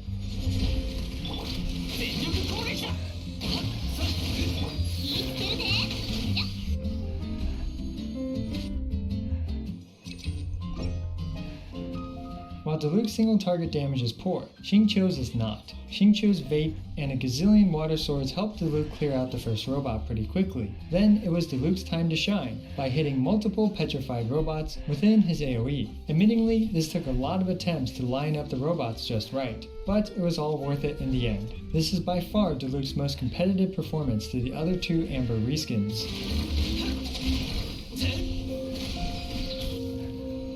Hu Tao pulled ahead by a tiny bit thanks to the nuke-favored composition of this floor. After quickly taking out the first robot with Hu Tao's vape charge attacks, it became a matter of doing around 200,000 damage to each of the robots before vaping them with Hu Tao's burst. Well, somehow it went accordingly to plan, and Hu Tao took home the victory.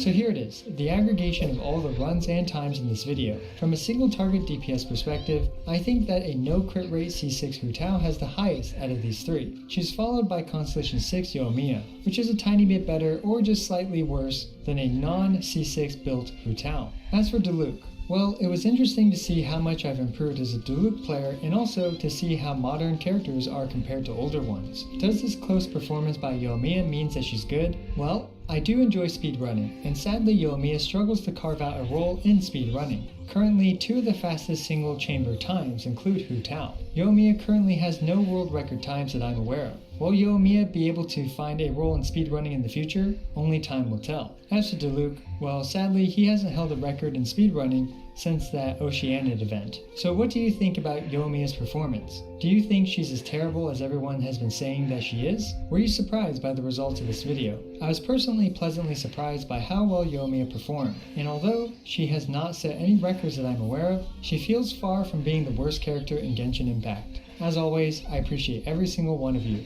This is I Went to Lose, signing out. Really? The first key I don't have?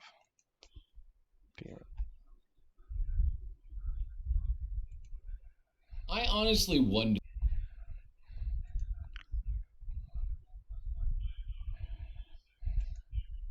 Looks like it's late at night and you don't know where to go. You already beat your meep and you want a different show. Well, come on down, we'll get together. Smash that like and greet one another. We're all freaking weeps. Don't you wanna see some enemies?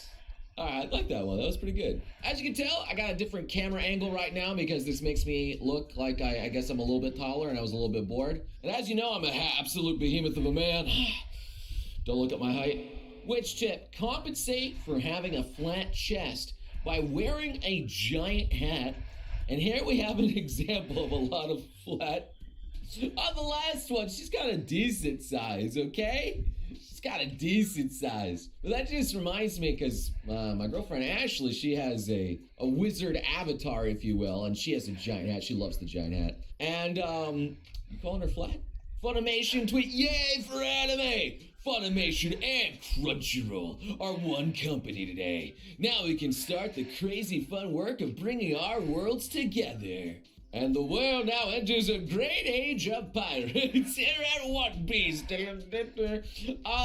Yeah. I mean, this I've already, I think, talked about a million times over. You know, Sony's just making those two companies get along after buying them all out. And honestly, having a monopoly as a streaming service where you can find all anime on one service is actually pretty good for anime. Kind of like how Steam is a little bit for the PC market. Just as long as it's not run by completely corrupt individuals. And that's asking a lot. Joey very pleased by looking at the cute Kana in the Dragon Maid intro. But then upon closer inspection, oh, wait a minute, she about to pull some. Wait a minute. They know all the fans of Dragon Maid and their looks at Kana. And they know what to do. Gosh dang it, now I got that catchy intro stuck in my head. Dragon Maid again? Who are the main characters? Gee, I wonder. But upon closer inspection, wait a minute, that man, he's too dangerous to be left alive.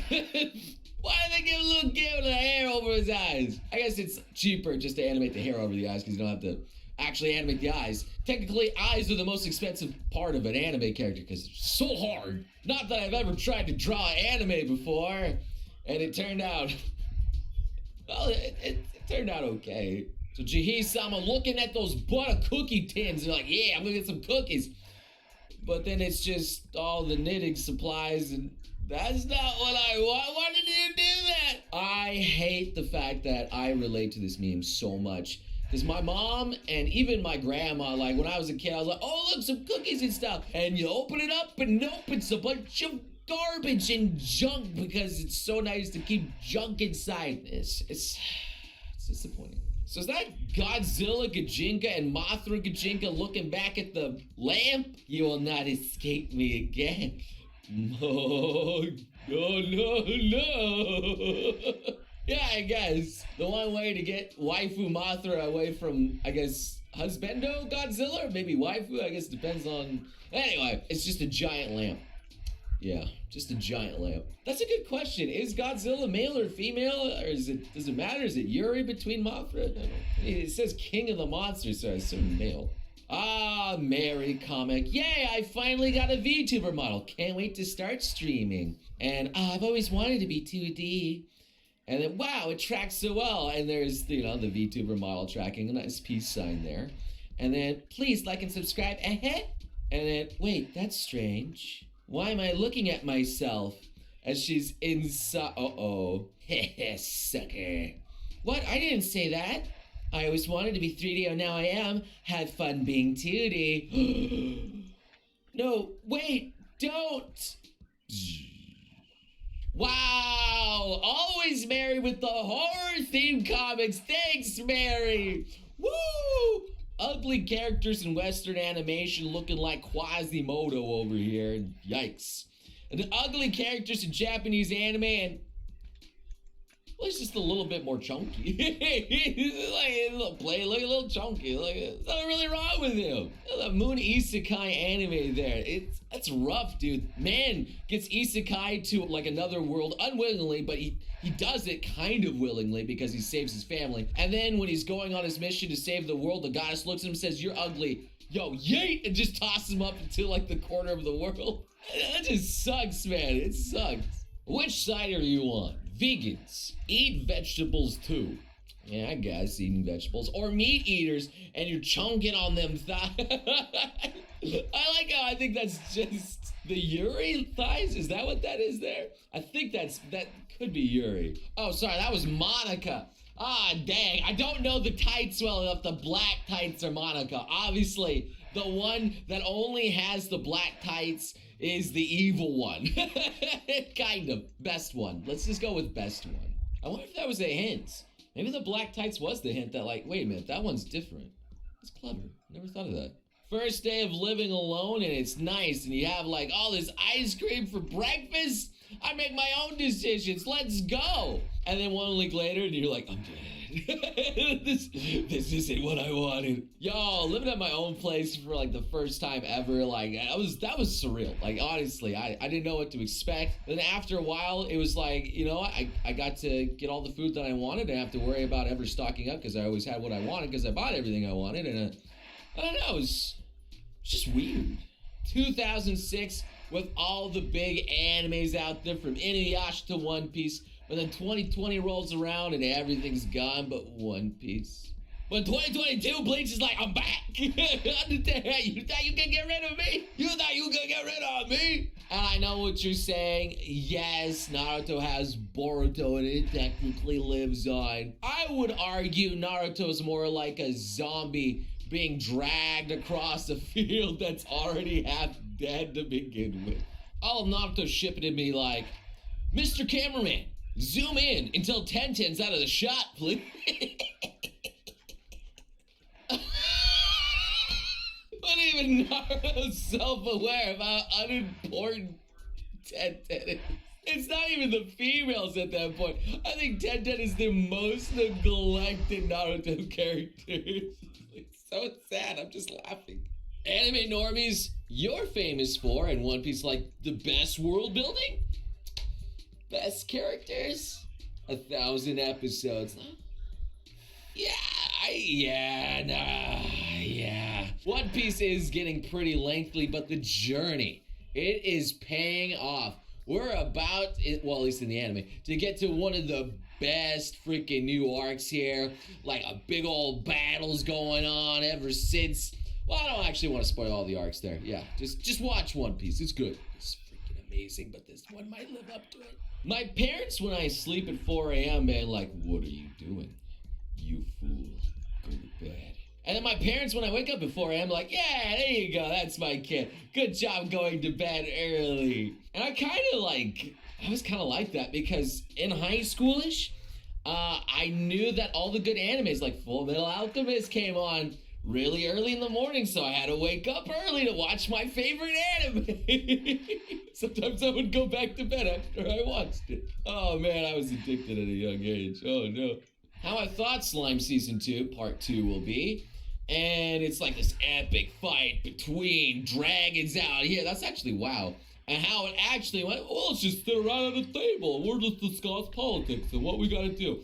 Okay, so what's the first measure we're going to do? It's like, it's so much like exposition and what we're going to do. Like Slime has that problem where they have so many like well-developed characters and they never like take them off stage. It's just like, they just constantly keep them battling. Oh man. And they just keep getting more.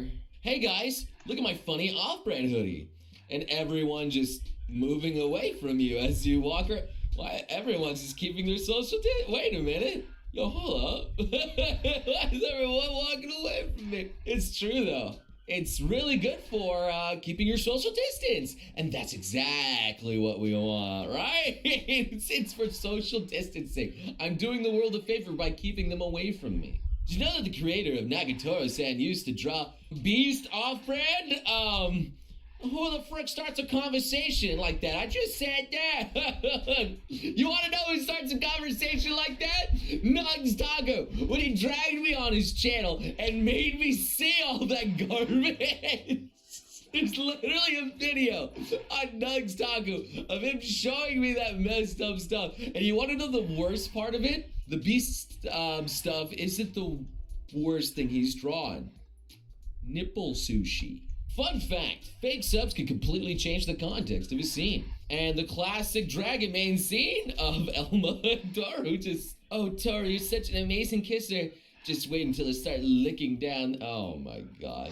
Okay, honestly, that is what I thought of when I saw that scene. Even Ashley, like, we like shared a look at, like, did they just kiss? It's like, wait a minute, why did they like chomp on each other's mouths like that? I'm pretty sure they just like kissed there. That was like making out. I think they maybe even Frenched at that point. But they said next time I ran away, they'd incest me. And we was like, I beg your pardon. I beg your pardon, Miss Hoppy Poppy-san. I don't think that's exactly what you,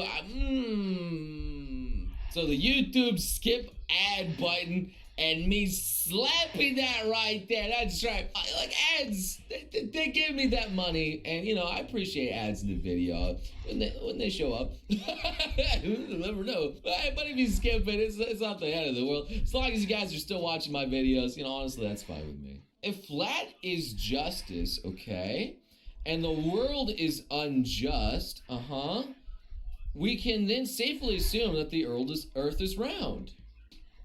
Oh, I'll take that, flat earthers. Wow, what do you know? Through the power of anime, we've solved it all. Wow, thanks, anime. Very cool. The god of thunder will steal my belly button, says Chica, and hand over your belly button. It says right in.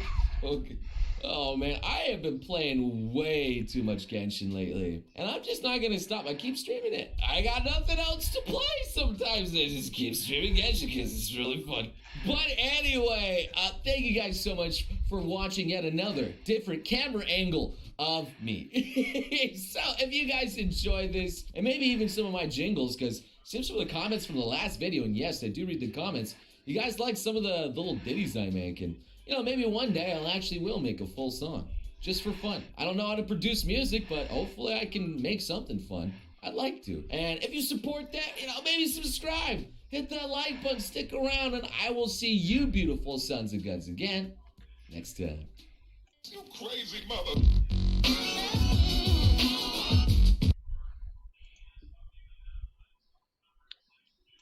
What's cracking, normies? That's right. Normies. You know why I said that? Because we're going to freaking TikTok. And also the fact that anime has become so mainstream that now it's widely accepted as normal, so I guess we're the normie now. It is kind of funny how, you know, like 10 years ago, people picked on you for liking anime. And now, in like this current year, you know, people pick on you for not liking anime. You have to explain, well guys, I'm not really into it, it's not really my thing, and everyone's just like, what do you mean it's not your thing? You haven't watched this anime yet? Ooh. Well, regardless, we're gonna be going on TikTok today. We're gonna be looking just through some random anime TikToks that are themed there, and I have absolutely no idea what to expect. It seems kind of dangerous, I know, right? I'm like a boomer when it comes to TikToks now. Maybe I'm gonna make my own TikTok. Spoilers, I probably will. Alright, a cute boy in a cute little okay, well, you know what? I'm the kind of guy to say, man's cute. I don't know what else to say. That maid dress looks really good on him. And yes, this was tagged under anime. I can't understand why. Yo, man, if you look that good in a freaking maid uniform, you bet your butt I would monetize the crap out of that. You know, I tried to cosplay in some maid uniforms, and let me tell you, it did not look anywhere near as good as that. Chino, please don't bring up the maid. I don't want to see that image again. What about he not doing that? Wait, what? After 2 days of work, so this must have been a TikTok trend of some kind. I'm ready with a new animation. Oh, okay. Oh, is this the guy that does all those cool, like, dancing animations? Oh. Oh, right on his bro. Just, why would you do that? Wasn't expecting some CBT out of this. Yo, that seems, all that hard work, 2 weeks of hard work, dedication, blood, sweat, and tears of you drawing a man stepping on another man's crotch. There's really no way to gloss over that one. Honey, what'd you do for the past 2 weeks? I drew an animation. Oh, what is it of? A man stepping on another man's crotch. Learning jujitsu? Mm-hmm. Oh, ninjutsu, man. Okay, show me. I don't want to hurt you. That's right. Man's practicing his safe ninjutsus, okay? Yeah? What was that? You learning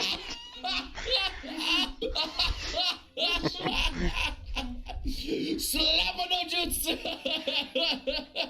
Yo, that's my favorite ninjutsu. Yo, I gotta use that. I'm never gonna use that on Ashley. I feel like I will get the step on my balls no jutsu if I do that to her. I'm not the kind of guy to enjoy some CBT. That's not for me. Oh, here we go. Actual Naruto. This world shall know swag. Hey, Itachi. Ooh. Really? Is that really swag at that point, or is that just like, girl? That's just like a flirtatious look. It's not really like swagger, and they're just like, dang, ooh, you looking good. The moon is very reflective, so if you looked at that accidentally, it could just reflect the ninjutsu back at him. I guess, you know what? I don't know.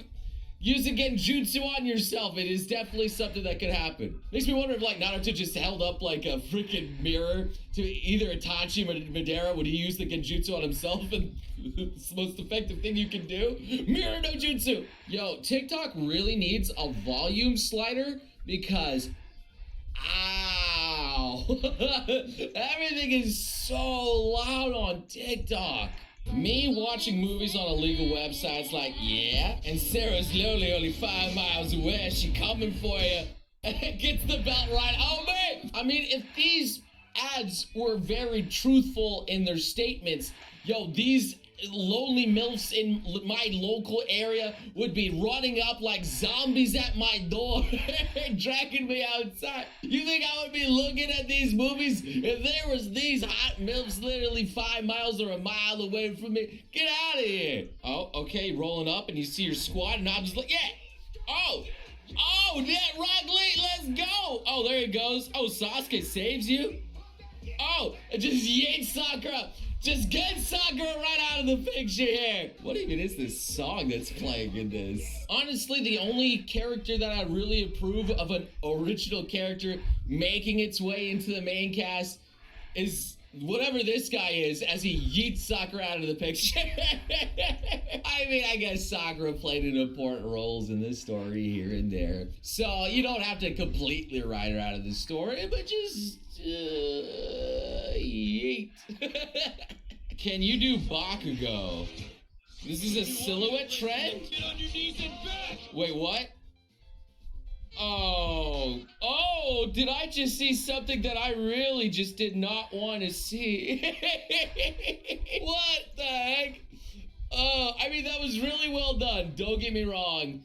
That was a very well silhouetted, I guess, shirtless Bakugo that's seducing you. But, honey, you're gonna get in for a really bad surprise if you want to romance Bakugo. Probably gonna do a scientifically incompatible anime couples thing. You should look forward to that.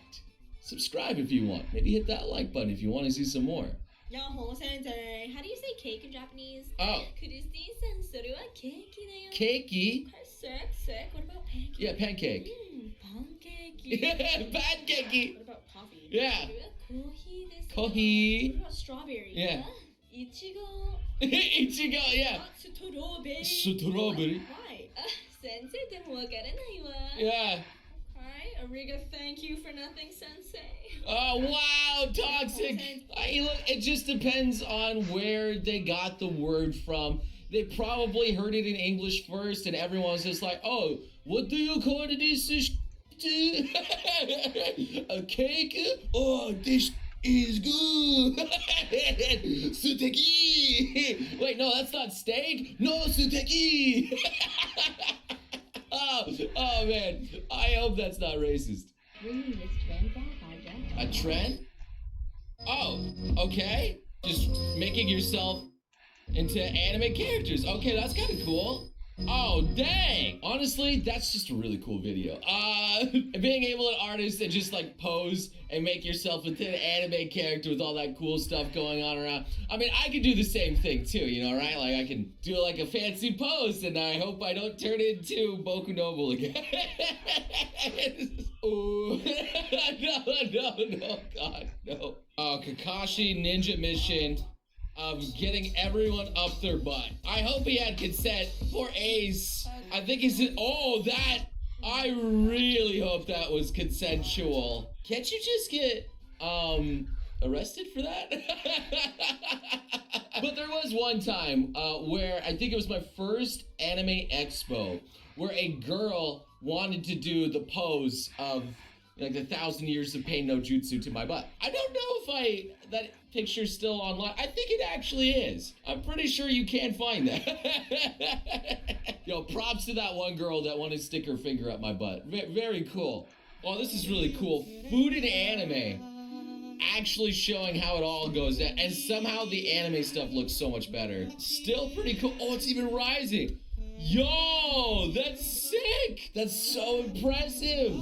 You see, I tried some anime cooking, and it failed with the donuts. And then Ashley, and she literally carried me the entire way. We still kind of failed a little bit. But that was because we just bought the wrong whipped cream. We probably would have succeeded. She really wants to redeem herself with that cake, too. Yo, if you guys want, follow me on my Twitter. I'll give you the details when she's back from New York right now. She's bringing home some Legos for me. She just really wanted to build some Legos again. I'm like, all right, I grew up with Legos. Oh, sure, yeah, let's go with the Legos again. By the way, if you really want to see the food video, I have the video. You should watch it. It's really funny. Another King Chris, still not verified. But it's 69. 6.9. Nice. Wait, what's going on? Oh, you just wanted to make I don't know what that had to do with the anime necessarily, besides that they were just wearing the Demon Slayer clothes. You know what? If they want to make out, I mean, that's fine. Not the kind of shit that I was expecting of Demon Slayer, but at least it's still better than Tanjiro Nezuko. That one's still a little bit weird. And by a little bit, I mean very weird. Still better than Zenitsu and Nezuko, though. Anything's better than Zenitsu. Oh, wow. The Saitama versus Mosquito. Oh. And there... Oh, he recreated! That's so cool! Oh. I love the effects, too, as it goes there. And there he goes. Oh, dang! Even the edits of some warping around! Honestly, it never made sense to me how literally the strongest person in the entire series was bested by a mere mosquito. What was that mosquito? Why was that one mosquito the only thing to outclass Saitama in strength and speed and wit? Wit's not the best thing Saitama's got, but strength and speed most certainly. It just goes to show that, Saitama, the One Punch Man, it's just a joke. It's all just a gag. He's comically strong. That's why he is the strongest, for comedy purposes. Dropping a pencil next to the anime girl in class. All right. There it goes. Yo. Fast hand. Wait, what? What? wait, what? Yeah, sure, she had the Leaf Village headband on there, whatever. Was she hating on you? I don't understand. What's wrong with a girl that likes anime? Maybe I'm just too boomer now because, me actually meeting another anime fan was just like, oh, wow, you like anime, that's great, instead of me having to hide behind the fact that I like anime and I would actually get beat up. Maybe it's all different now, man. There's 10 years, they just make all the difference in the world, don't they? And that's gonna do it for our little anime TikTok venture here. If you guys enjoyed this new kind of content of me just actually bringing back the Noble React series to TikToks now, and all the Vines no longer exist, we shoved that out of here. Now we got TikToks. It's kind of like this new little venture into just things that you don't really know what to expect. And I kind of like it. I don't know. You never really know what you're gonna find. Yeah, sometimes it may be cringe, but so am I. Anyway, I will see you beautiful sons of guns again next time. You crazy mother.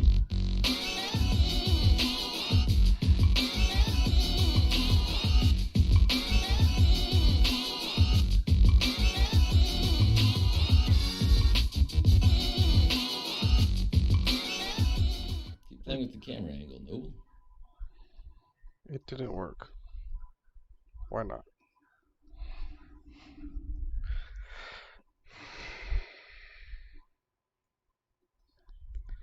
Is there supposed to be a different trim supposed to chop down or something?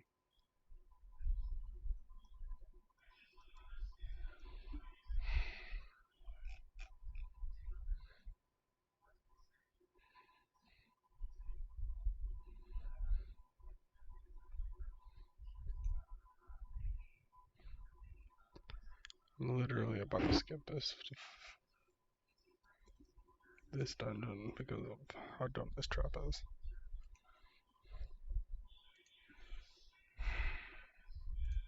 Very cack, yes. Are better. What? What? Wolfie!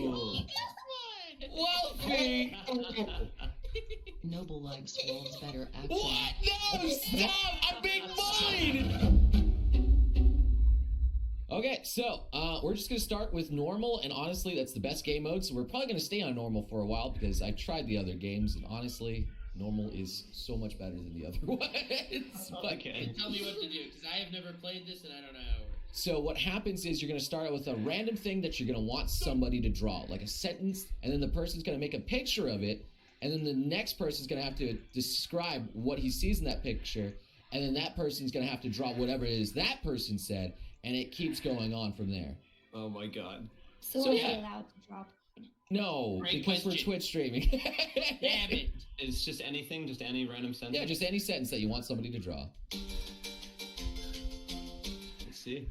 Slapping a thick booty. Oh, yeah, that was me. That was you? Oh, hell yeah, let's go, Wolfie! Feifei bean spank. Feifei! Oh my god. I was not. Damn!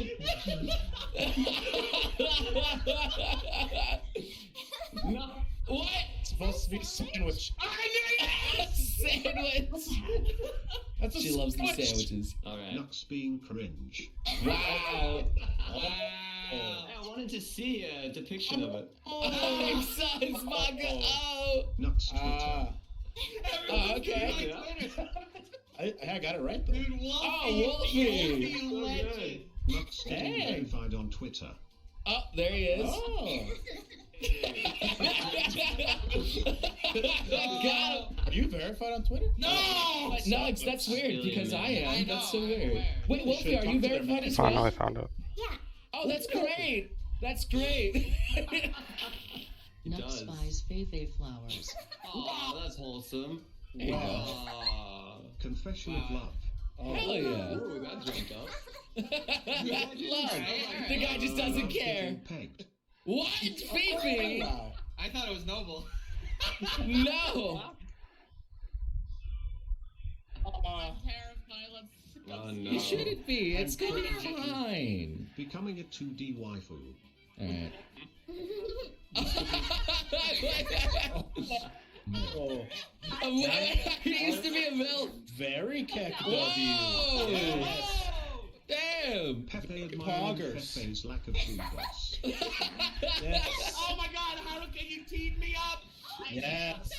From big bongas to flat. What? Wolfie, that's amazing. It is so good. No. Someone screen capped out. Jordan Sweetos. Pokemon versus Digimon. Did something. Oh. Oh, very cringe. Yes. Nice. Love it. Who the best Pokemon is. Well, Haruka, you Yes. teed me up again. You teed me up again. Oh, yes. It's not that nuts. I knew it was you. Okay. Damn, Wikipedia, let's go! Very poggers. Pikachu and Slugmit Zero. What? Sorry. Pokeball Very- sunset. It is a Pokeball sunset. Very Keck W, yes. Never gonna give you up. Oh, I knew it. Yes. Yes. Wow, that's good. I love that. Yeah, let's go. I Whoa. feel like And you called it. I couldn't remember. Damn, Wolfie. So cute, Wolfie. Look so fun. Gilderoy Lockhart rewards you. It does look like Gilderoy looks Noble like. singing for a YouTube video. I guess that. Hello, it's me. You're singing Adele. Co, I look amazing. Thank you so much for making me look so beautiful. Very KW. Very Keck, yes. Are better. What? What? Wolfie! Wolfie! Noble likes wolves better acting. What? No, stop! I'm being bullied! I'm being I bullied! got that Fifi drawing and I was like, what the fuck? Tito bathing Noble, wolf. you're a Boy. Time for a bath. Pikachu pouring tea into his pouch. I didn't know.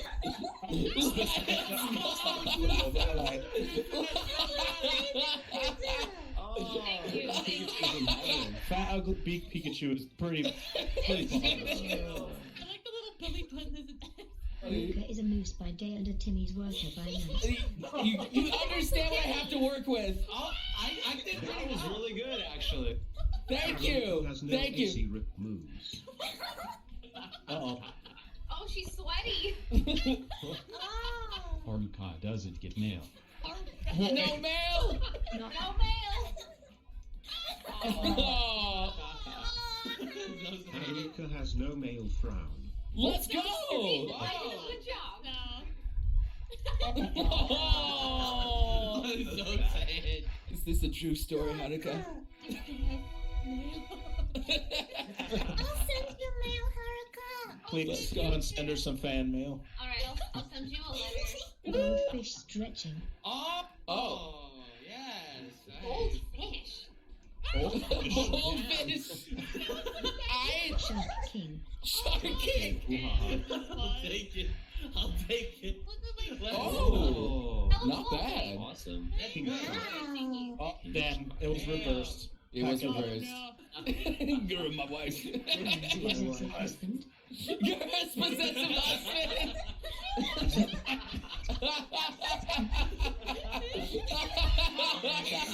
Oh my god. Noble taking his body pillow What? out on a picnic. Oh boy. Wait, who is Noble having a good time with Nux. Oh no. Tito has a respectable conversation. Two champs, let's go. Let's go, Susu. Let's fucking go. For the record, my internet went out. Oh. Yeah. Damn. Is that Popeye? That's his Friday night hand. I'm playing on it now. Damn. You know What I are mean? these presents? Presents? Yeah, it says presents.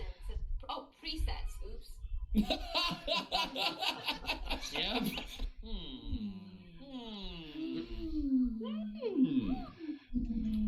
All right, here we go. You all ready? Yes. All right, here we go. Minecraft Steve kissing a creeper.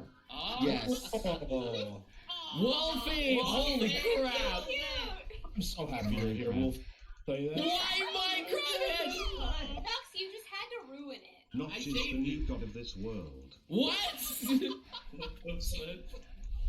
Ooh. Notch doesn't know the maker of Minecraft.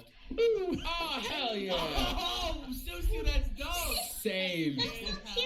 Haruka wants to share a jelly-filled donut with you. No. Wolfie. I nailed this one. Oh, that's actually not bad. Susu, you're a Hello, legend. fossil Haruka. What? Oh, it's a Pokemon reference. Jojo It's a Pie. Pokemon. Oh, that makes a lot of sense. Turn into a JoJo. She was the Pillarman. Jojo Poggers. Mojo Jojo! Let's go! How did it come to this. Fifi! That was the one rule. This is what I got. Your typical day. Noble browsing for furry What? No! No! This is great. Noble surfing rule 34. Did you No! Piranha says no more Naruto running. Yeah, I was like, what? Stop running! That's so cute. Thank God. Oh, thank God it ended. I've never gotten that prompt in my life, and I didn't know how to draw it. So it was great. Walking in on a naked yoga class. Oh no. Oh. Oh.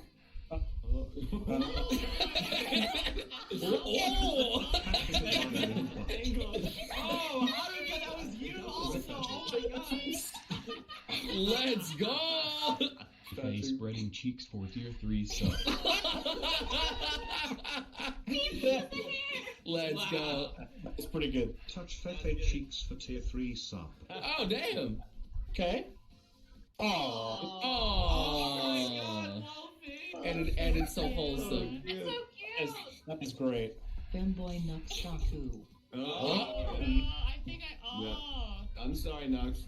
Oh. I got This it. makes a lot of sense now. Why did you have boobs? Working at Femboy Hooters. Hey, hello. Let's go. Oh, you stayed on Let's go. Good. Nux is the best housewife. That's a good anime right there. Oh my god.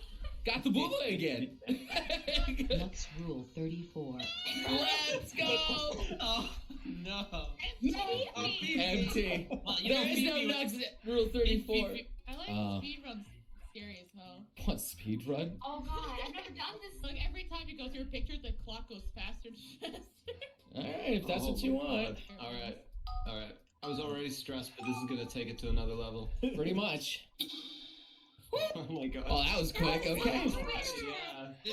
Yeah. This was definitely rough. This was Super. definitely rough. Super. Wolfie admitting fox girls are better than What? wolf girls. What? She got it. It was only fair, Wolfie. Pokemon more than Digimon. The one where I got it backwards. Oh. Oh. Nux prefers sex with side duck over the You think that's nuts? Let's go. Nux adoring quack quack. Oh, go to quack quack. Wolfie being roasted. Oh, Alright, I want to see this. Oh boy. Flower. Hey, Oh, you got it. Yeah, hell yeah. Oh. So This cat is plotting something. Looks like Garfield, to be honest, a little bit.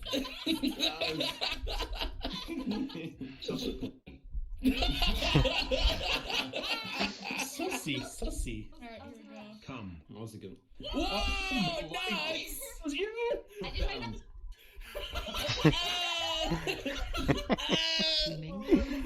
Oh my god. Oh, I see. I see.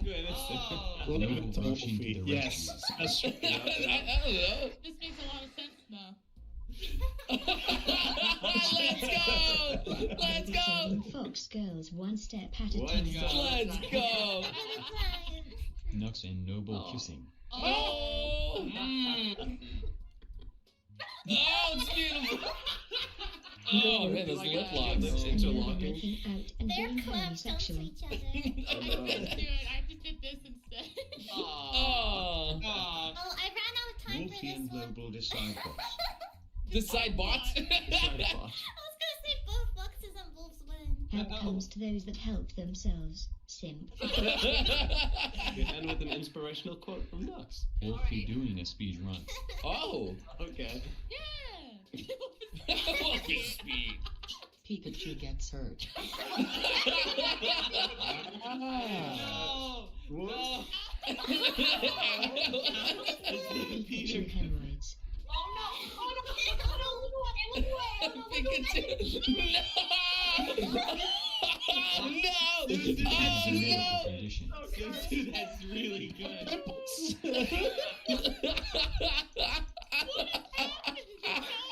Pikachu hemorrhoids.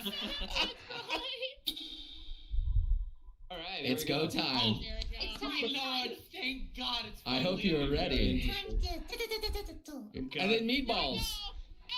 Yay! That's actually great. Hey, that worked out. Full. Nothing but meatballs in the end. Let's go. We turned this into.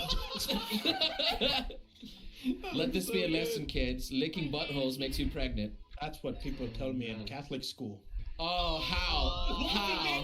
What was I supposed to do? You turned her into a pickle. Just eats it. Let's go.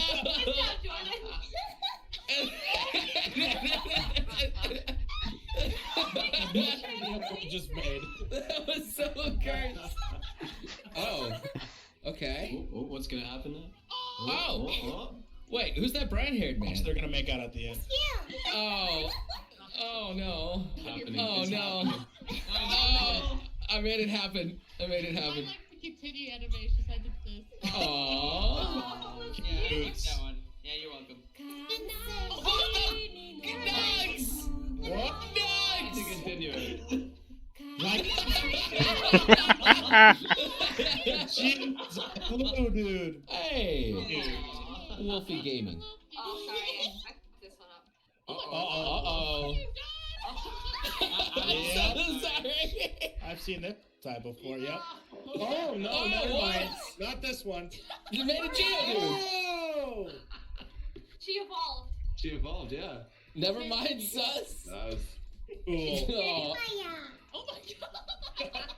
well, that's a story. yeah. We should make a video out of that. We didn't even know. It's cute. Oh, damn. Carmen, no! I couldn't get the feed. Oh, I'm understanding. Simplified. Simplified.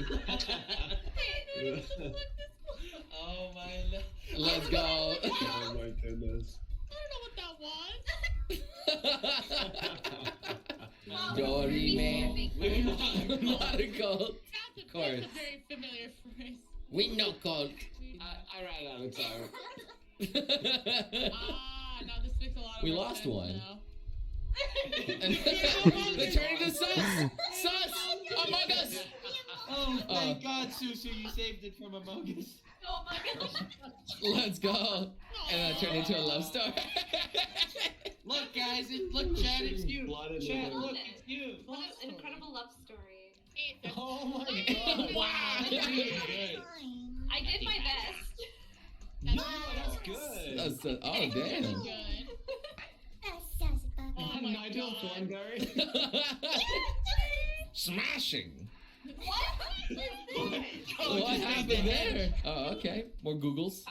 Simplified. There you go. Oh, no. No. What is it turning into boobs? It's turning into Oh boobs. my God. I'm streaming now. You're gonna get me banned. You crazy mother.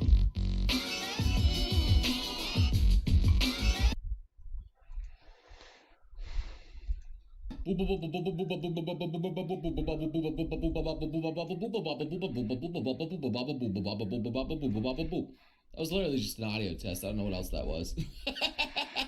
And we have Dragon Man Lukoa out here looking all cute, but with the very stretched out looking kitty. Hey, y'all, this is a big stretched out little kitty, happy face out there. Oh, he's a big kid. Oh, you thought there was going to be something unwholesome? Not in a Lost Pause video. We're the definition of wholesome. And that's a lie. Anyway, what's cracking, you mad lads out there? We are looking at the Lost Pause subreddit, only the This floor best is taking subreddit forever. on all of subreddits. Yes, we're cracking in there with some big booty slapping up there. You guys love this series, and I honestly love this series too. Again, I have a P.O. box. If you guys want to send me some stuff, Oh I my always God, like this doing floor some is monthly forever. P.O. boxing, so there's this here. But for now, we got some good stuff to get to. So someone says this is me and Ashley. 2 years ago, what? I'm not a dog, you know, as you scritch your little chin there. 1 year ago, this again. Is this fun for you? Half a year, stop, sheesh, why are you always doing this? And now as you hold out your hand and she lifts up her chin, Trading completed. Look, man, I can't condition Ashley to do anything like she's some sort of animal or something like that. In fact, I can't really scratch her on the bottom of her chin because if I touch her there, she will hiccup and hate my guts because the hiccups just won't go away. I don't know, she's got some weird thing. She says it's like her umbilical cord choked her as a baby and that caused the... I don't know. A wild imp dip frisked Gardevoir and found its big old mushroom. And there she is with the fan. Oh my God! Imp Dimp, you found something that maybe you weren't expecting. Or maybe you were and something's going on. Maybe you're going to evolve into a fetish. Normal girls, you sleep. But monster girls, this was very highly upvoted, and I'm surprised a lot of you out there really like the monster girls out there. I mean, has Monster Musume really have that big of an impact on the anime community itself? That is something to be said. When nobody really talks about Monster Musume, but Monster Musume really has that undying thing that opened up her eyes to snake waifus and harpy girls and centaur. Well, maybe not centaur. Centaur's still a little weird. Oh, the little video here that was very highly upvoted. I will be your right arm. And then, and she's like,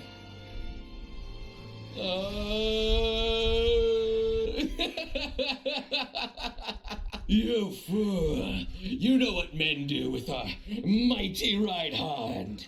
And that's game. All right? You know, we all know that girls can't be gamers. What else were you thinking? Are you a dog person or a cat person? Cat person. Oh, that's too bad, lol. Bye.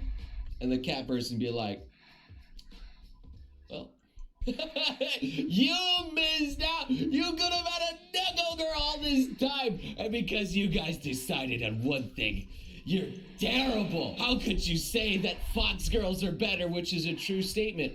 And I stand by it. And you should read a webcomic. What do you know? There's a webcomic right here. Support it! Of the daily lives of high school boys. And it looks like he's got a letter. And it's like a love letter. Even though this is an all-boys school.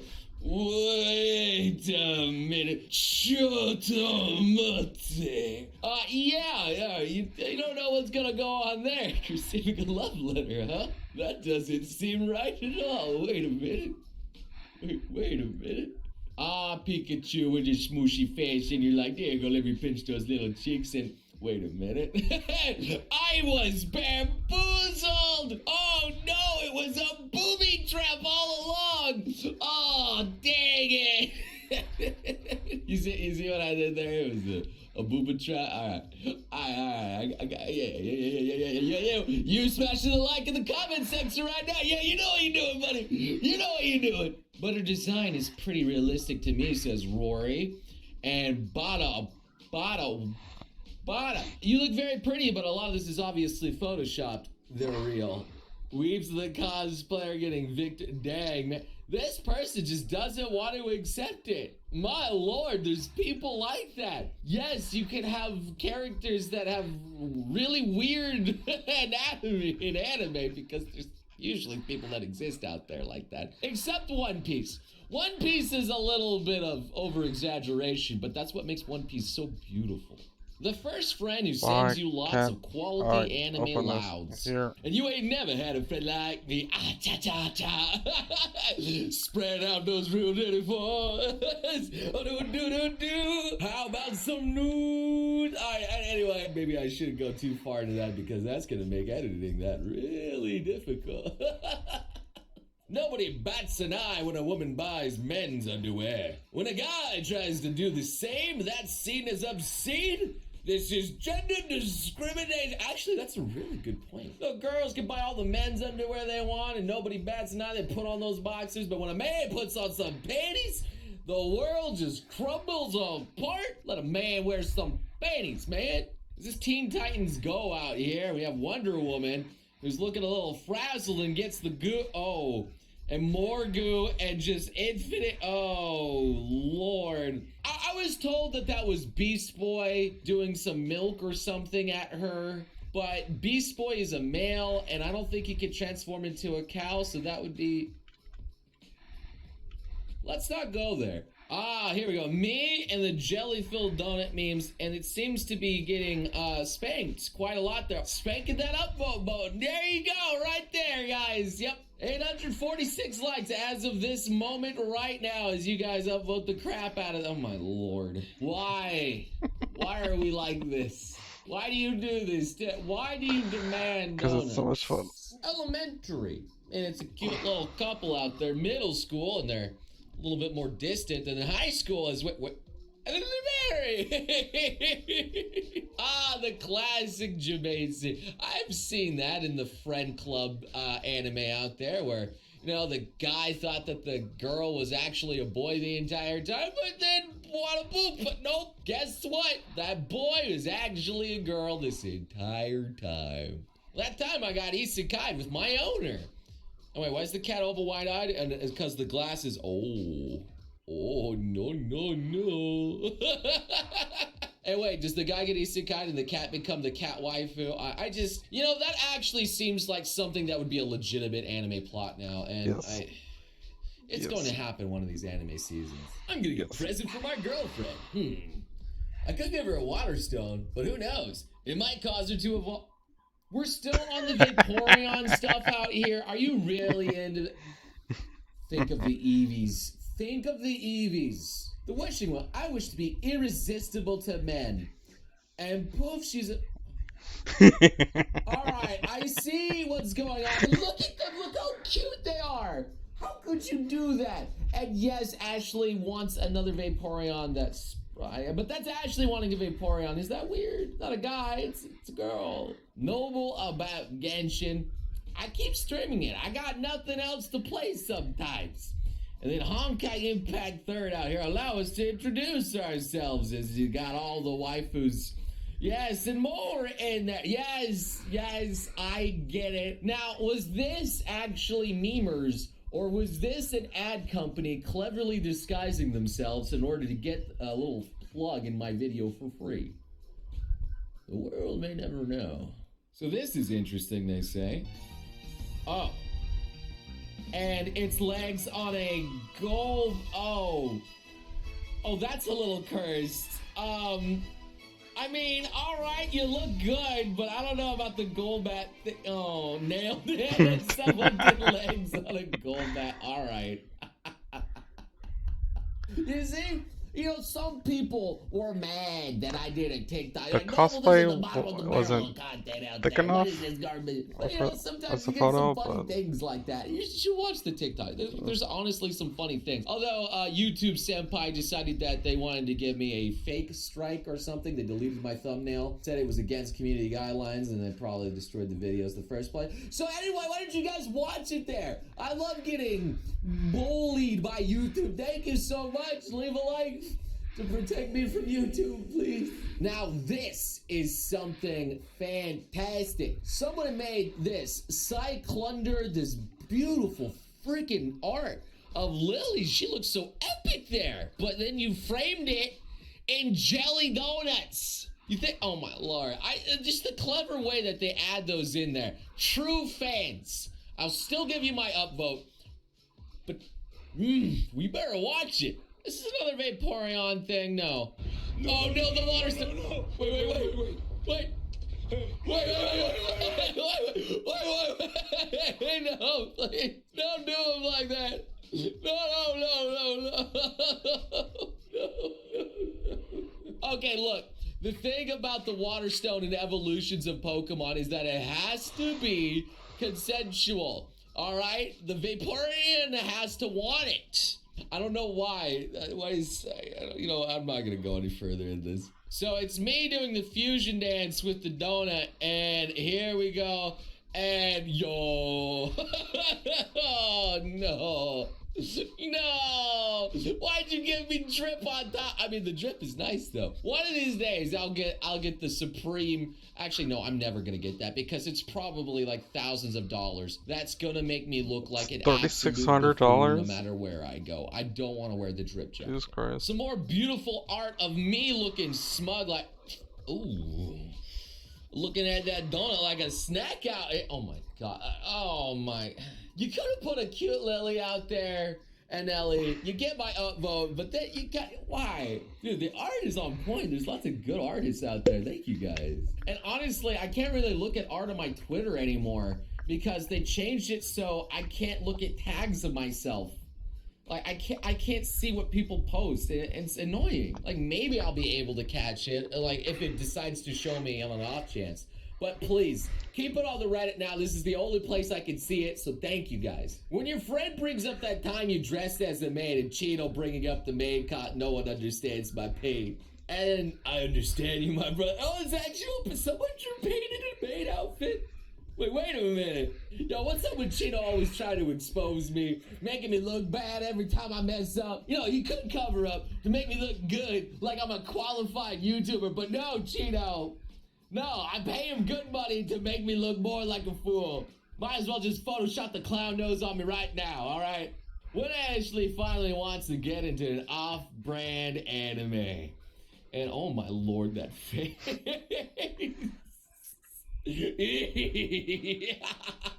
What is that face? Why do I look like I'm some evil, diabolical villain? Yes. I don't know, man. You either, you know, live long enough to be an anime protagonist, or you get old enough to become the ugly bastard.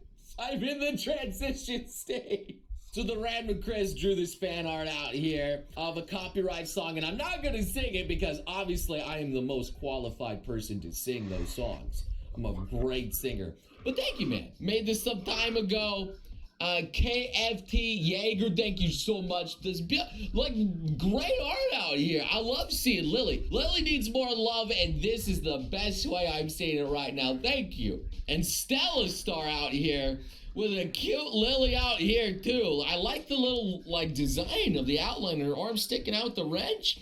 I don't like the donuts, but I like the fact that, you know, she drew it without it. The second picture is much superior than the first picture on that one. Good job. Thank you. Honestly, you guys, I don't know what's going on anymore. You guys are so obsessed with freaking donuts and now Vaporeon, and I don't know what else is going to catch on, and I am growing concerned. Why? You guys know my love for Vaporeons and Eevees, and now you use it against me. So leave a like if you enjoy these videos. Hit that subscribe button. Help a boy out in the notification bell so you never miss a golden video. Much like the last one I did with all my homies, just uploaded yesterday. Check that out. That is a beautiful video. You need to check that one out. And I will see you beautiful sons of guns again next time. You crazy mother. This is not on the VAs of Genshin Impact. I have no idea who the hell is in charge of running the live stream. And then whoever was in charge of giving these people these fake ass dialogues, when you can even tell some of them haven't even played the game, it drove me nuts. Hey, what's up, boys? I'm gonna just be real with y'all, perfectly crystal clear.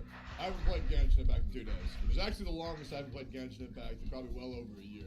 I've taken about 24 hours or so off. I mean, generally I always try to get on to at least do my resin, but everything that's been going on with the live stream and the handling of the voice actors has honestly kind of made me pretty damn sick.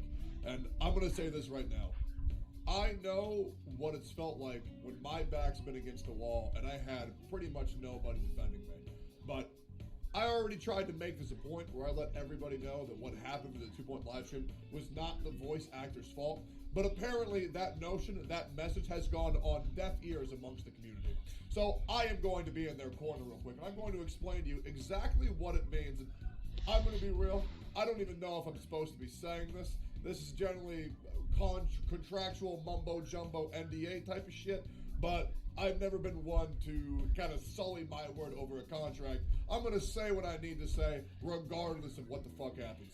So I'm gonna let y'all know why this is not the voice actor's fault whatsoever, and the fact that once again, Twitter has taken to their fucking Gen Z fucking dipshit knuckle dragging ways and is once again attacking the wrong people for the wrong reason. Okay? The fact that I have seen death threats to VAs is a fucking joke, okay? I wouldn't blame them if they've gone completely off the platform. But that shit makes me sick. And I know I would have wished I had somebody who would have just taken my word when my back was against the wall. And I said this in a previous video. If I see someone coming underneath fire for no reason, and it's not their fault, I will defend them regardless of the shit that it gets me in. So here we go. We were going to talk about the travesty that was the 2.1 live stream and why it was not the first. So in case you don't know, this is pretty much how contracts work, especially with big businesses and sponsored content, okay?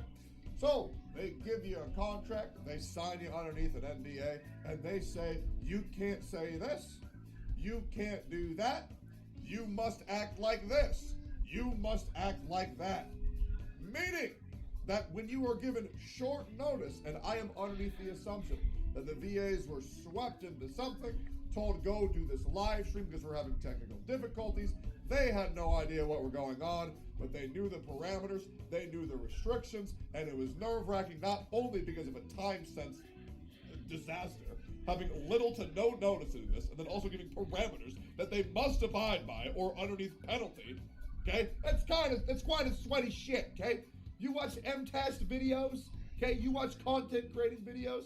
You see when they go on sponsors, and then all of a sudden you're like, why the fuck is he talking like this?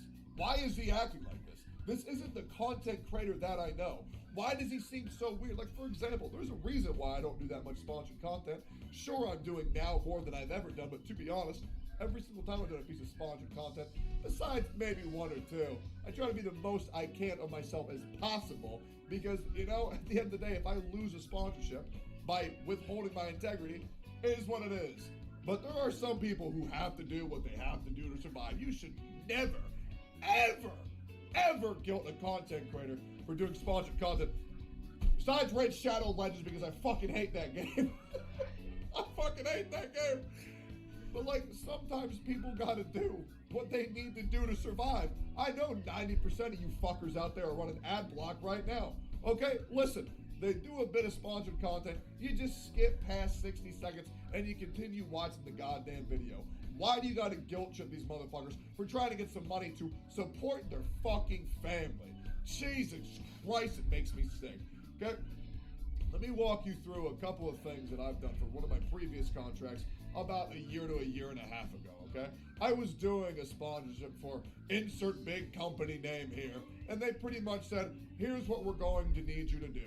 You are only to refer to this game in a positive light. You are only to say good things. You may not swear. You may not curse. You may not do anything lewd or sexual. You may not reference A, B, C, D, E opposing games.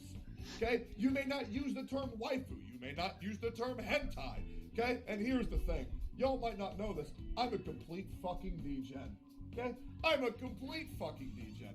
So all of a sudden, when you say, oh, you can't be lewd, you can't be angry, you can't swear, can't curse, can't do this, can't do that, well now a huge chunk of my personality is completely fucking gone.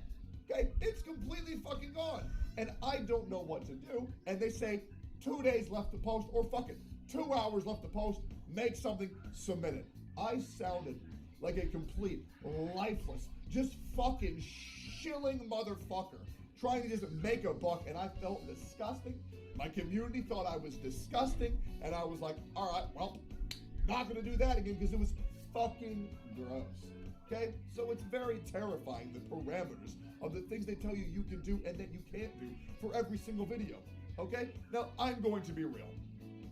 The VAs, once again, a lot of this is just merely speculation, but my take from the whole situation was that there were 6 VAs, okay, who loved the work they did for the game. Some of them played the game, some of them didn't. You can clearly tell, okay? I'm going to say this right now. It's not a voice actor's job to play the game, okay? It's not even a voice actor's job to watch the show. They can if they like. It might help their work, but honestly, they're busy people. They can do whatever the fuck they want to do, okay? Technical difficulties. They had to go in. Once again, this is just speculation. They got 6 random VAs, okay? Told, hey man, I want to do a live stream real quick. We're going underneath some fire right now. We need some help. Can you get in there and save the day? They say, sure, why the fuck not? They're about to go in. Okay, can't say this, can't do that. You want to sound happy. You want to make jokey jokes. Here are some jokes you can read. And it just came off as a absolute robotic cringe fest. And it sucks. But at the end of the day, if someone gives you a bad script to read, That's not on you if it comes out bad. That goes on whoever fucking wrote the script. Okay? Listen, there's been a lot of questionable choices over what has happened with MiHoYo, okay? And Genshin Impact as a whole. Do you think whoever was in charge of the anniversary rewards deserves a fucking raise? What do we get for the 1 year fucking anniversary? People were hoping for a free 5-star. Level 42 get a free Ayaka, okay? Would it really have been that bad if the free-to-play players could have chosen one of the standard 5-stars, like Diluc, Chi-Chi, Monic, and Shang, whoever the fuck, Jean, whoever the fuck else is on there, to use in their account, one 5-star after a year of playing? No, probably not. But instead we're getting a fucking 10 pull. So what is that? 9 debate clubs and a fucking Barbara? Great. And the worst thing is that you say, oh, that's not going to happen. It is going to happen to somebody. They're going to get complete dog shit and something they don't want. Okay, so the anniversary, mixed fucking bag. A fucking 10 pull. That's embarrassing. Okay? Let's be real. Okay? MiHoYo as a company, Genshin Impact as a company, majorly make good decisions. But this one was just really bad. Is it going to ruin the fucking game? No. Are they going to learn from their mistakes? Yes. Is this going to happen again? Hopefully fucking not. But the thing is that I'm seeing a major disconnect to where how the people in charge of how the live stream should run their live streams, I don't think they actually get how they should actually run the live stream. So I'd like to throw my hat into, and once again, I know that I will never, ever, ever, ever be invited to be on the live stream because I'm a man who has the balls to say things that nobody else has the balls to say. And that gets me in a lot of shit, pretty much constantly. But as a man who loves to entertain people, I think I would know how to hype up a community and shill a couple extra copies of Genshin Impact and get a couple extra people to roll in some fucking units. Okay? So once again, please, please, please, please, no hate on the VAs. It is not their fault. They did the best job they possibly could. Unfortunately, it was still fucking terrible, but what can you do? Literally, what can you do? It's unlucky rubber ducky, dude. If somebody were to fucking go out there and tell me, hey, man, make a M for mature fucking speech in 3 minutes using only the lyrics from the Barney's Playhouse theme song, I couldn't fucking do anything anyways. So who knows what the fuck they were told, okay? Now I'm gonna say this right now. If I were to ever have any say in how the live stream should be run, it should not be, I like this character. Oh, I like this character too. Oh my God, is there treasure? I sure hope there's treasure. Like, that's fucking cringy, dude. And even just fucking thinking about it makes me want to puke, okay? Can we just talk like we're normal fucking human beings? Because I'll be real, normal human beings are cool. Let me give you a shot on how I think things should sell. Once again, this is completely off the top. This is the best thing I could have ever thought if I were going to be doing the 2.1 live stream. Okay, guys, so today we have a very impressive, very important live stream for you guys today. And as you know, we just finished 2.0, which marked the release of Inazuma. Now, thanks to all of the people who loved and supported our game. We genuinely appreciate every single one of you, and we hope to get your continued support. But we have a couple things to talk about. So, with the start of Inazuma, a lot of new characters were introduced to our world. Kazuha came in 1.7, we have Ball in 2.0, we have Yoimiya, Ayaka, you know, just to name a few. He said 1.7. Jesus Christ. I want to know what you other guys think. Just pretend there's other points I can share. So we all know that Ball's coming for the 2.1 banner, okay? And we also know that Ball and Kazuha don't really have the best relationship. So I need to ask you guys, what on earth is Ball going to have to go through with Kazuha to mend their relationship? How are they going to get back to a good spot where the Traveler can have both of the characters on their team at the same time? Because let's be real, okay?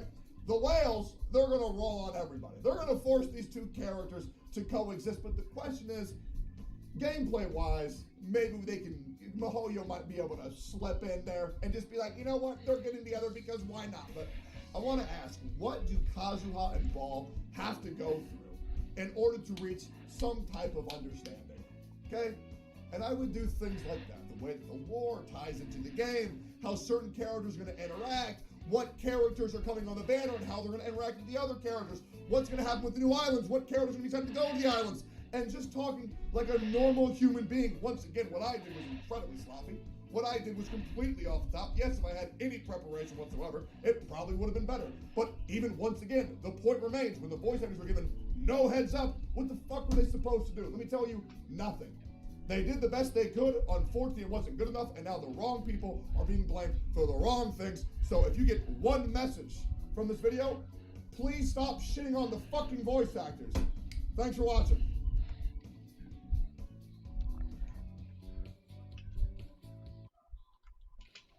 I don't care. Oh, I just punched myself in the nuts. How did I do that? Oh my god. Oh. Fuck. How did I even do that? Oh my god. Oh. Oh. Oh my god. Oh shit. We need more mounts in Genshin? I agree. I want Ball to be a mount. No.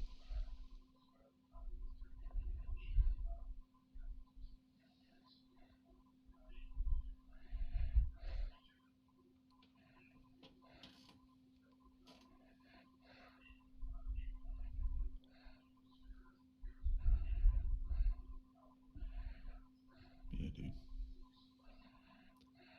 True. True, dude. Nice. Dude,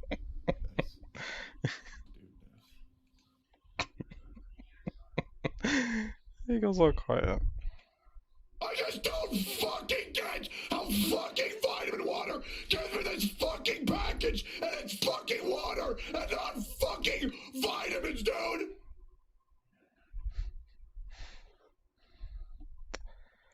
Cause took too much.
I think I finally got Shota's commission back.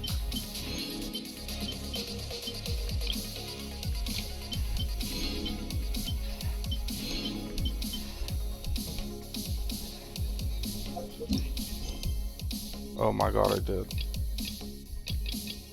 Oh, it's about time.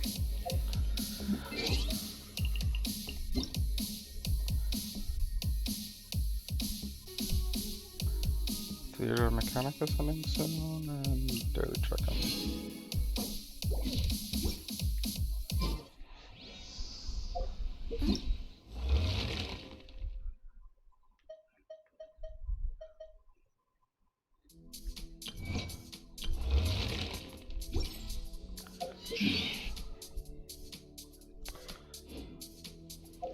Do I need anything besides that? Oh, and it's commission. Oh yeah, I forgot it's Monday. Oh, that's gonna be. Oh.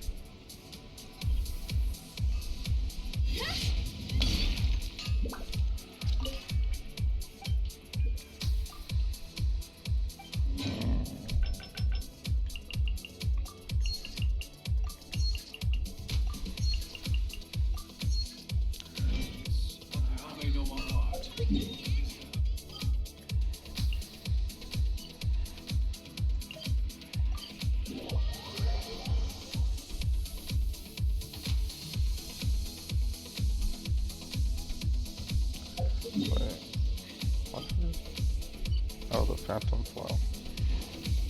Alright. This realm is truly beginning to thrive.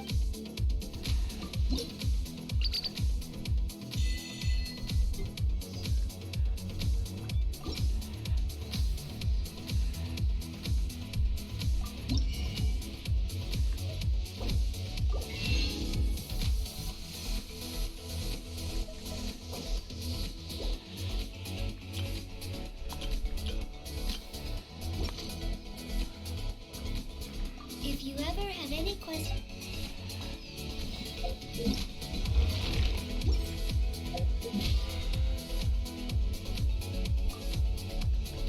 6 days and 4 hours.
Everybody stand back!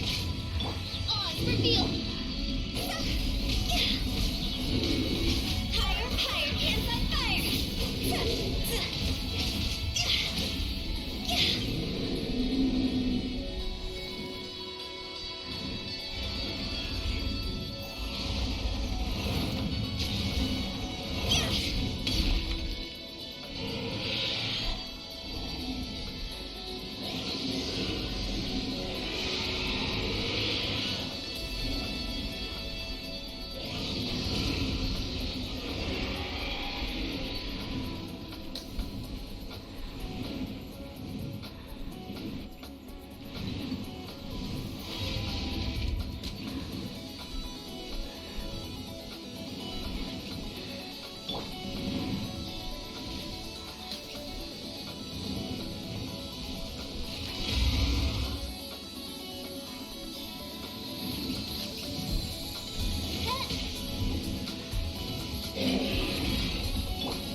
Adventure time! By royal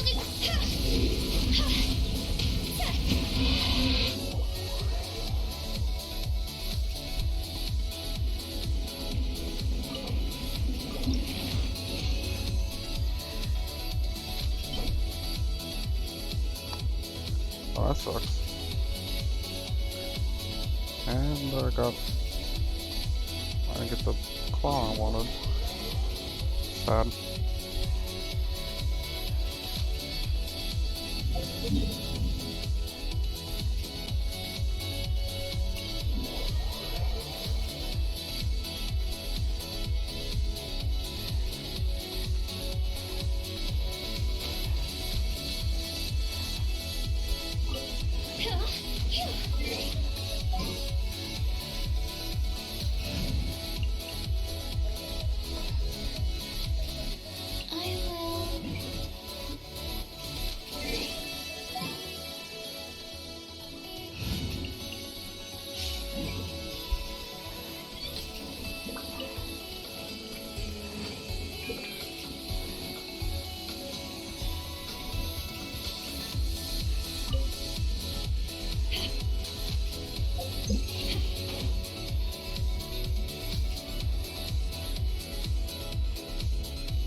Is it really raining?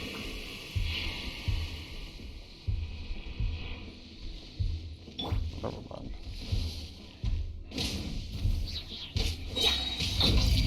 Teamwork is dreamwork.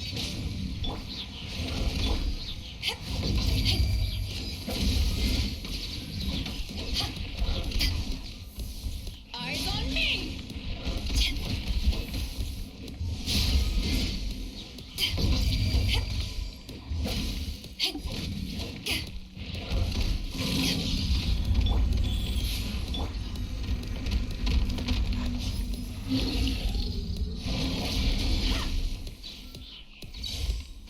Fuck, there's more.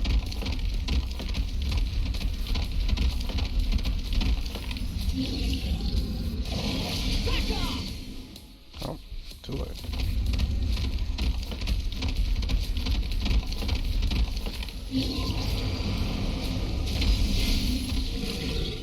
Where is it?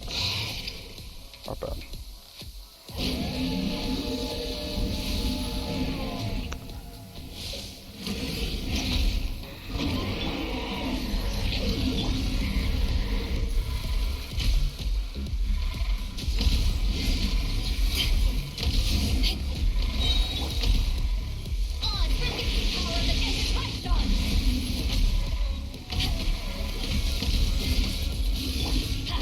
Why do they never miss?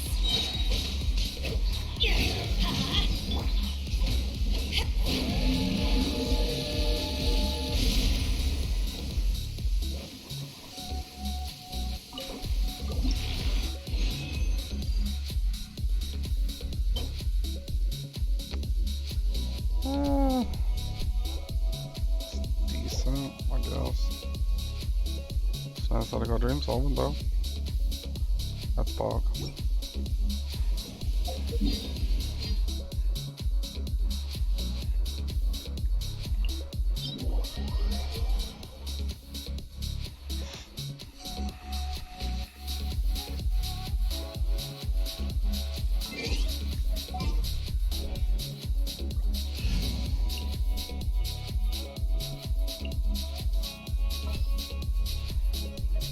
I'll take care of it.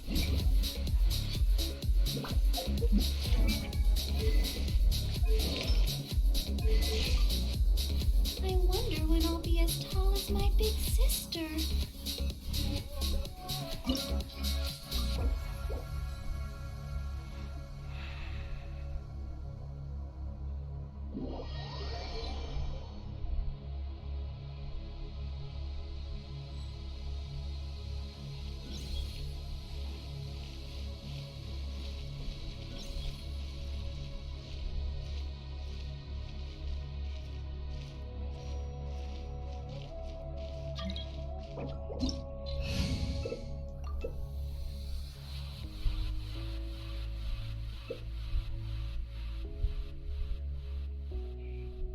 This opportunity is quite hard to come by. Well then, amuse me. Surrender is a valid option. I promise I'll be gentle.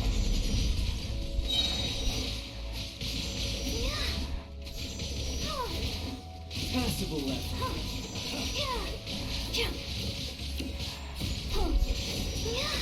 Passable left. Passable left. Not bad, not bad. Yes, I should take your notes.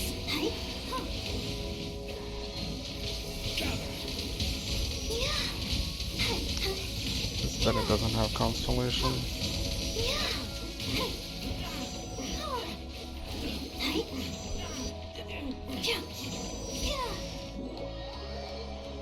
Makes me a little sad.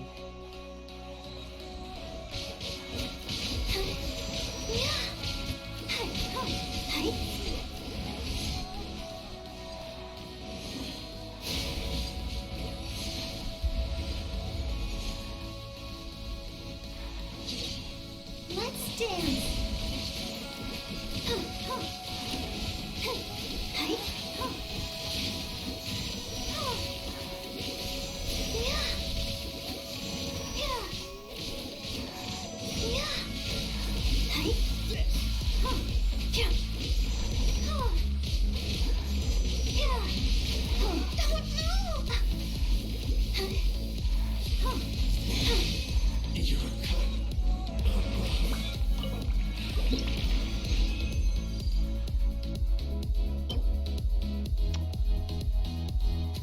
decent. Hot garbage. And the other dream solid. Nice.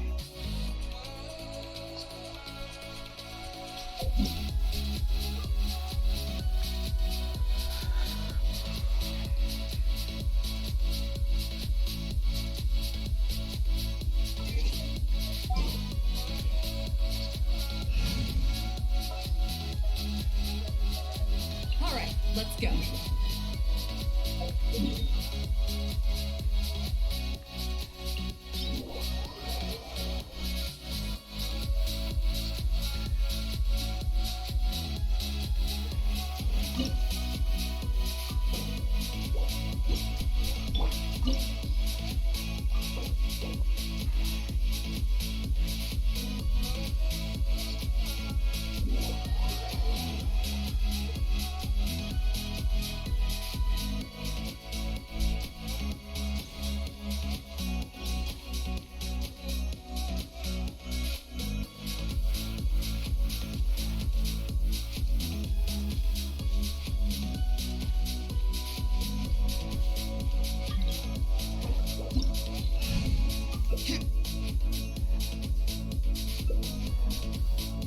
Guess we can rest a bit.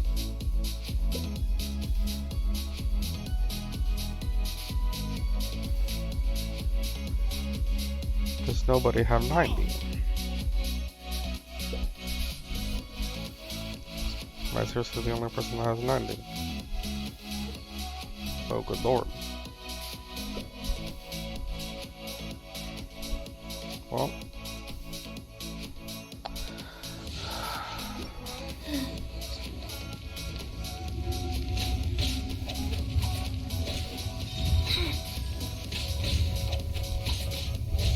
You dare overstep your mortal authority! Yes, I do. Adventure time.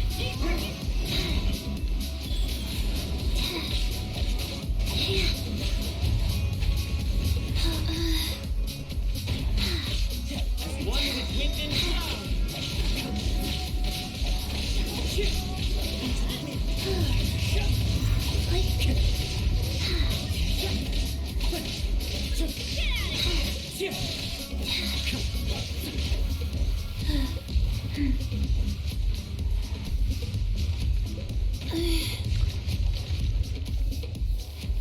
Did we skip an animation?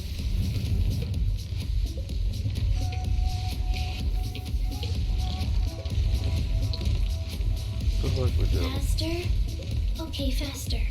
The enraged earth will not absolve you! And they're all dead.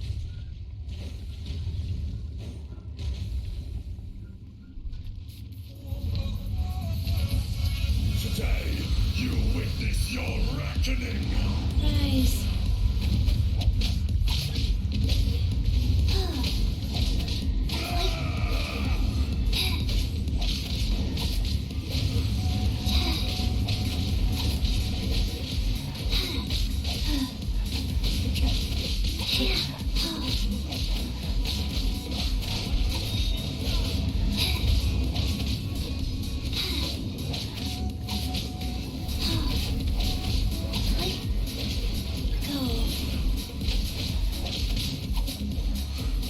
Run away! No atonement for 1,000-year pain!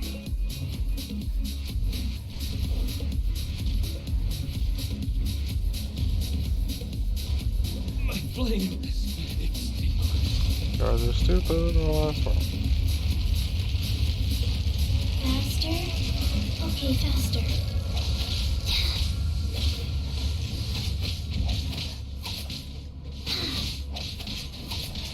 Come, experience an eon of suffering! If you were sorry, you would not have walked Okay, around faster. the rest Opening so walls far. of the Death Matrix. one with nature. His tail ran away from me. How is that fair? Clouds high. Birds come.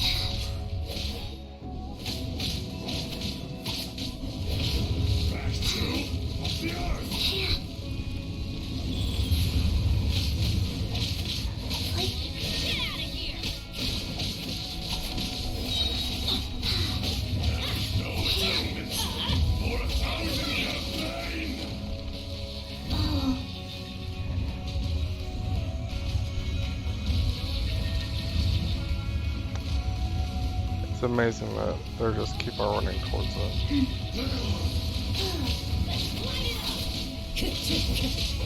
Let's light it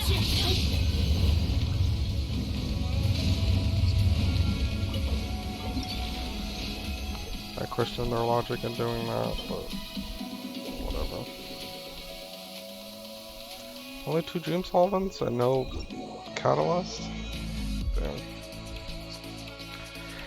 No prototype at all. Oh well.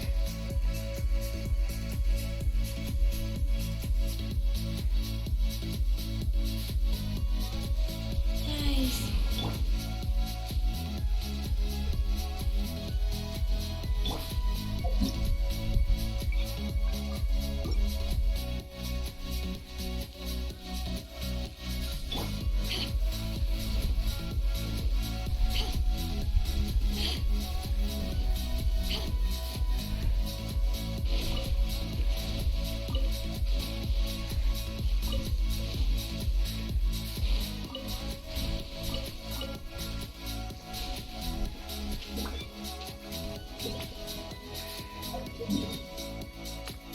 Alright. Let's go to...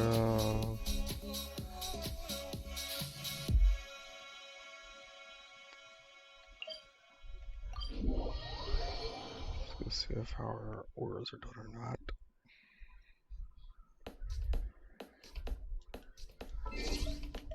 And then I think we'll have to quick tally up all this stuff.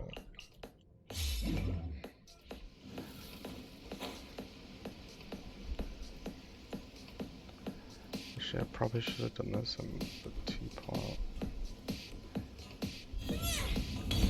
Oh well.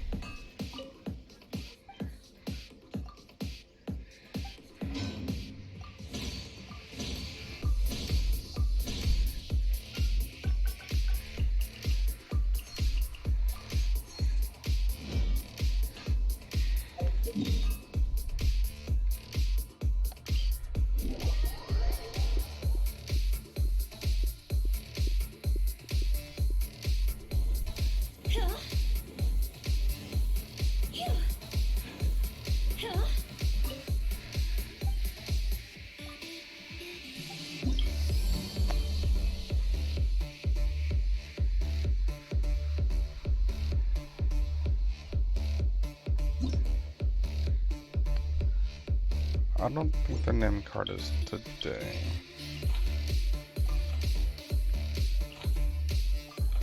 $40, $40, $40 is $120.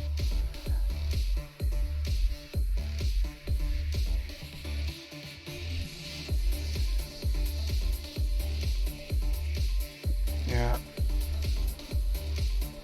I might get it with the quest experience.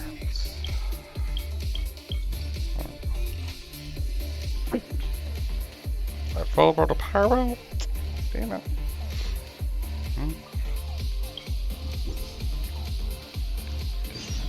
I guess we're going with...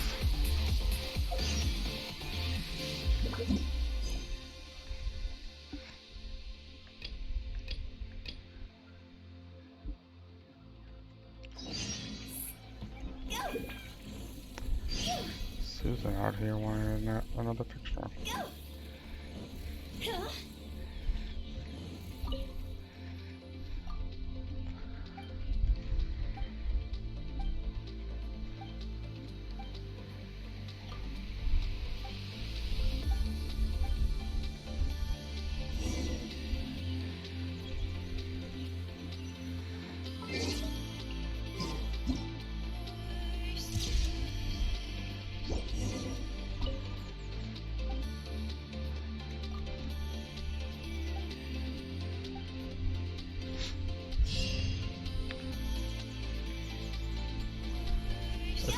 It's not the most...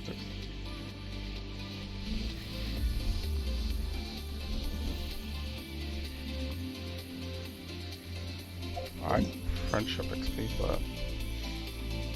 it's worth it to someone. Alright, let's go do... more ley line.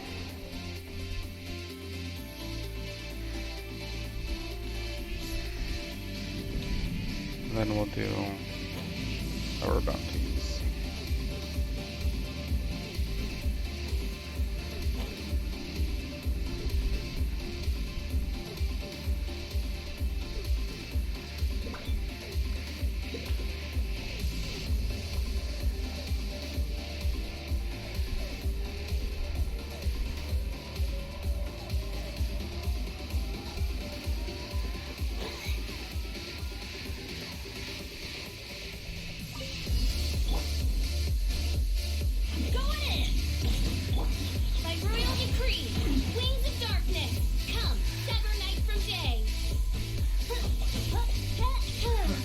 Another test subject.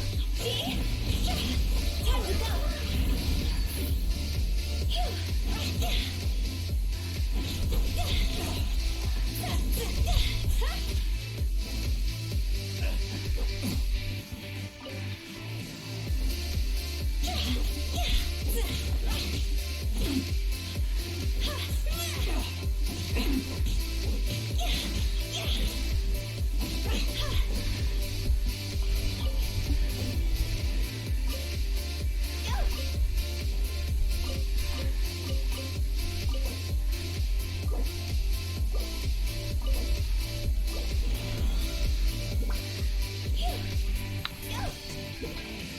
More to go.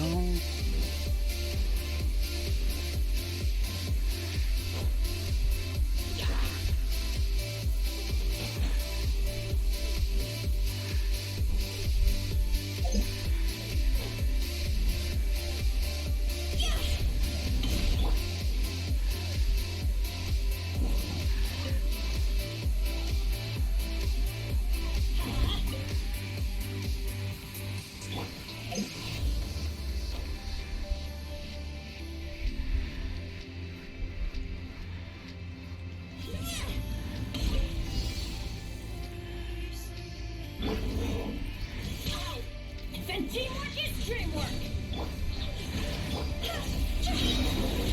Show's over.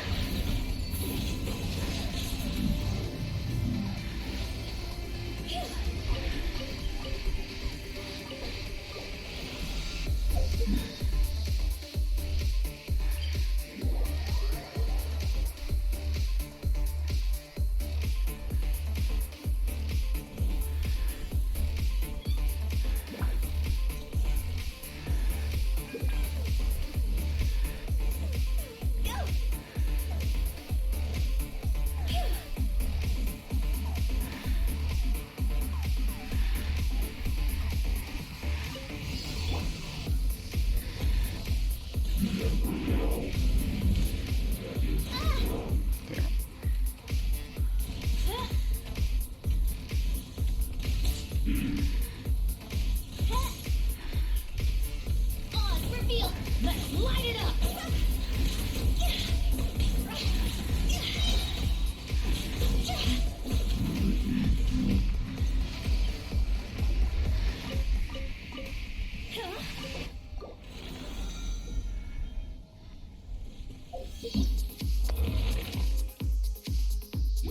Oh, that one.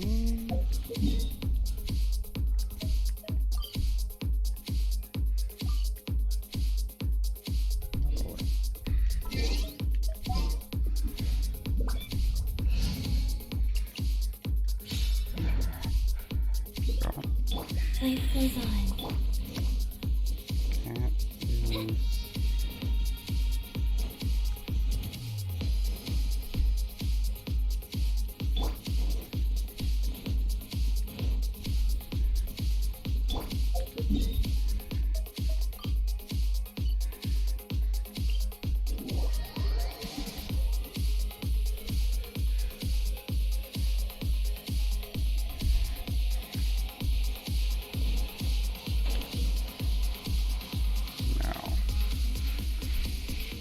Oh, it was this one. God damn it. Why couldn't it be the jellyfish?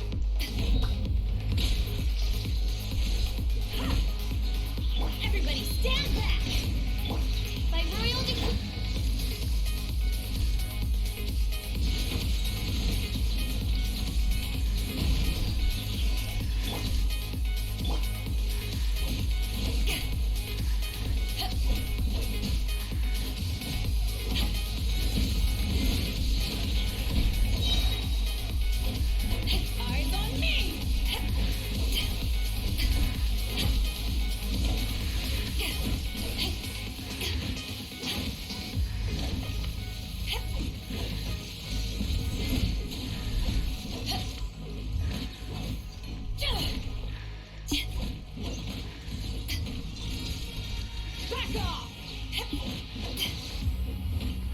Oh, I killed the other one. Oh, it's revealed. Didn't even realize.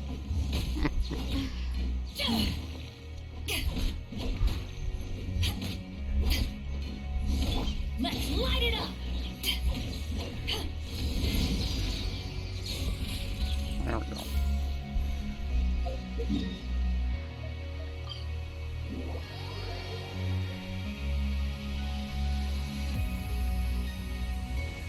We are right.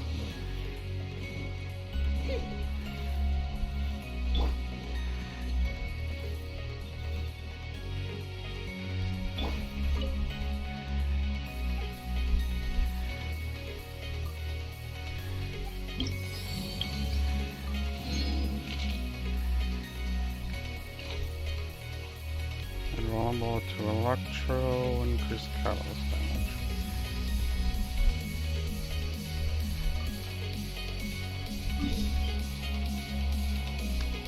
Oh, and it's over there?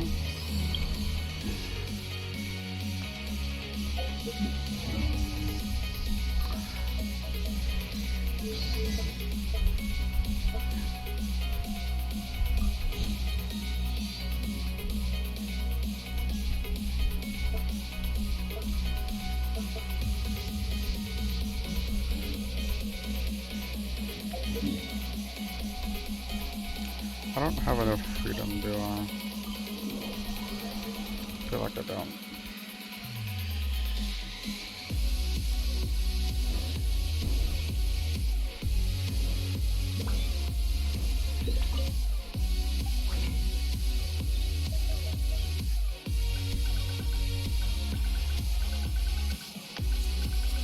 Nope. Window has used it all. Damn.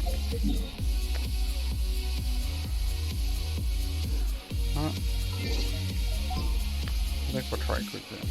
I mean, clear out. We can help.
It actually gave me crit rate.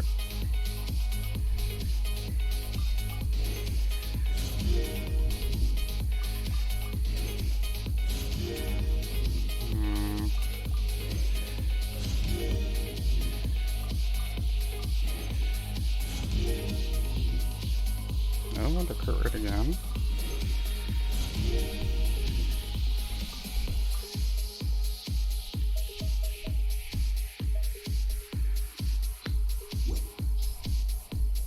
Well, that's not. That's a nice hat now. Alright, we'll use that one.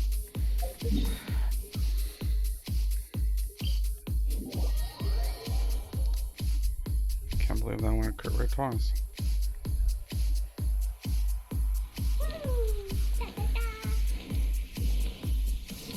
Alright, see how this goes.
Good cap.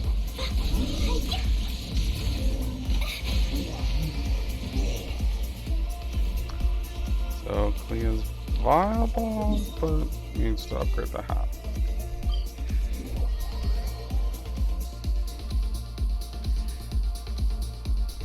Like, desperately needs to upgrade the hat.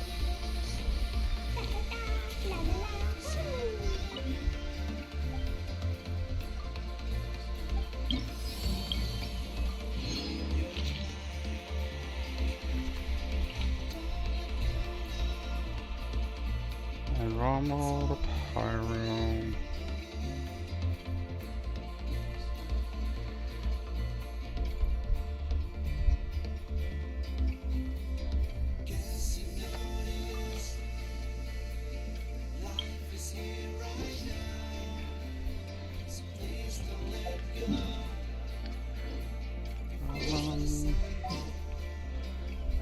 Guess we can use Beto. I trust you. Shouldn't be that difficult.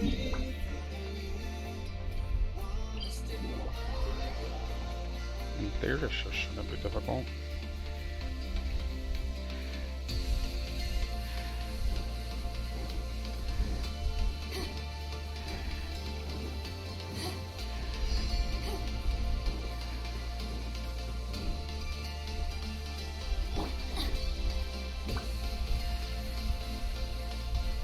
Going somewhere?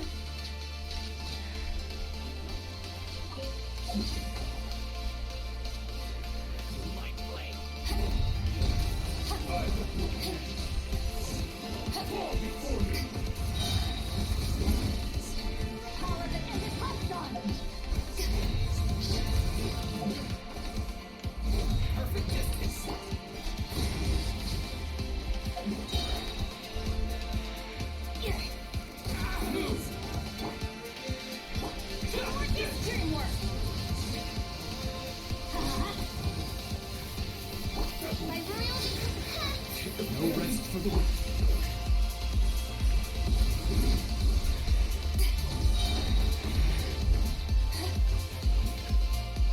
Let's get down to business. To ashes.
Life goes on.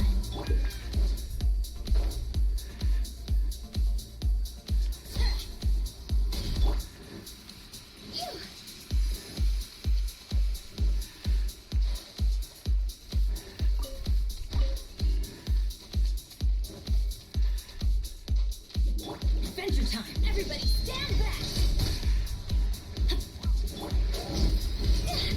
Time to go.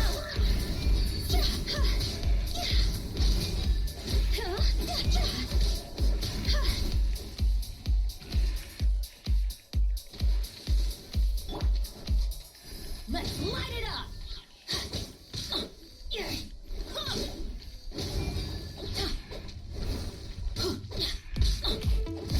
Get out of here.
Light it up! As you wish, mein Fräulein.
Nice.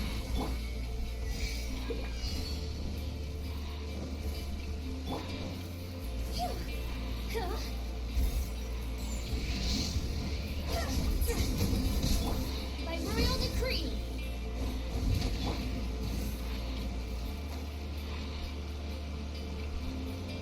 Yeah, shit.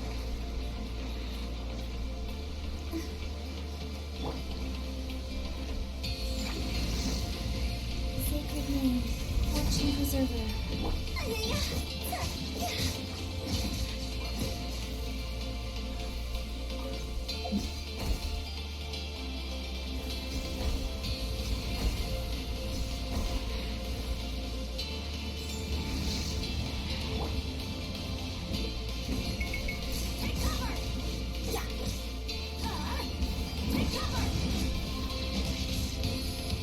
Oh, what did I...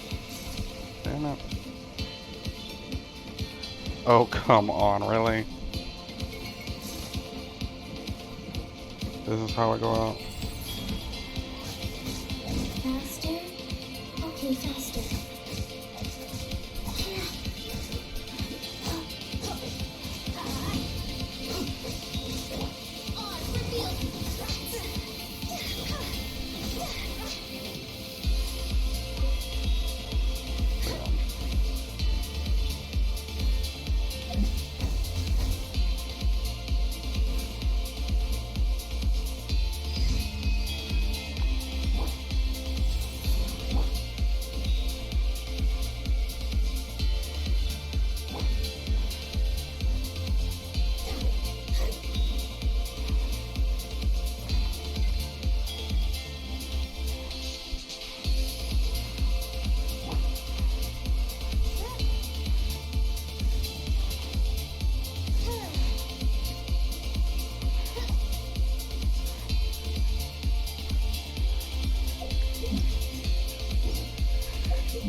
I thought.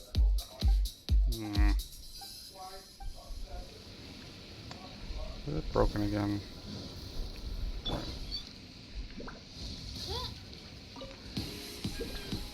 I gave the kid the sucker dongo. What do I do now?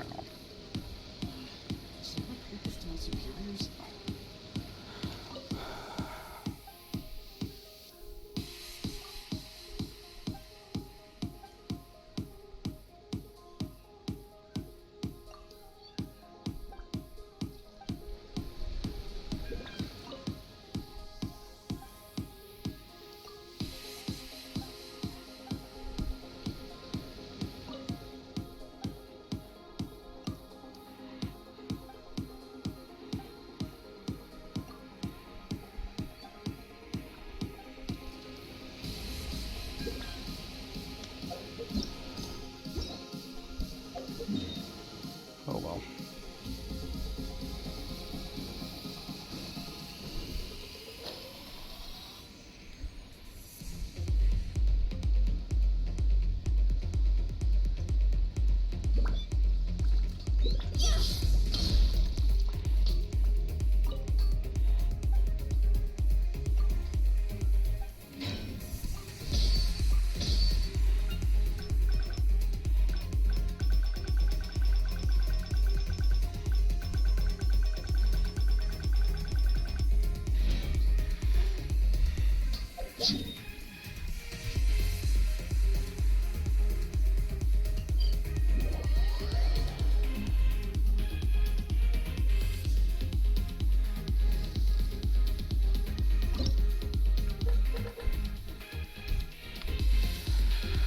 Position on the side release electric pulses to link up characters.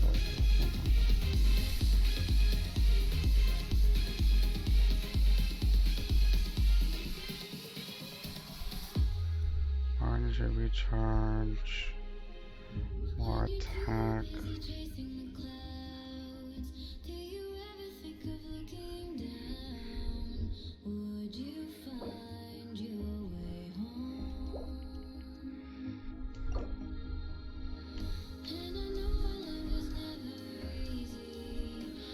So kill them fast while being connected. Easy enough.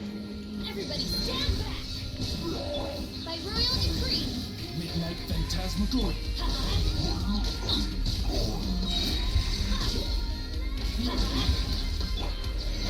Time to go!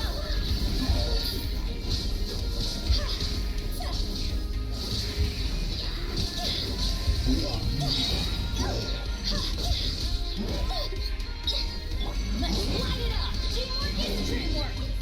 Oh, it sure feels like so. As you wish, sweet Fräulein. Team, star's over!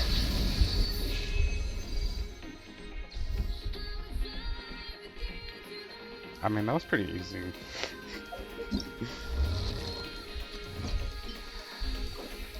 Was it overly easy because I have a child?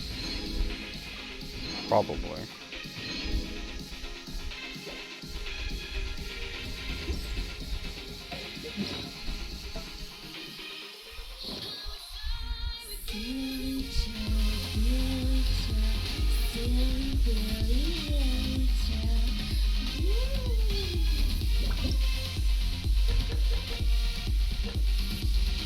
Huh? What does Okuden have?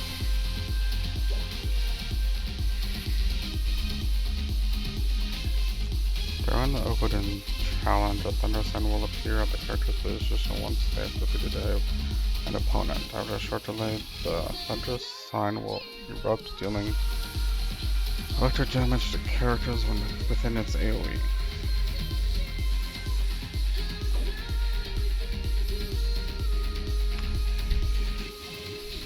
More opponents within less time.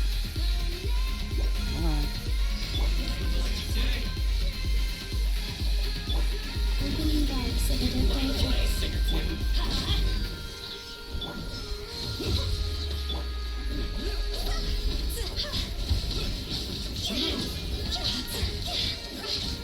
Everybody stand back!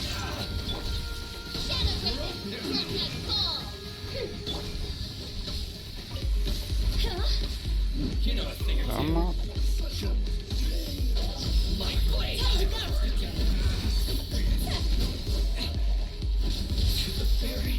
Lucky day.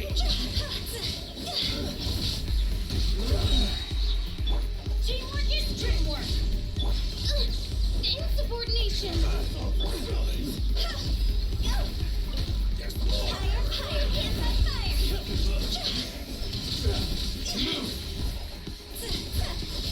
Wings of darkness. Help, sever night from day.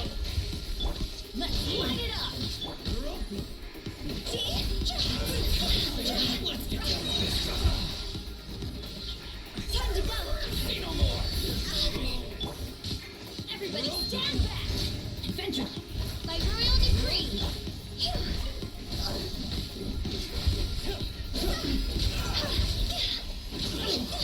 You know a thing or two. Whoa, how's this? Higher, higher, hands on fire. Lucky day. I'm going in. Midnight Phantasmagoria. You're open. Say no more. Go.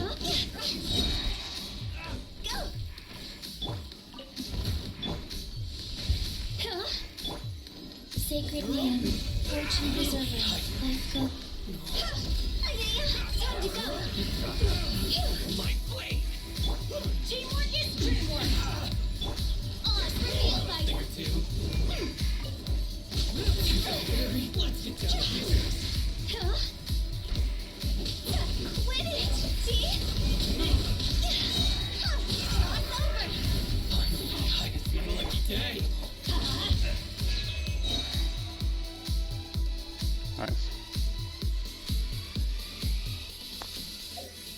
See me.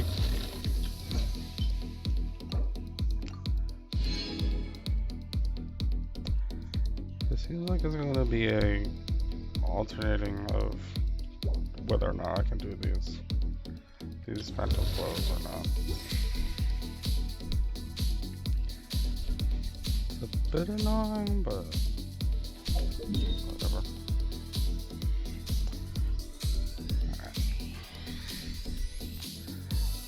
I want to know why this kid won't give me the world quest.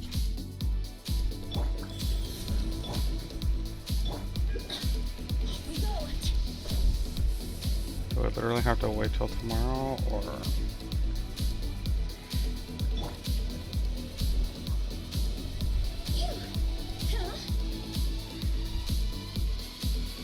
I think I may have to literally wait till tomorrow. A bit annoying. Not gonna lie. Oh well, I can deal with it.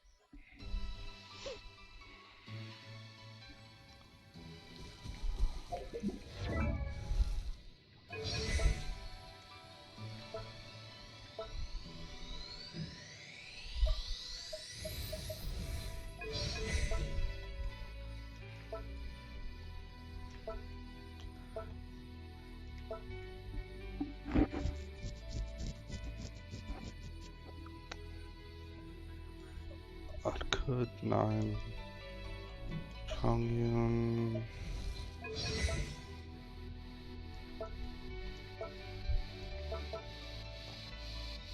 More freedom.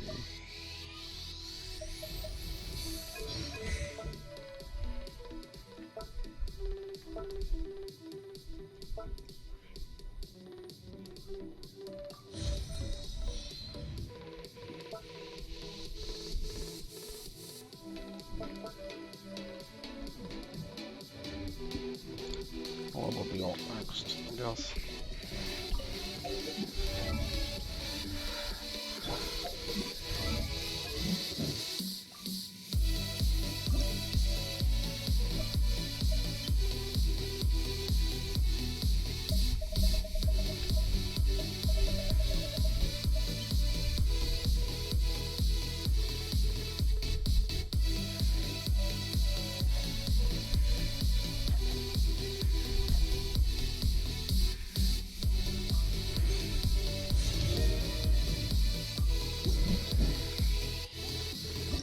think I quite literally don't have enough ore. Material block.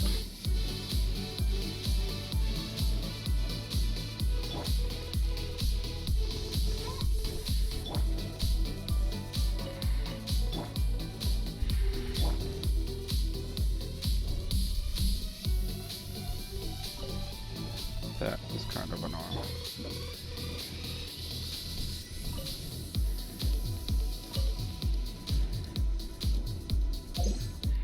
Run with the wind.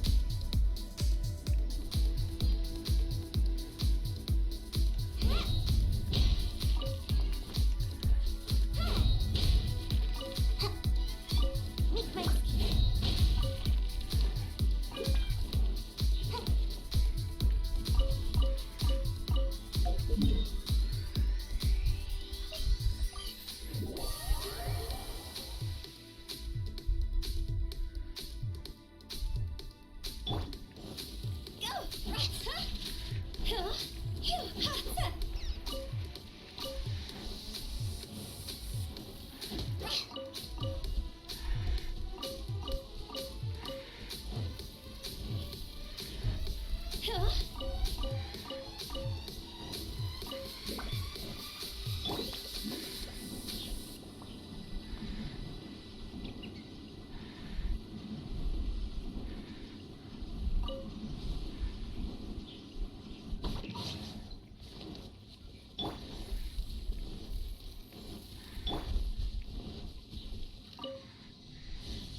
Check how much slang it was healing.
Weak place.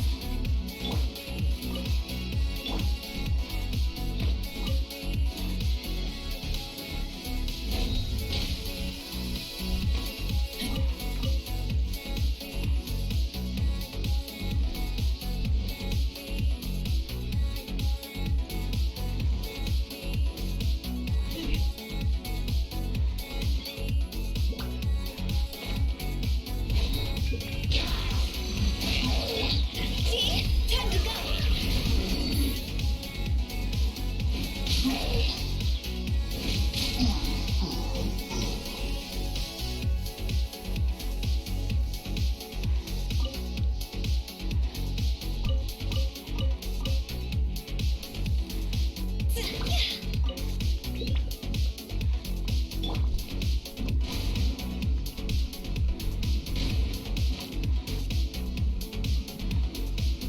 Right, catch me.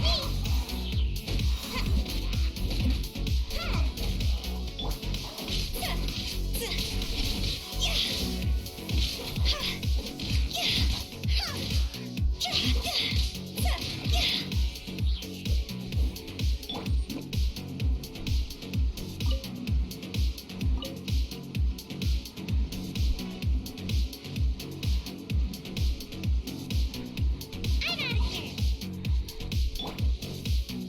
Huh? Phew. Go.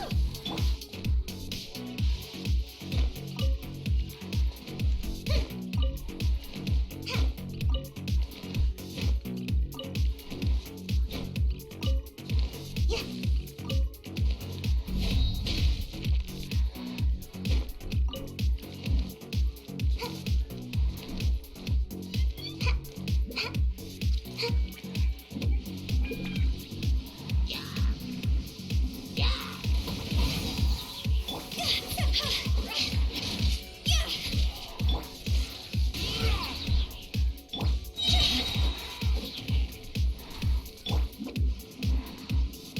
Can't catch me.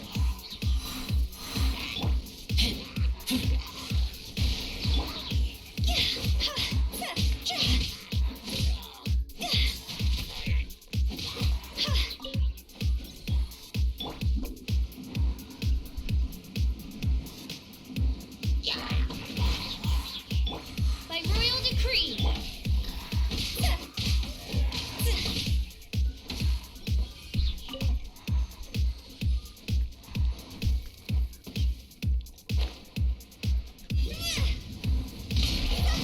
Higher, higher, hands on fire.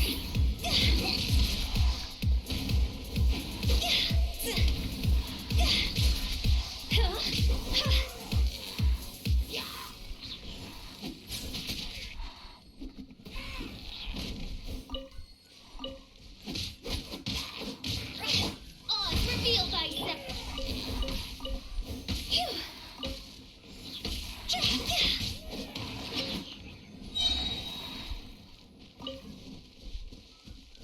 Go.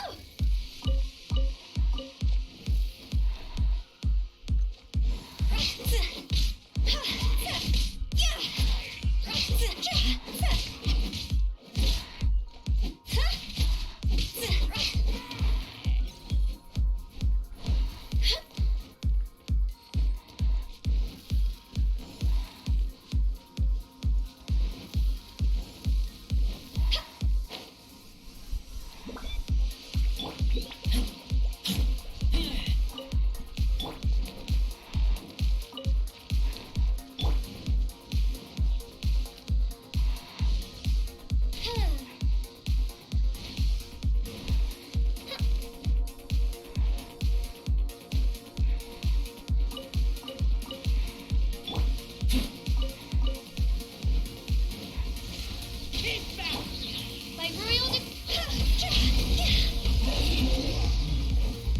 Shot's over.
that 15-15?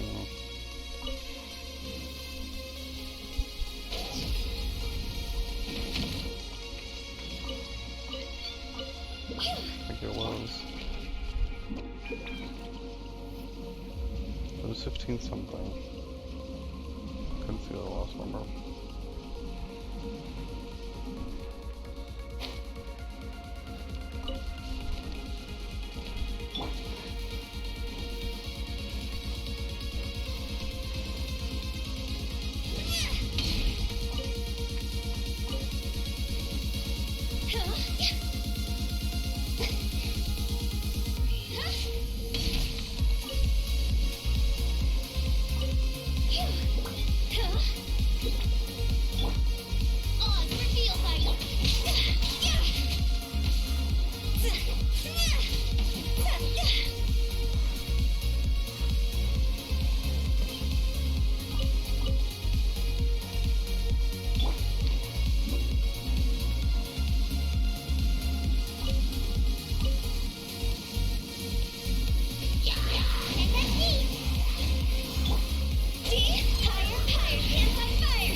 It's like 8 hits.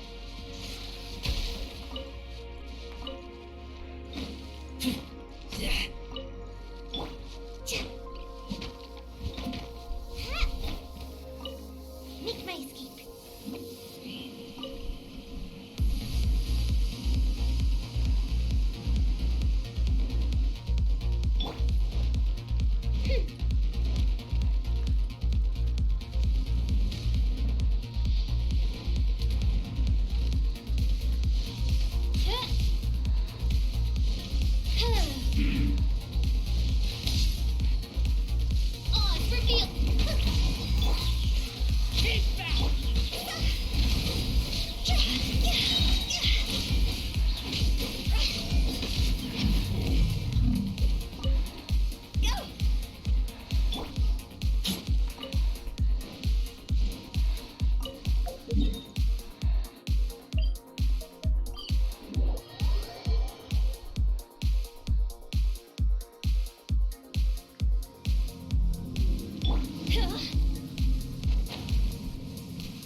Why did they charge already?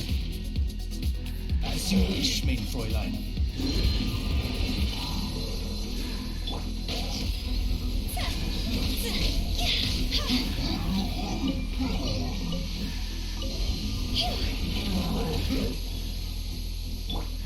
Ninjutsu! Gotta dash! See? It's over!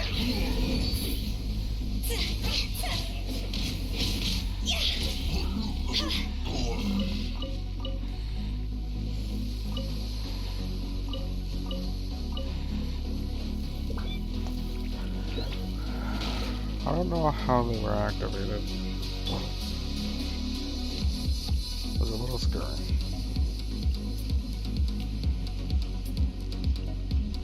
Away I go! Ain't gonna lie.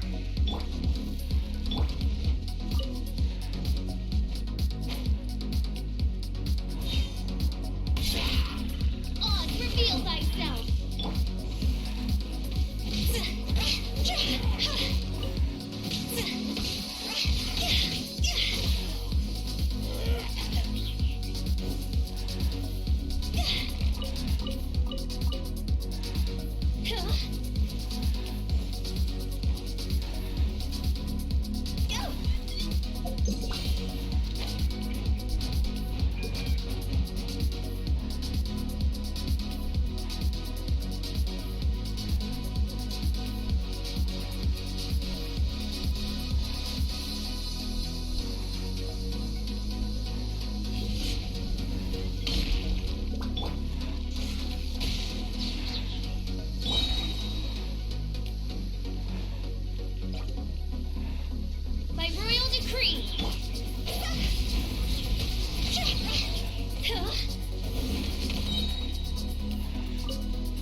Oh, it was 15-15.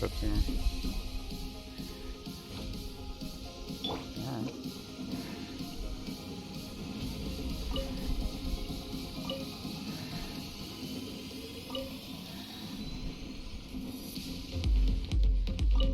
Weak race.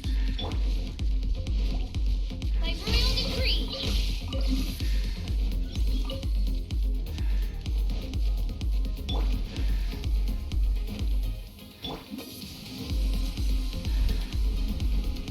Can't catch me.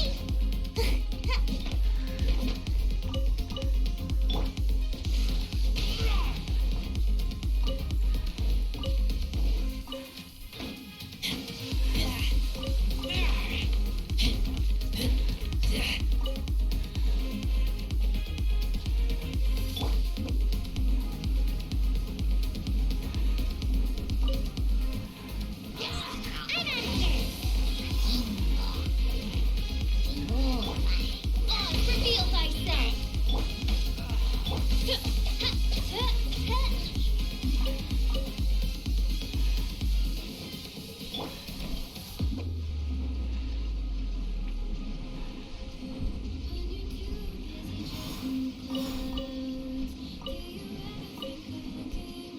And the wig. Would you find your way home? And I know our love was never easy. And I want for you to feel dreams, but it breaks me. 'Cause I know you want, I would never let you.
Can't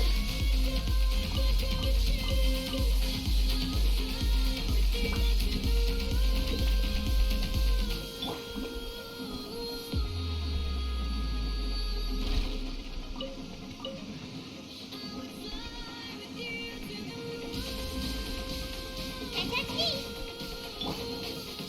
Go.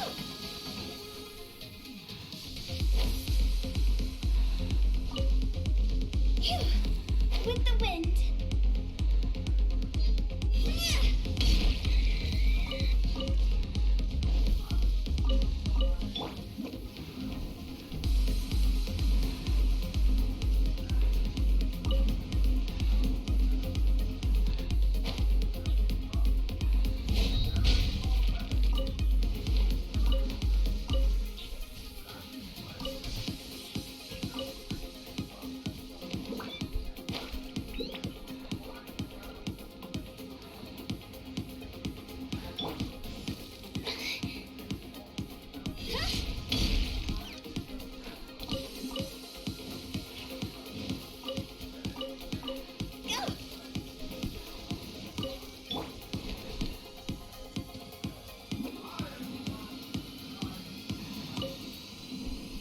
Can't touch me. Huh?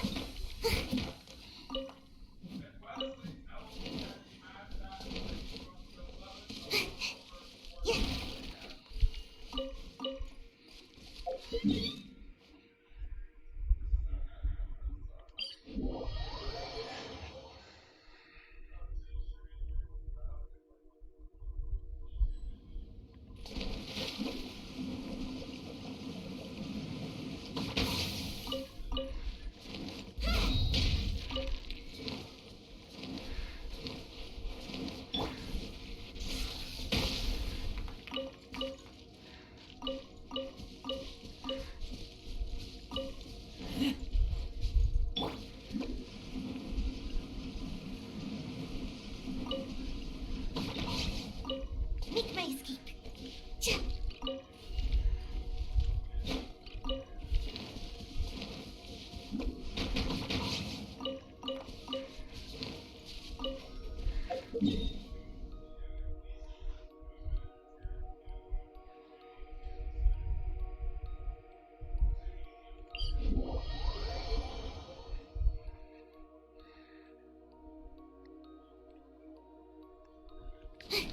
Make my escape. I don't remember if these reset on the same day or not.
How did I miss the other one?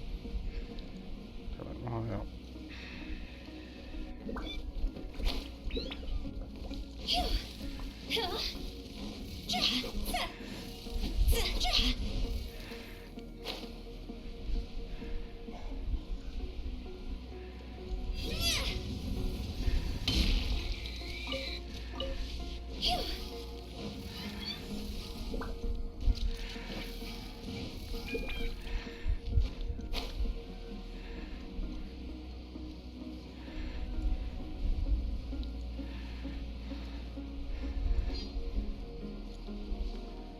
Another resin recharged.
Level 7.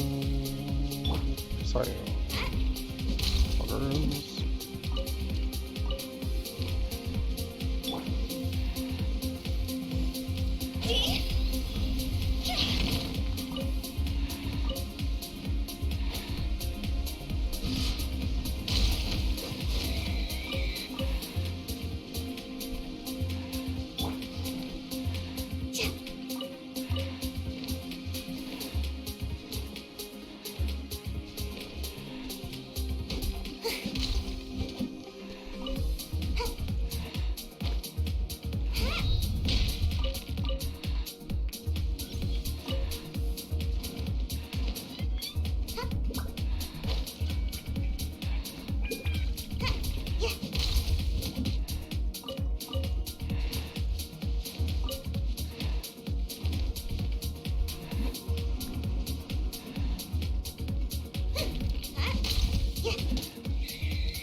Nick Maisky.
Finally going the unusual. Hookers. Oh, it's revealed.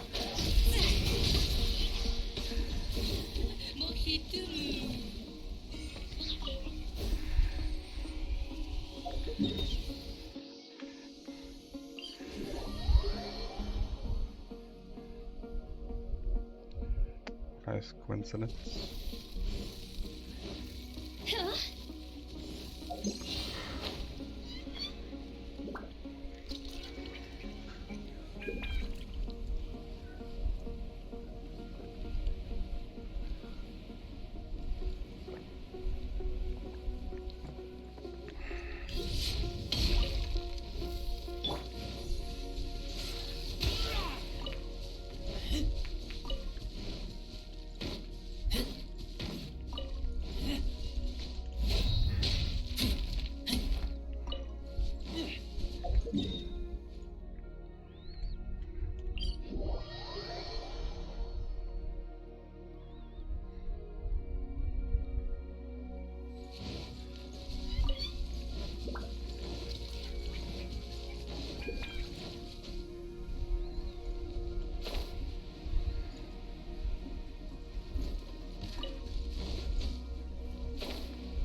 comes out to bathe in sunlight.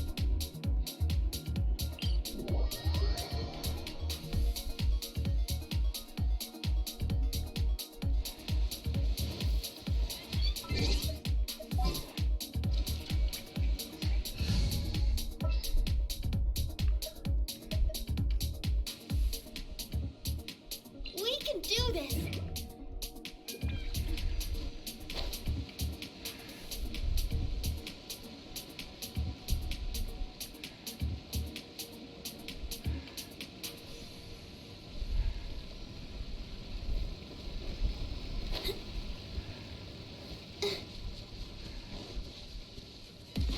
I'll protect us. Hi.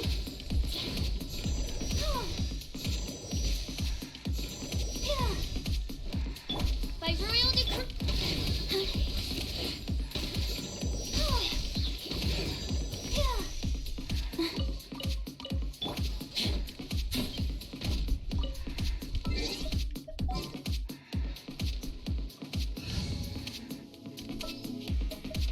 Send one, send them all.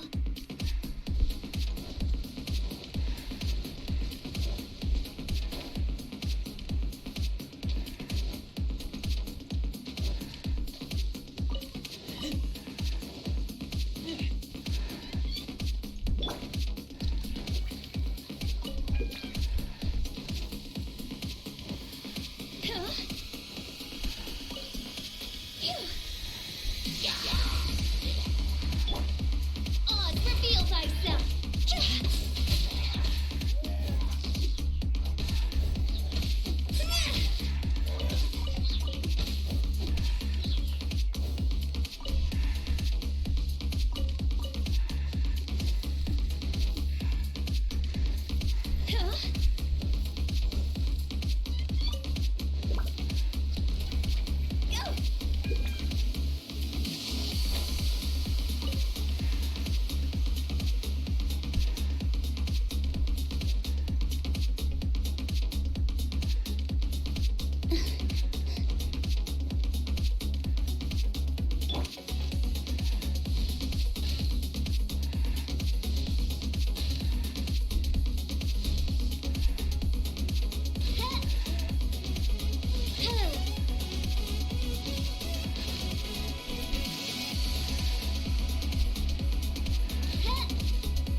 I trust you.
Come with me.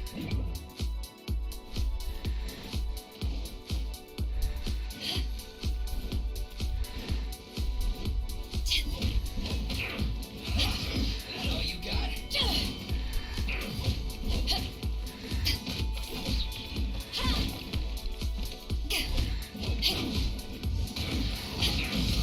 You can't run. Well, try. Don't be a killjoy. We won't get you. I miscalculated.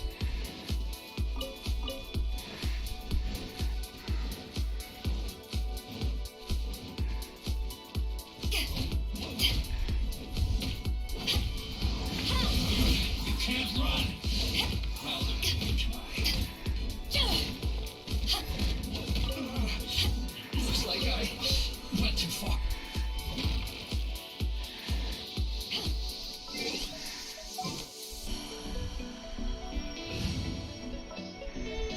Good eye.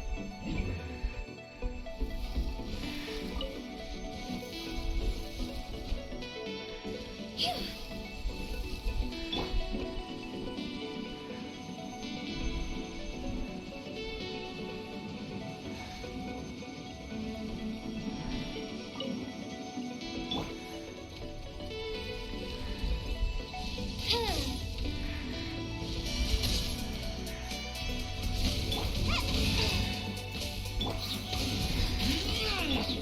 This isn't good.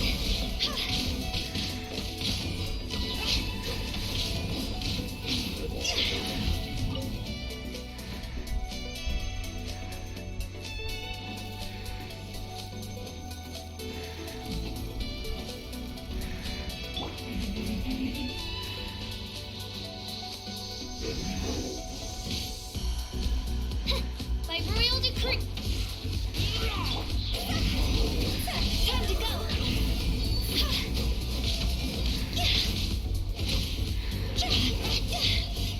Go. Phew.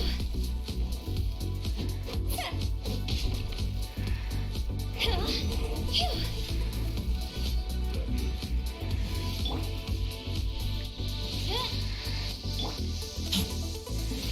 Keep back.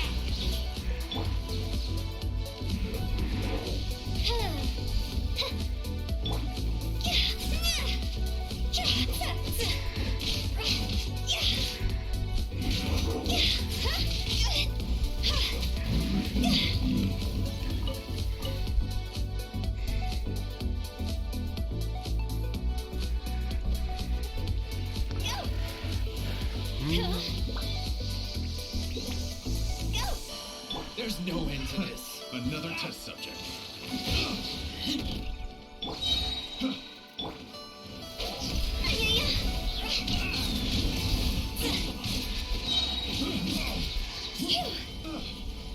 Higher, higher, hands on fire.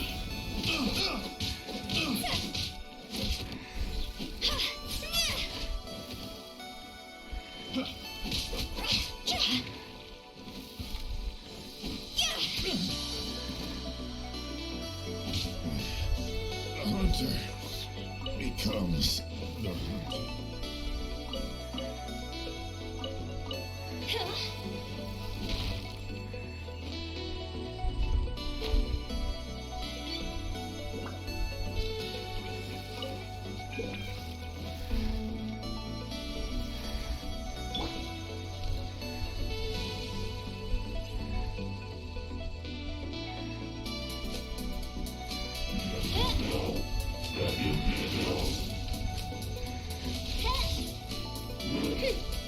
Odds revealed.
close.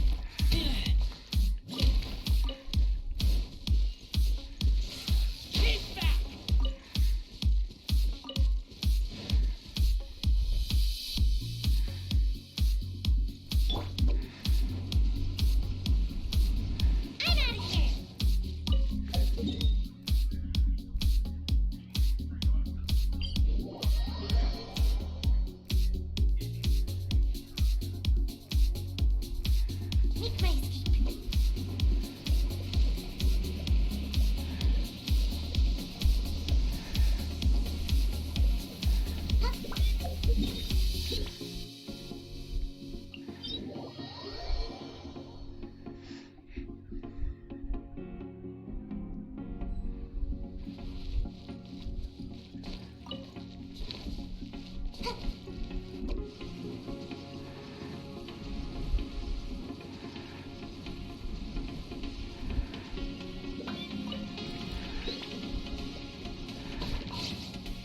Make my escape.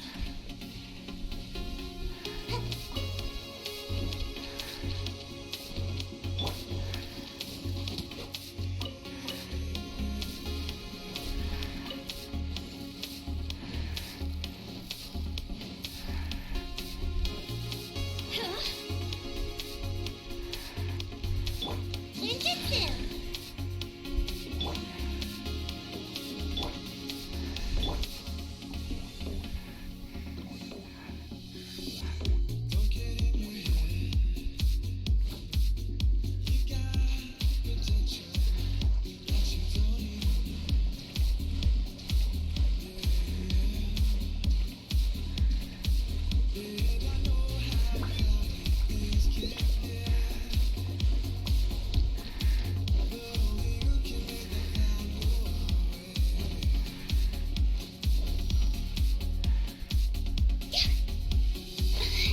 How did he spot me from there?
heard the sound of it hitting me, but I didn't take damage. Alright. Don't question it.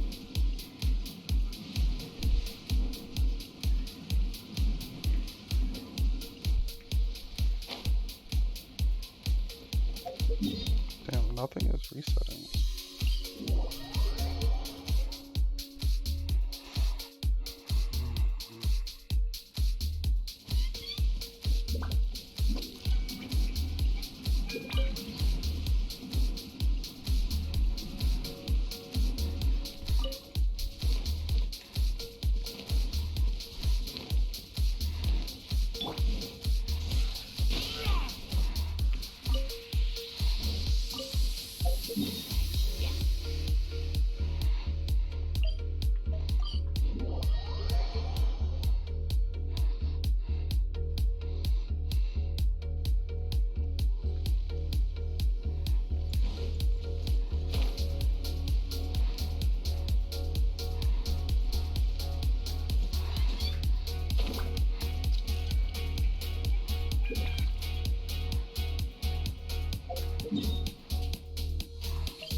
Damn, nothing here?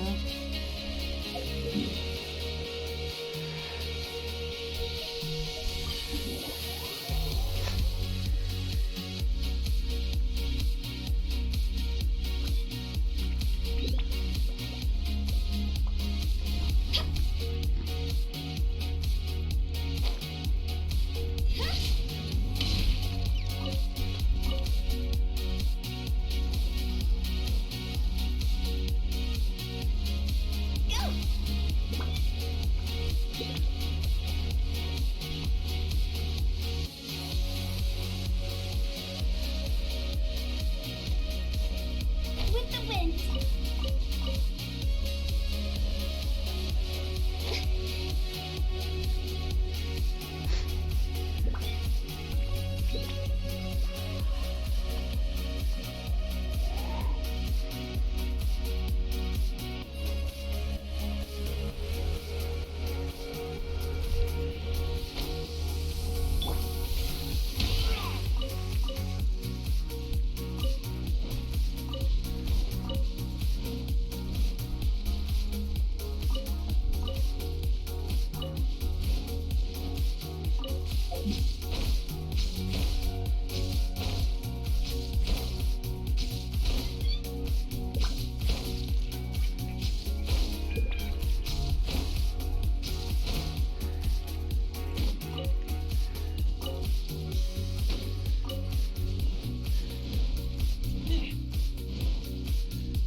I noticed that the island is more developed now. Has more textures on it. It's cool.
Make my escape.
Oh, the horror.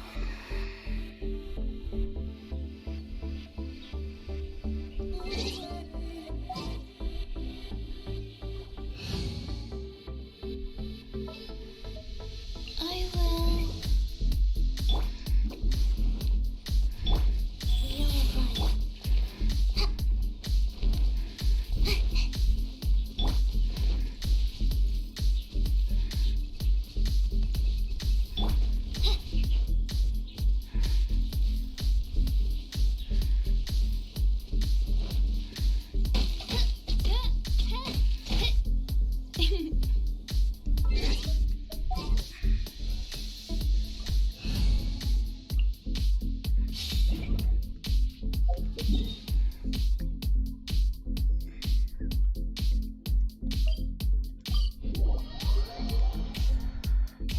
this is all my call for here for today. Hope you guys enjoyed the stream. I will see you tomorrow. Or yeah, tonight at 7 p.m. Pacific.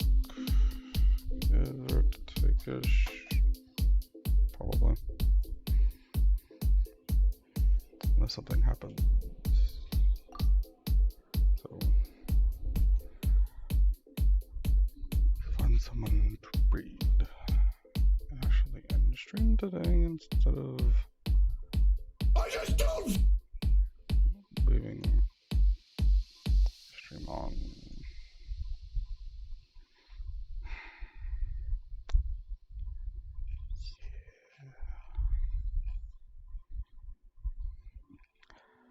I'll make sure I actually end today. Though I don't know how it restreamed again.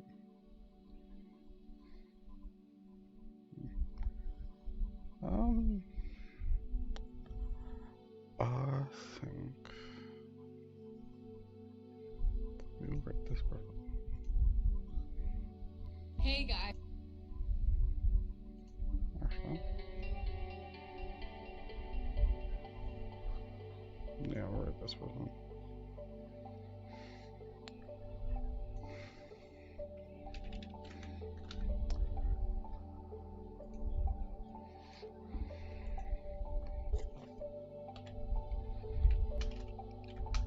Yeah, I'll see you guys tomorrow evening, or tonight evening.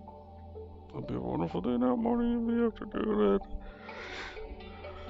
See you later, have fun. Enjoy your time without me.